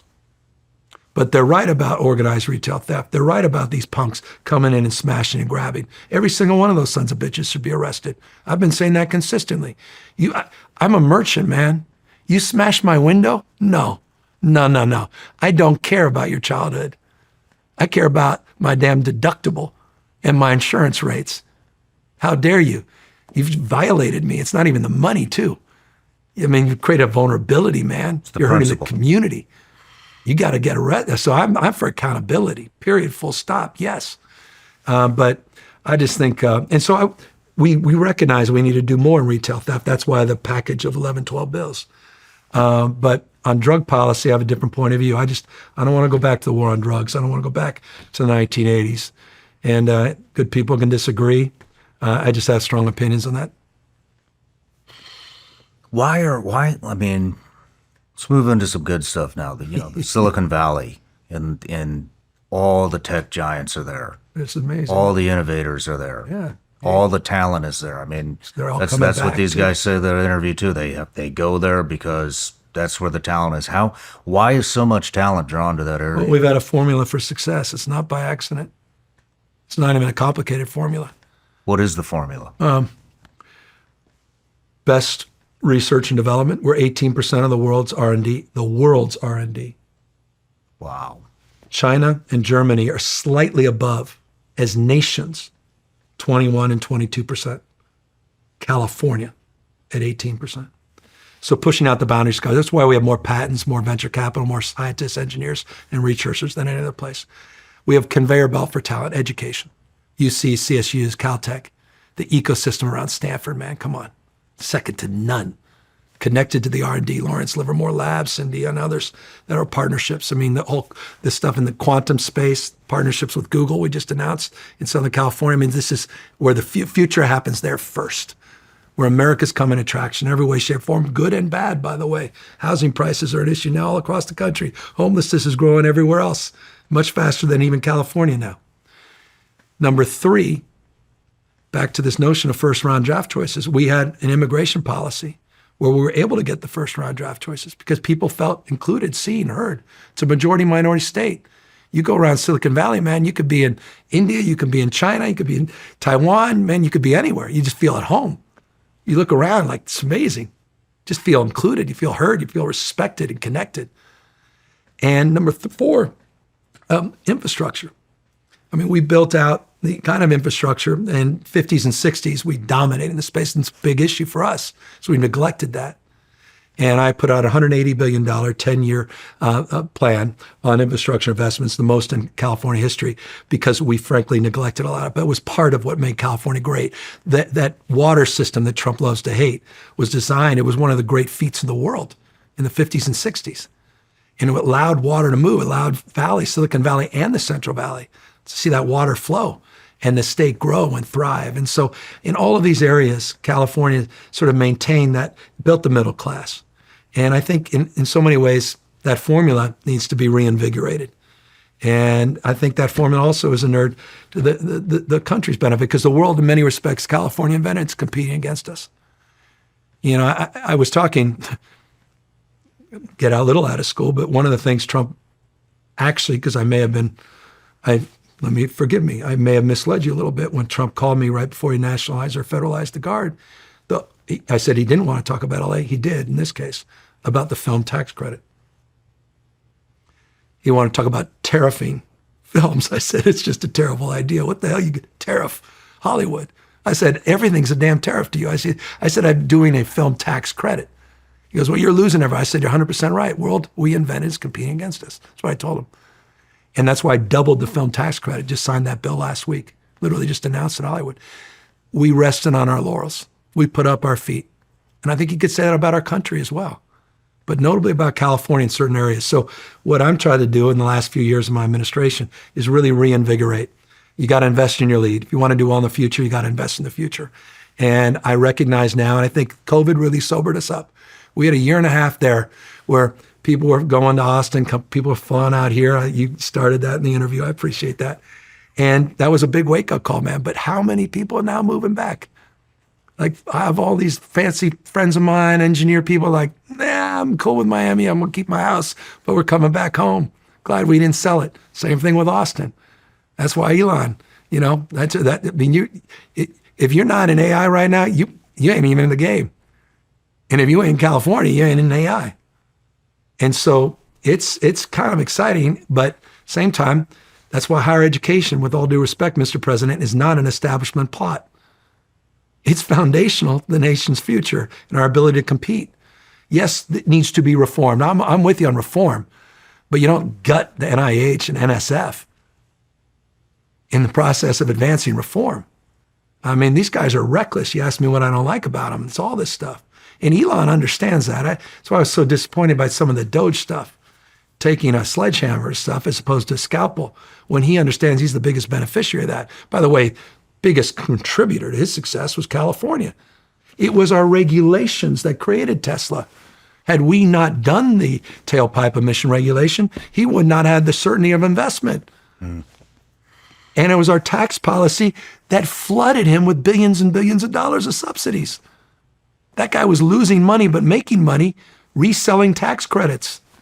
Wow. That was what a gift it was for him. I mean, he's a bloody genius. I'm with you, man. And we were going at it on a bunch of stuff, but I admire the hell out of his entrepreneurialism. But I'm very proud of my state for making the investments in that company. It's one of the world's most extraordinary success stories. And I'm proud he's created this whole space. I'm just, again, worried that we're going to completely get our asses kicked by China. And we're going to regret it, and we're going to never get it back. Same with clean energy, man. We're raising the prices for average utilities by eliminating all these damn green energy tax cuts. That's what Elon said. He was right. We're doubling down on the past, on subsidizing coal and more oil and gas, and eliminating investments in the future, which is cheaper, greener, more abundant energy. Speaking of energy, I mean, you know, I hear about the rolling blackouts in California and stuff. I'm curious, what are your thoughts on nuclear? I extended the life of the last remaining nuclear plant in California. Took a lot of shit, so that's my position on it. You're pro-nuclear. I was the guy who kept the lights on because I extended the life of about almost 9.5% of our base load in California with the last remaining nuclear plant. And I think it is absolutely critical moving forward if we're going to help decarbonize and change. It's the only path I see to get us where we're going to need to go. And man, you got some great innovators working on it over there. I just had Isaiah Taylor on. He's making the mini nuclear reactors. We had Scott Nolan on talking about enriched uranium. Look, the challenge is it's a generational thing. Mm-hmm. 3 Mile Island sort of generation that sees this in that perspective. And then you got this next generation, this tech generation that sees AI and data centers and sees energy consumption going through the roof, sees a transition or the duck curve and issues around battery storage, maybe not getting to the scale it needs to be with solar and wind, and needing to accelerate that transition. And they see nuclear as a significant part of getting us to where we all need to go, both economically, national security, and from an environment. So I see just win-win-win with the new technology, safety protocols, and standards. So no, I'm there. And look, the blackouts in Texas have been significantly worse than California. And they're getting better because they're investing in the future batteries. Our largest power plant in California is installed batteries, second largest jurisdiction in the world, China and California. It's been a point of pride. I had 770 megawatts when I became governor. It's over 15,700 now. I'm very proud of the work we've done in that space. And that's allowed us to capture, we're running the fourth largest economy at 100% green energy for the majority of this year. Think about that. Fourth largest economy in the world is run at 100% renewable energy for the majority of this calendar year. Don't tell me we can't do this in the future. Absolutely. And by the way, these are cheaper. Batteries are expensive in the front end. Once we figure that out, cost curve continues to come down in the storage side. But solar and wind, man, it's more competitive. Well, I mean, I disagree with you and agree with you on some aspects. I mean, we just had another guy on that was, what is it? He's building satellites in space that are going to beam solar energy into. All right, well, there's receivers. always that. God bless, man. I love the innovators. There's fusion in California, too. We're leading fusion. Really? I mean, California is the only one. We're the closest in the world. Wow. Happened right in our backyard in our state. You're right. I mean, look, on the other side of this is unbelievable innovation. But if we don't continue to push out the boundaries of that innovation, man, if we're just doubling down on coal, I get it. But we're like literally doubling down on coal. I think that's a whole We're going to get our idea. ass kicked Yeah. by the innovators around the world. It's just a simple question of just where do you want to, I mean, are we going to dominate the future, or are we going to double down and try to recreate the 17th, 18th damn century? I'm just with, I think Elon's sort of, I thought it was great. I know it was such a farce, and all my friends, like, it was a vulgar display of sort of corrupt capitalism, the manifestation of crony capitalism. See the fire sale of Teslas there with Elon and Trump. At the same time, I was sitting there telling my friends, man, this is what we've been at. I said, you guys should shut up. We've been saying we needed this the whole time, man. We needed this to not just be a green movement. It's about competition. It's about national security. And now Trump is advancing that. It's helping us by promoting the technology in Teslas and going, damn, look at this. I was like, this is good, man. Now it's all come crashing down and everyone's pissed at goddamn Elon. But I just think batteries are the future. Solar, just we're there. Already the dominant, under the Biden administration, we were never more energy independent. It's just a fact. We were doing 13.4 million barrels a day. In 2024, we peaked in terms of our energy independence. Trump continues in that path. He's hardly creating that path. Biden administration, we were leading in renewables and in oil and gas. I kind of like that approach more than the let's eliminate the green energy transition and just continue to dominate in oil and gas. I think that's a major strategic mistake. I mean, you're concerned about China. I'm concerned about China. Does it concern you that the majority of the solar panels, windmills are all produced in China? Yeah, well, now it's not even, it's over. We're killing a damn industry here. There was a chance with the IRA. There was a chance with the infrastructure bill that had a component part for green energy. There was a chance when the biggest beneficiaries were red states and rural parts of those states that were seeing the benefit of these green energy investments. I gave you specific example of $2 billion just in the backyard here in South Carolina. And now, I mean, they just locked this stuff down, man, to pay for tax cuts and saddle our kids with $3.5 trillion of debt so they can cut healthcare to rural communities across the country and cut food for kids in schools. By the way, and vets that are Medicaid, vets families, Medicaid, 4+ million. Breaks my heart, man. I mean, the vandalism was just done to this country.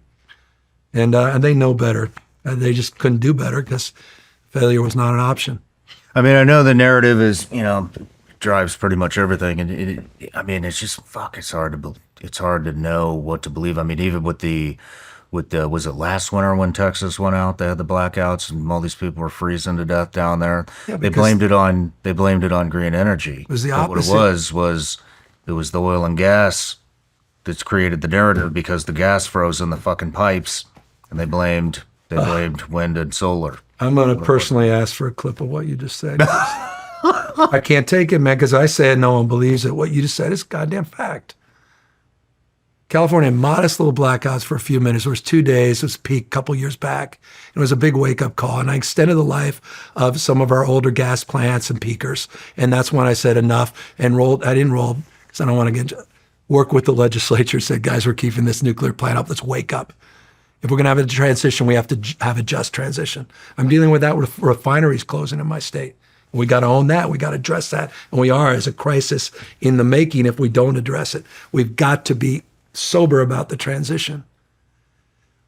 But Texas, to their credit, the markets have moved their transition, not their regulation. They're actually addressing it by moving down the path that California was on as it relates to installed batteries and more renewables that are more resilient than the old fossil fuel infrastructure that they had. They've had significantly worse blackouts in Texas. Again, not a fact you get on Fox News. You think it's only California. Mm-hmm. Back to China. A lot of people are concerned about all the Chinese that are buying up U.S. land. How much is that happening in California? It's funny. I've seen some of that. I know Sarah and others in Arkansas, we're banning, and of course, any opportunity for my friend DeSantis to flex on that stuff. I just haven't seen that level. And by the way, we have 150% larger ag footprint than any other state. So about the largest manufacturing state, I told you. So in that respect, I look from the manufacturing infrastructure, I look at the industrial infrastructure, I look at the land amass. I see more investments from Saudi Arabia in many respects, which are more interesting than me. And looking at water issues and water rights there, some other stuff that's happening with foreign ownership. So I just haven't seen it at that level. I remember we had a little bit of scare in the 80s. I remember Japan is buying everything up, and buying Rockefeller Center. I think it was literal or figuratively. I remember that. And then we went a little through that with China, but I'm not necessarily seeing that in my state. And I'm not seeing it at the scale that other governors are stating. I see it as virtue signaling. And I do see a lot of conspiracies in this place in my state around all these rumors that always seem to pop up around military bases of Chinese ownership moving in. And in every instance, it's turned out to be completely bogus. But man, oh man, it drives the narratives for weeks and weeks and weeks. Mm-hmm. And last year we had a perfect example of that if I was watching some of these networks and I literally started being convinced, I'm like, come on, guys, must be true. Look at everybody saying it. And we're finding out these shell companies turn out to be some folks from Silicon Valley, not from China. No shit. Yeah. So, you look at it case by case, but and one should be concerned about. Look at the Confucius. There's a lot of stuff. I'm not naive. Again, I come from San Francisco, and we've been at this longer than anyone else in terms of those relationships. And there's been, Senator Feinstein, who had a key member of her staff. No one's naive, by the way. We're doing the same damn thing over there. It doesn't excuse it. You understand that better than anybody, the world you've been living in. But there's no doubt, man, this is it. This is the moment. And I don't begrudge other people's success. I say that also as a Democrat. I'm not one of those Democrats that want to tear other people down. And I'm not one of those people who believe everybody should have some automatic outcome bullshit opportunity. But at the end of the day, it's about, as you said, that young entrepreneur that's hustling, barely speaks English, man. That's just like, you get emotional around that, man. It is the American dream. And it's still alive and well if you want to work your ass off. Mm-hmm. Same time, a lot of people start behind. They're not just left behind. And I also think we have to recognize that. And that's why we have to make targeted investments. We have to do things that do acknowledge that. So everyone has an opportunity. But as it relates to other countries, as it relates to other people, I don't begrudge success. I admire it, man. Success leaves clues. And the power of emulation. So I want to learn from folks. That's why I sat down with Charlie Kirk and Steve Bannon. That's why I'm meeting with people that disagree with me, can't stand me, quite literally hate me. Like literally hate me. Say it still, even after I interview them. Because I want to learn from them. And What did you learn? The Steve Bannon interview was fascinating to me. I thought I was listening to Bernie Sanders. It was wild, man. Just was. His ability to connect from populist narrative and understand that, his deep understanding of the emotional attachment to industrial policy in the heartland, this connection to class, elitism, his understanding of that, his willingness to break out of the mold and promote higher taxes on the wealthy. I joke with him. I said, Steve, you sound like me with a progressive tax policy in California. I said, by the way, California's not a high tax state. We have the highest tax rate. We're not a high tax state. What does that mean? That means 1%, and I have evidence, is not 99%. 1% pay the highest tax rate. But 80% of Californians pay about average taxes. 40% of Californians pay lower taxes than they do in Texas and Florida. Texas and Florida tax their lowest wage earners more than we do our highest wage earners. So who's the high tax state? Is it California or is it Texas? If your only constituency are rich people, then I understand we're a high tax state. My point is Bannon was actually making the case, and as you know, was part of the debate with Trump in this new bill, that and Trump showed an openness which would have killed the Democratic Party. Best damn thing Trump did for the Democrats is not taking Bannon's advice on tax policy. He would have gutted us. We have the right talking point because it's right and it's politically popular, that he's given away the largest transfer of wealth in U.S. history by giving away billions and billions of dollars of tax cuts to the richest as he's cutting programs to the poor. That would have been taken away if Bannon's tax policies went in effect, where we would have had more intense cuts to the middle class taxes and working folks and increased modestly taxes to the rich. I was fascinated by that, to hear that from Bannon on the podcast. I didn't come on to talk about January 6th. I think he's full of shit on that. That's well established. And Trump's completely full of shit on that, from my humble perspective. But Charlie Kirk, man, guys just crushed. Hey, that son of a bitch is in every goddamn campus, progressive parts of the country, hundreds and hundreds of people coming out, takes on anyone on a debate, is organizing, hustling. We're sitting here bitching, complaining. This guy's just working it. And, and I admire that. Democrats should learn something about it. I don't agree with them on 9 out of 10 damn issues. Mm-hmm. And I think it's important. I mean, I even had Dr. Phil on, for Christ's sake, and 2 weeks later he was out there as they're doing raids in my backyard with the National Guard. I'm like, come on, Phil. Oh, my man. He was embedded as the Geraldo of his time or something.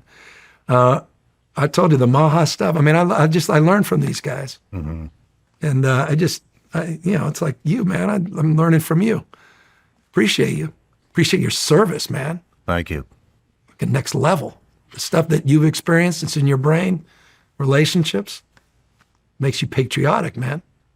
Love this country. Thank you. Sacrifice, not just service. What do you think the Democrat Party is getting wrong? That we're not talking like that a little bit more? Goddamn, got to show our pride and patriotism a little bit more, not be shy about it. Celebrate this goddamn country. And I think one of the problems of the Democratic Party is we're so good at celebrating, as Bill Clinton would say, our interesting differences. And we've forgotten about focusing on our common humanity, what binds us together. And so we celebrate all this, but we don't celebrate what unites us. The United States of America, these enduring principles of our founding fathers, taking the best of Greek democracy and the Roman Republic, 3 independent co-equal branches of government, the rule of law, What a gift. They were imperfect, but man, what a goddamn gift to this country. We're about to celebrate 250th anniversary. So this notion of, yeah, the lexicon of Clinton, community and opportunity, but back to responsibility. And that's your service and sacrifice. And I think all of us have a responsibility in that respect. That's why I believe in, I absolutely am committed to universal national service. That's back to my SAR Shriver thing. Peace Corps. I have California's the largest service corps in America. Yeah, I've read that. Twice, it's bigger than the Peace Corps. It's spiritual, man. Republican, Democrat, I don't give a shit. Black, white, first generation, just people fucking common cause. What is it? Is it did you call it the Cal? It's California Volunteers, and it's just different corps. It's College Corps. This was the biggest, not biggest, but I thought it was a big mistake of the Biden administration. When we did those student loans and we asked for nothing in return to give them back. I was like, what?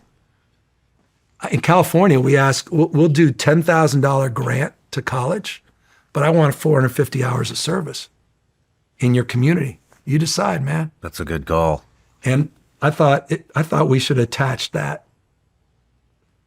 I just, again, responsibility, not just opportunity. So I think Democrats can do better there. I actually fucking love to hear that. I like that a lot. You got to earn it. Yeah, God damn it. I've never enjoyed anything I've been given. But hell, I've enjoyed every goddamn thing I've earned. Seriously, it means something different to me. Treat it like that. Me Treat it too. like I earn it. You give away, I know there's a mayoral candidate wants to do free public, you'll treat it like it's free, man. I had an opportunity to do that as mayor. We did analysis that we could justify doing free public transit. I said, no, gotta have some skin in the game, man. Good for you. Good for you. No. So I think Democrats need to find that a little bit more. We just need to emphasize certain things more, de-emphasize other things more, man. Don't dial it up on some of these issues that are so, that have created these culture wars. Just dial those down. You don't have to back away. Good people can disagree. They can vehemently. I was in, no bullshit, last night at an event in Nashville. Members of the trans community came up to me, pissed about, obviously, the thing. But I still, I still have your back. It's it's like, and the point being, well, I know there's broader points I'm trying to make, except to say we need to scale back some of the things we emphasize and start to invest more energy in things that we support, but people don't believe it because we're not expressing it. We're not showing it as much as we should. I mean, I think you could say the same about the Republican Party. But the thing is, I mean, how would that even come to fruition? Because, when the mainstream media creates the narrative on both sides, it's because it's the same issues over and over and over again. And it's, if you don't talk about those issues, or if you talk about something else that is important, then population finds that boring. Yeah. Because it's not at the forefront of the media cycle. Man, I'll give you a perfect example. Right after Trump won, it wasn't intentional. It happened to be wildly coincidental, but it was also very opportunistic. I had just finished a 3-year process to do a career master plan for California. California has an infamous higher education master plan that created the 3 systems, the finest university system in the country, which is our community college, our CSUs, and the fabled 10 campus UCs. And I decided to do one for career education. And it was about taking the skills that you learn in the military. And if you wanted to extend that academically, you wouldn't have to take all the basic courses in a community college or a CSU. That your skills mean something and they are automatically then credits towards your degree. So you didn't have to waste time with those basic courses because you already had that skill. So using your resume to connect with opportunities for lifelong learning, did with apprenticeships, et cetera, as well. And we took hundreds and hundreds of positions in state government. So you don't have to have a damn 4-year degree for this bullshit. You don't even have a 2-year degree. You just have to have the skill set. So we did a civil service reform. And I rolled that out in 9 counties, all red counties and Trump counties, right after Trump won. And literally, press after a couple of days was like, oh, they're just rolling their damn eyes. And I kept seeing all this, the same press saying, we need to focus on why we lost this election. We need to connect the rural parts of our country. Democrats need to spend time in rural parts. We need to focus on people that are not getting four-year degrees. And all it was about was transports. Because Trump said something that flared up, and everybody rushed over there. And Newsom. When in doubt, let Newsom. Social. And here I am just grinding, county after county after county, rolling out details of a plan. We had 10,000 people worked on it. No bullshit. Actually, 10,000. Put hundreds of millions of dollars. So it wasn't just a plan sits on the desk. It was grants going out. It was a community-led process. And again, people are more damn interested in these cultural issues. Yeah. And just blow up, and it consumes us. And then people start thinking that's all we're talking about because I'm responding to something I disagree with. I wasn't even having a press conference on it. I'm just saying I call bullshit on that. I think that's wrong to talk or demean someone like that or good people on whatever topic. So that's this. We're getting our ass kicked on narrative. DeSantis was very effective. That's why I ended up doing that debate with him. God help us, with Hannity. It's a 2-against-1 debate, which is fine. So I went on with Sean and did an hour-and-a-half interview with him. Started going on Fox, went on Newsmax. Trying to meet people where they are, man. Hanging with you. I don't know. I'm just trying, iteration, it's entrepreneur in me. I had no particular insight on all this shit. Well, this isn't a debate. This is just a discussion. Yeah. So Yeah. I'd like to see more of this, which hopefully this interview helps. But Yeah. Yeah. I mean, I think people, there's sort of blood sport, take everybody down, own the lib, own whatever, same thing. Trump. I mean, look, Trump and I ain't timid, brother. I'm flooding the zone. I'm hitting back on Trump. I mean, I'm not screwing. I mean, I'm like all in on that. Same time, if he called, pick up the phone. I bet if I called him literally right now, he'd pick it up. No bullshit. I think that's healthy at the end of the day. I do too. I got a personal question for you. Jesus Christ. Boxers. I gotta ask. I've always wondered this. What's that, man? How did your ex-wife wind up with Trump Jr.? Fiance. How do you go Fi- from fiance. Gavin Newsom I know, man. to Trump Jr.? First lady of San Francisco. Crazy, right? She was always, Yeah, it's fucking crazy. no, she always had a prosecutorial mindset and a great immigrant dad from Ireland, was sort of a rock star back to sort of bootstraps. Great guy, huge supporter of mine, till the day he passed away, and just always had my back, even after the divorce. And she lost her mom early, and he kind of shaped her up. I mean, had to toughen her up. Man, you're on your own. We're on our own. And she always sort of had that sort of mindset. And again, as a prosecutor, a prosecutorial mindset. So she leaned in that direction. Definitely more progressive, moderate values. And I don't mean this as a pejorative. I don't mean this as a cheap shot. I hope it's not considered. But when Roger Ailes hired her to go on Fox, just changed. I think in some ways, if you go on Fox, you have to put a mask on and your face grows into it. Otherwise, you're not going to last on Fox. And that was sort of my sense. But her face grew into it, meaning she became, in many respects, really started, she was a real believer in Trump when she was on the 5. I remember talking to Trump in the Oval. He brought her up because she's been appointed as ambassador, or has been appointed, it's about to be confirmed. And he brought her up out of nowhere. We're sitting there, and he said she was my biggest supporter back then. I mean, he was very loyal in that respect, which I appreciated. And she has certainly, in return, been loyal to him. And that sort of developed trust with the family and, long-windedly, I guess, the relationship with Junior. But, man, that's, I wish he drank because we'd have a few beers and talk more, because I ain't going to get in trouble talking about any more of this goddamn stuff. This is the uncomfortable version of Newsom as he squiggles around you. Well, we're wrapping up the interview, and so I just have one question left for you. As the father of 4, Yeah. what advice do you have for fathers? We got to step up, man. I mean, women my wife did a documentary called Fair Game, basically just talks about roles of gender, not from a cheap shot, not trying to tear down men, not all that bullshit. but just the responsibilities that are placed on women in the household in particular.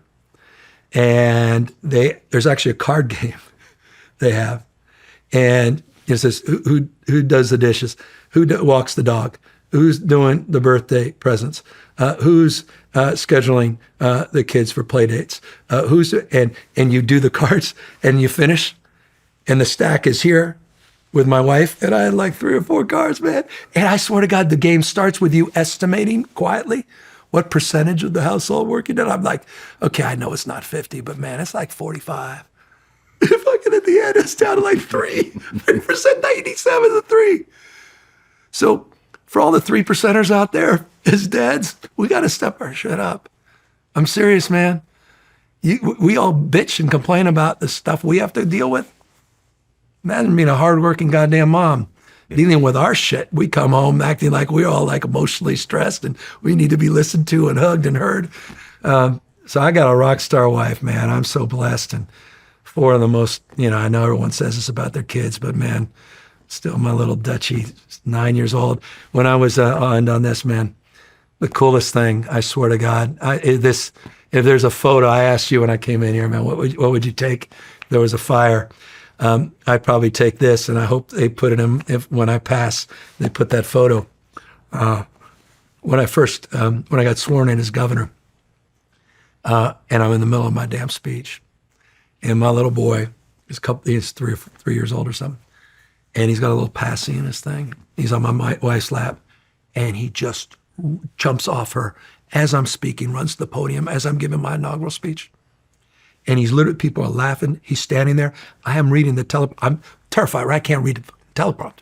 So I'm like, I have to concentrate. I can't even look at him because then I'm just going to be, this is a disaster. And then I'm like looking, and he's hugging me, he's grabbing me. And I couldn't help it. I just picked him up. And I put him in my arms, man. Pacifier, and he puts his head down and tries to fall asleep. Oh, man. And I finished the fucking speech, man. I didn't finish the entire thing, but I kept speaking. No one remembers a goddamn word I said. I don't remember what I said, but everyone felt something.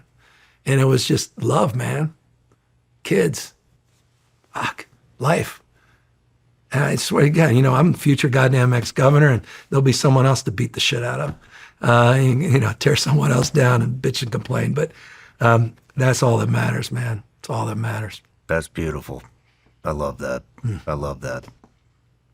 If you had 3 guests that you want to see on the show, who would they be? My show? On my show. Motherfucker. Not my show? Well, you got to come on my show now. I will. I'll come on your show. I'm ready. I will fly my ass to California. Yeah, that's right. You got to do it in person, you son of a bitch. I don't do Zooms. Good. I'm with you. I've only done one with DeSantis, and it didn't go great. Never doing it again. Yeah, I'm glad we're not talking about Ron, but I wish him luck, though. He's a father. 3 guests for you. I wonder I swear I would be a hell of a thing to see a guy like you with Joe Biden. I know that's insane. I would love to do it. Dead serious, man. I would love to do it. I'm just telling you, and I'll take this to my grave as well. I know I get a lot of shit, and I know it's politically correct as Democrats kind of turn their back on him. He's a good and decent man. I know we can criticize him for this or that or other things, but I think you'd find that just as an interpersonal, just in a way that would surprise you. And I think, honestly, no bullshit surprise you guess, even if you disagree on 100 fucking issues. As a father, I've had some really amazing conversations with him, talking about his kids. And, anyway, I think that'd be a hell of a guest. Oh, Jesus Christ, man, you've had everybody else. You couldn't even go to Trump now because you already had him on. Who else should you get on? Maybe you can connect me with Xi. Well, that would be a hell of a, now you're talking. He'll be coming out soon, right? Mar-a-Lago for a second visit. I don't know. Is he? Well, they're going to get together sometime this year, or if not late this year, early next year. Maybe Trump flies out there.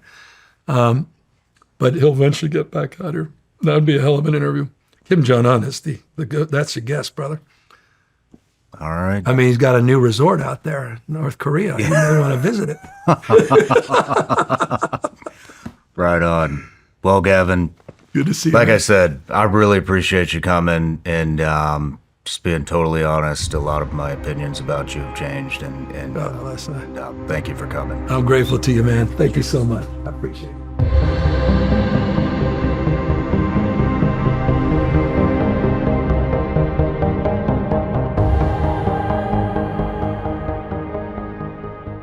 No matter where you're watching Sean Ryan Show from, if you get anything out of this, please like, comment, subscribe, and most importantly, share this everywhere you possibly can. And if you're feeling extra generous, please leave us a review on Apple and Spotify podcasts.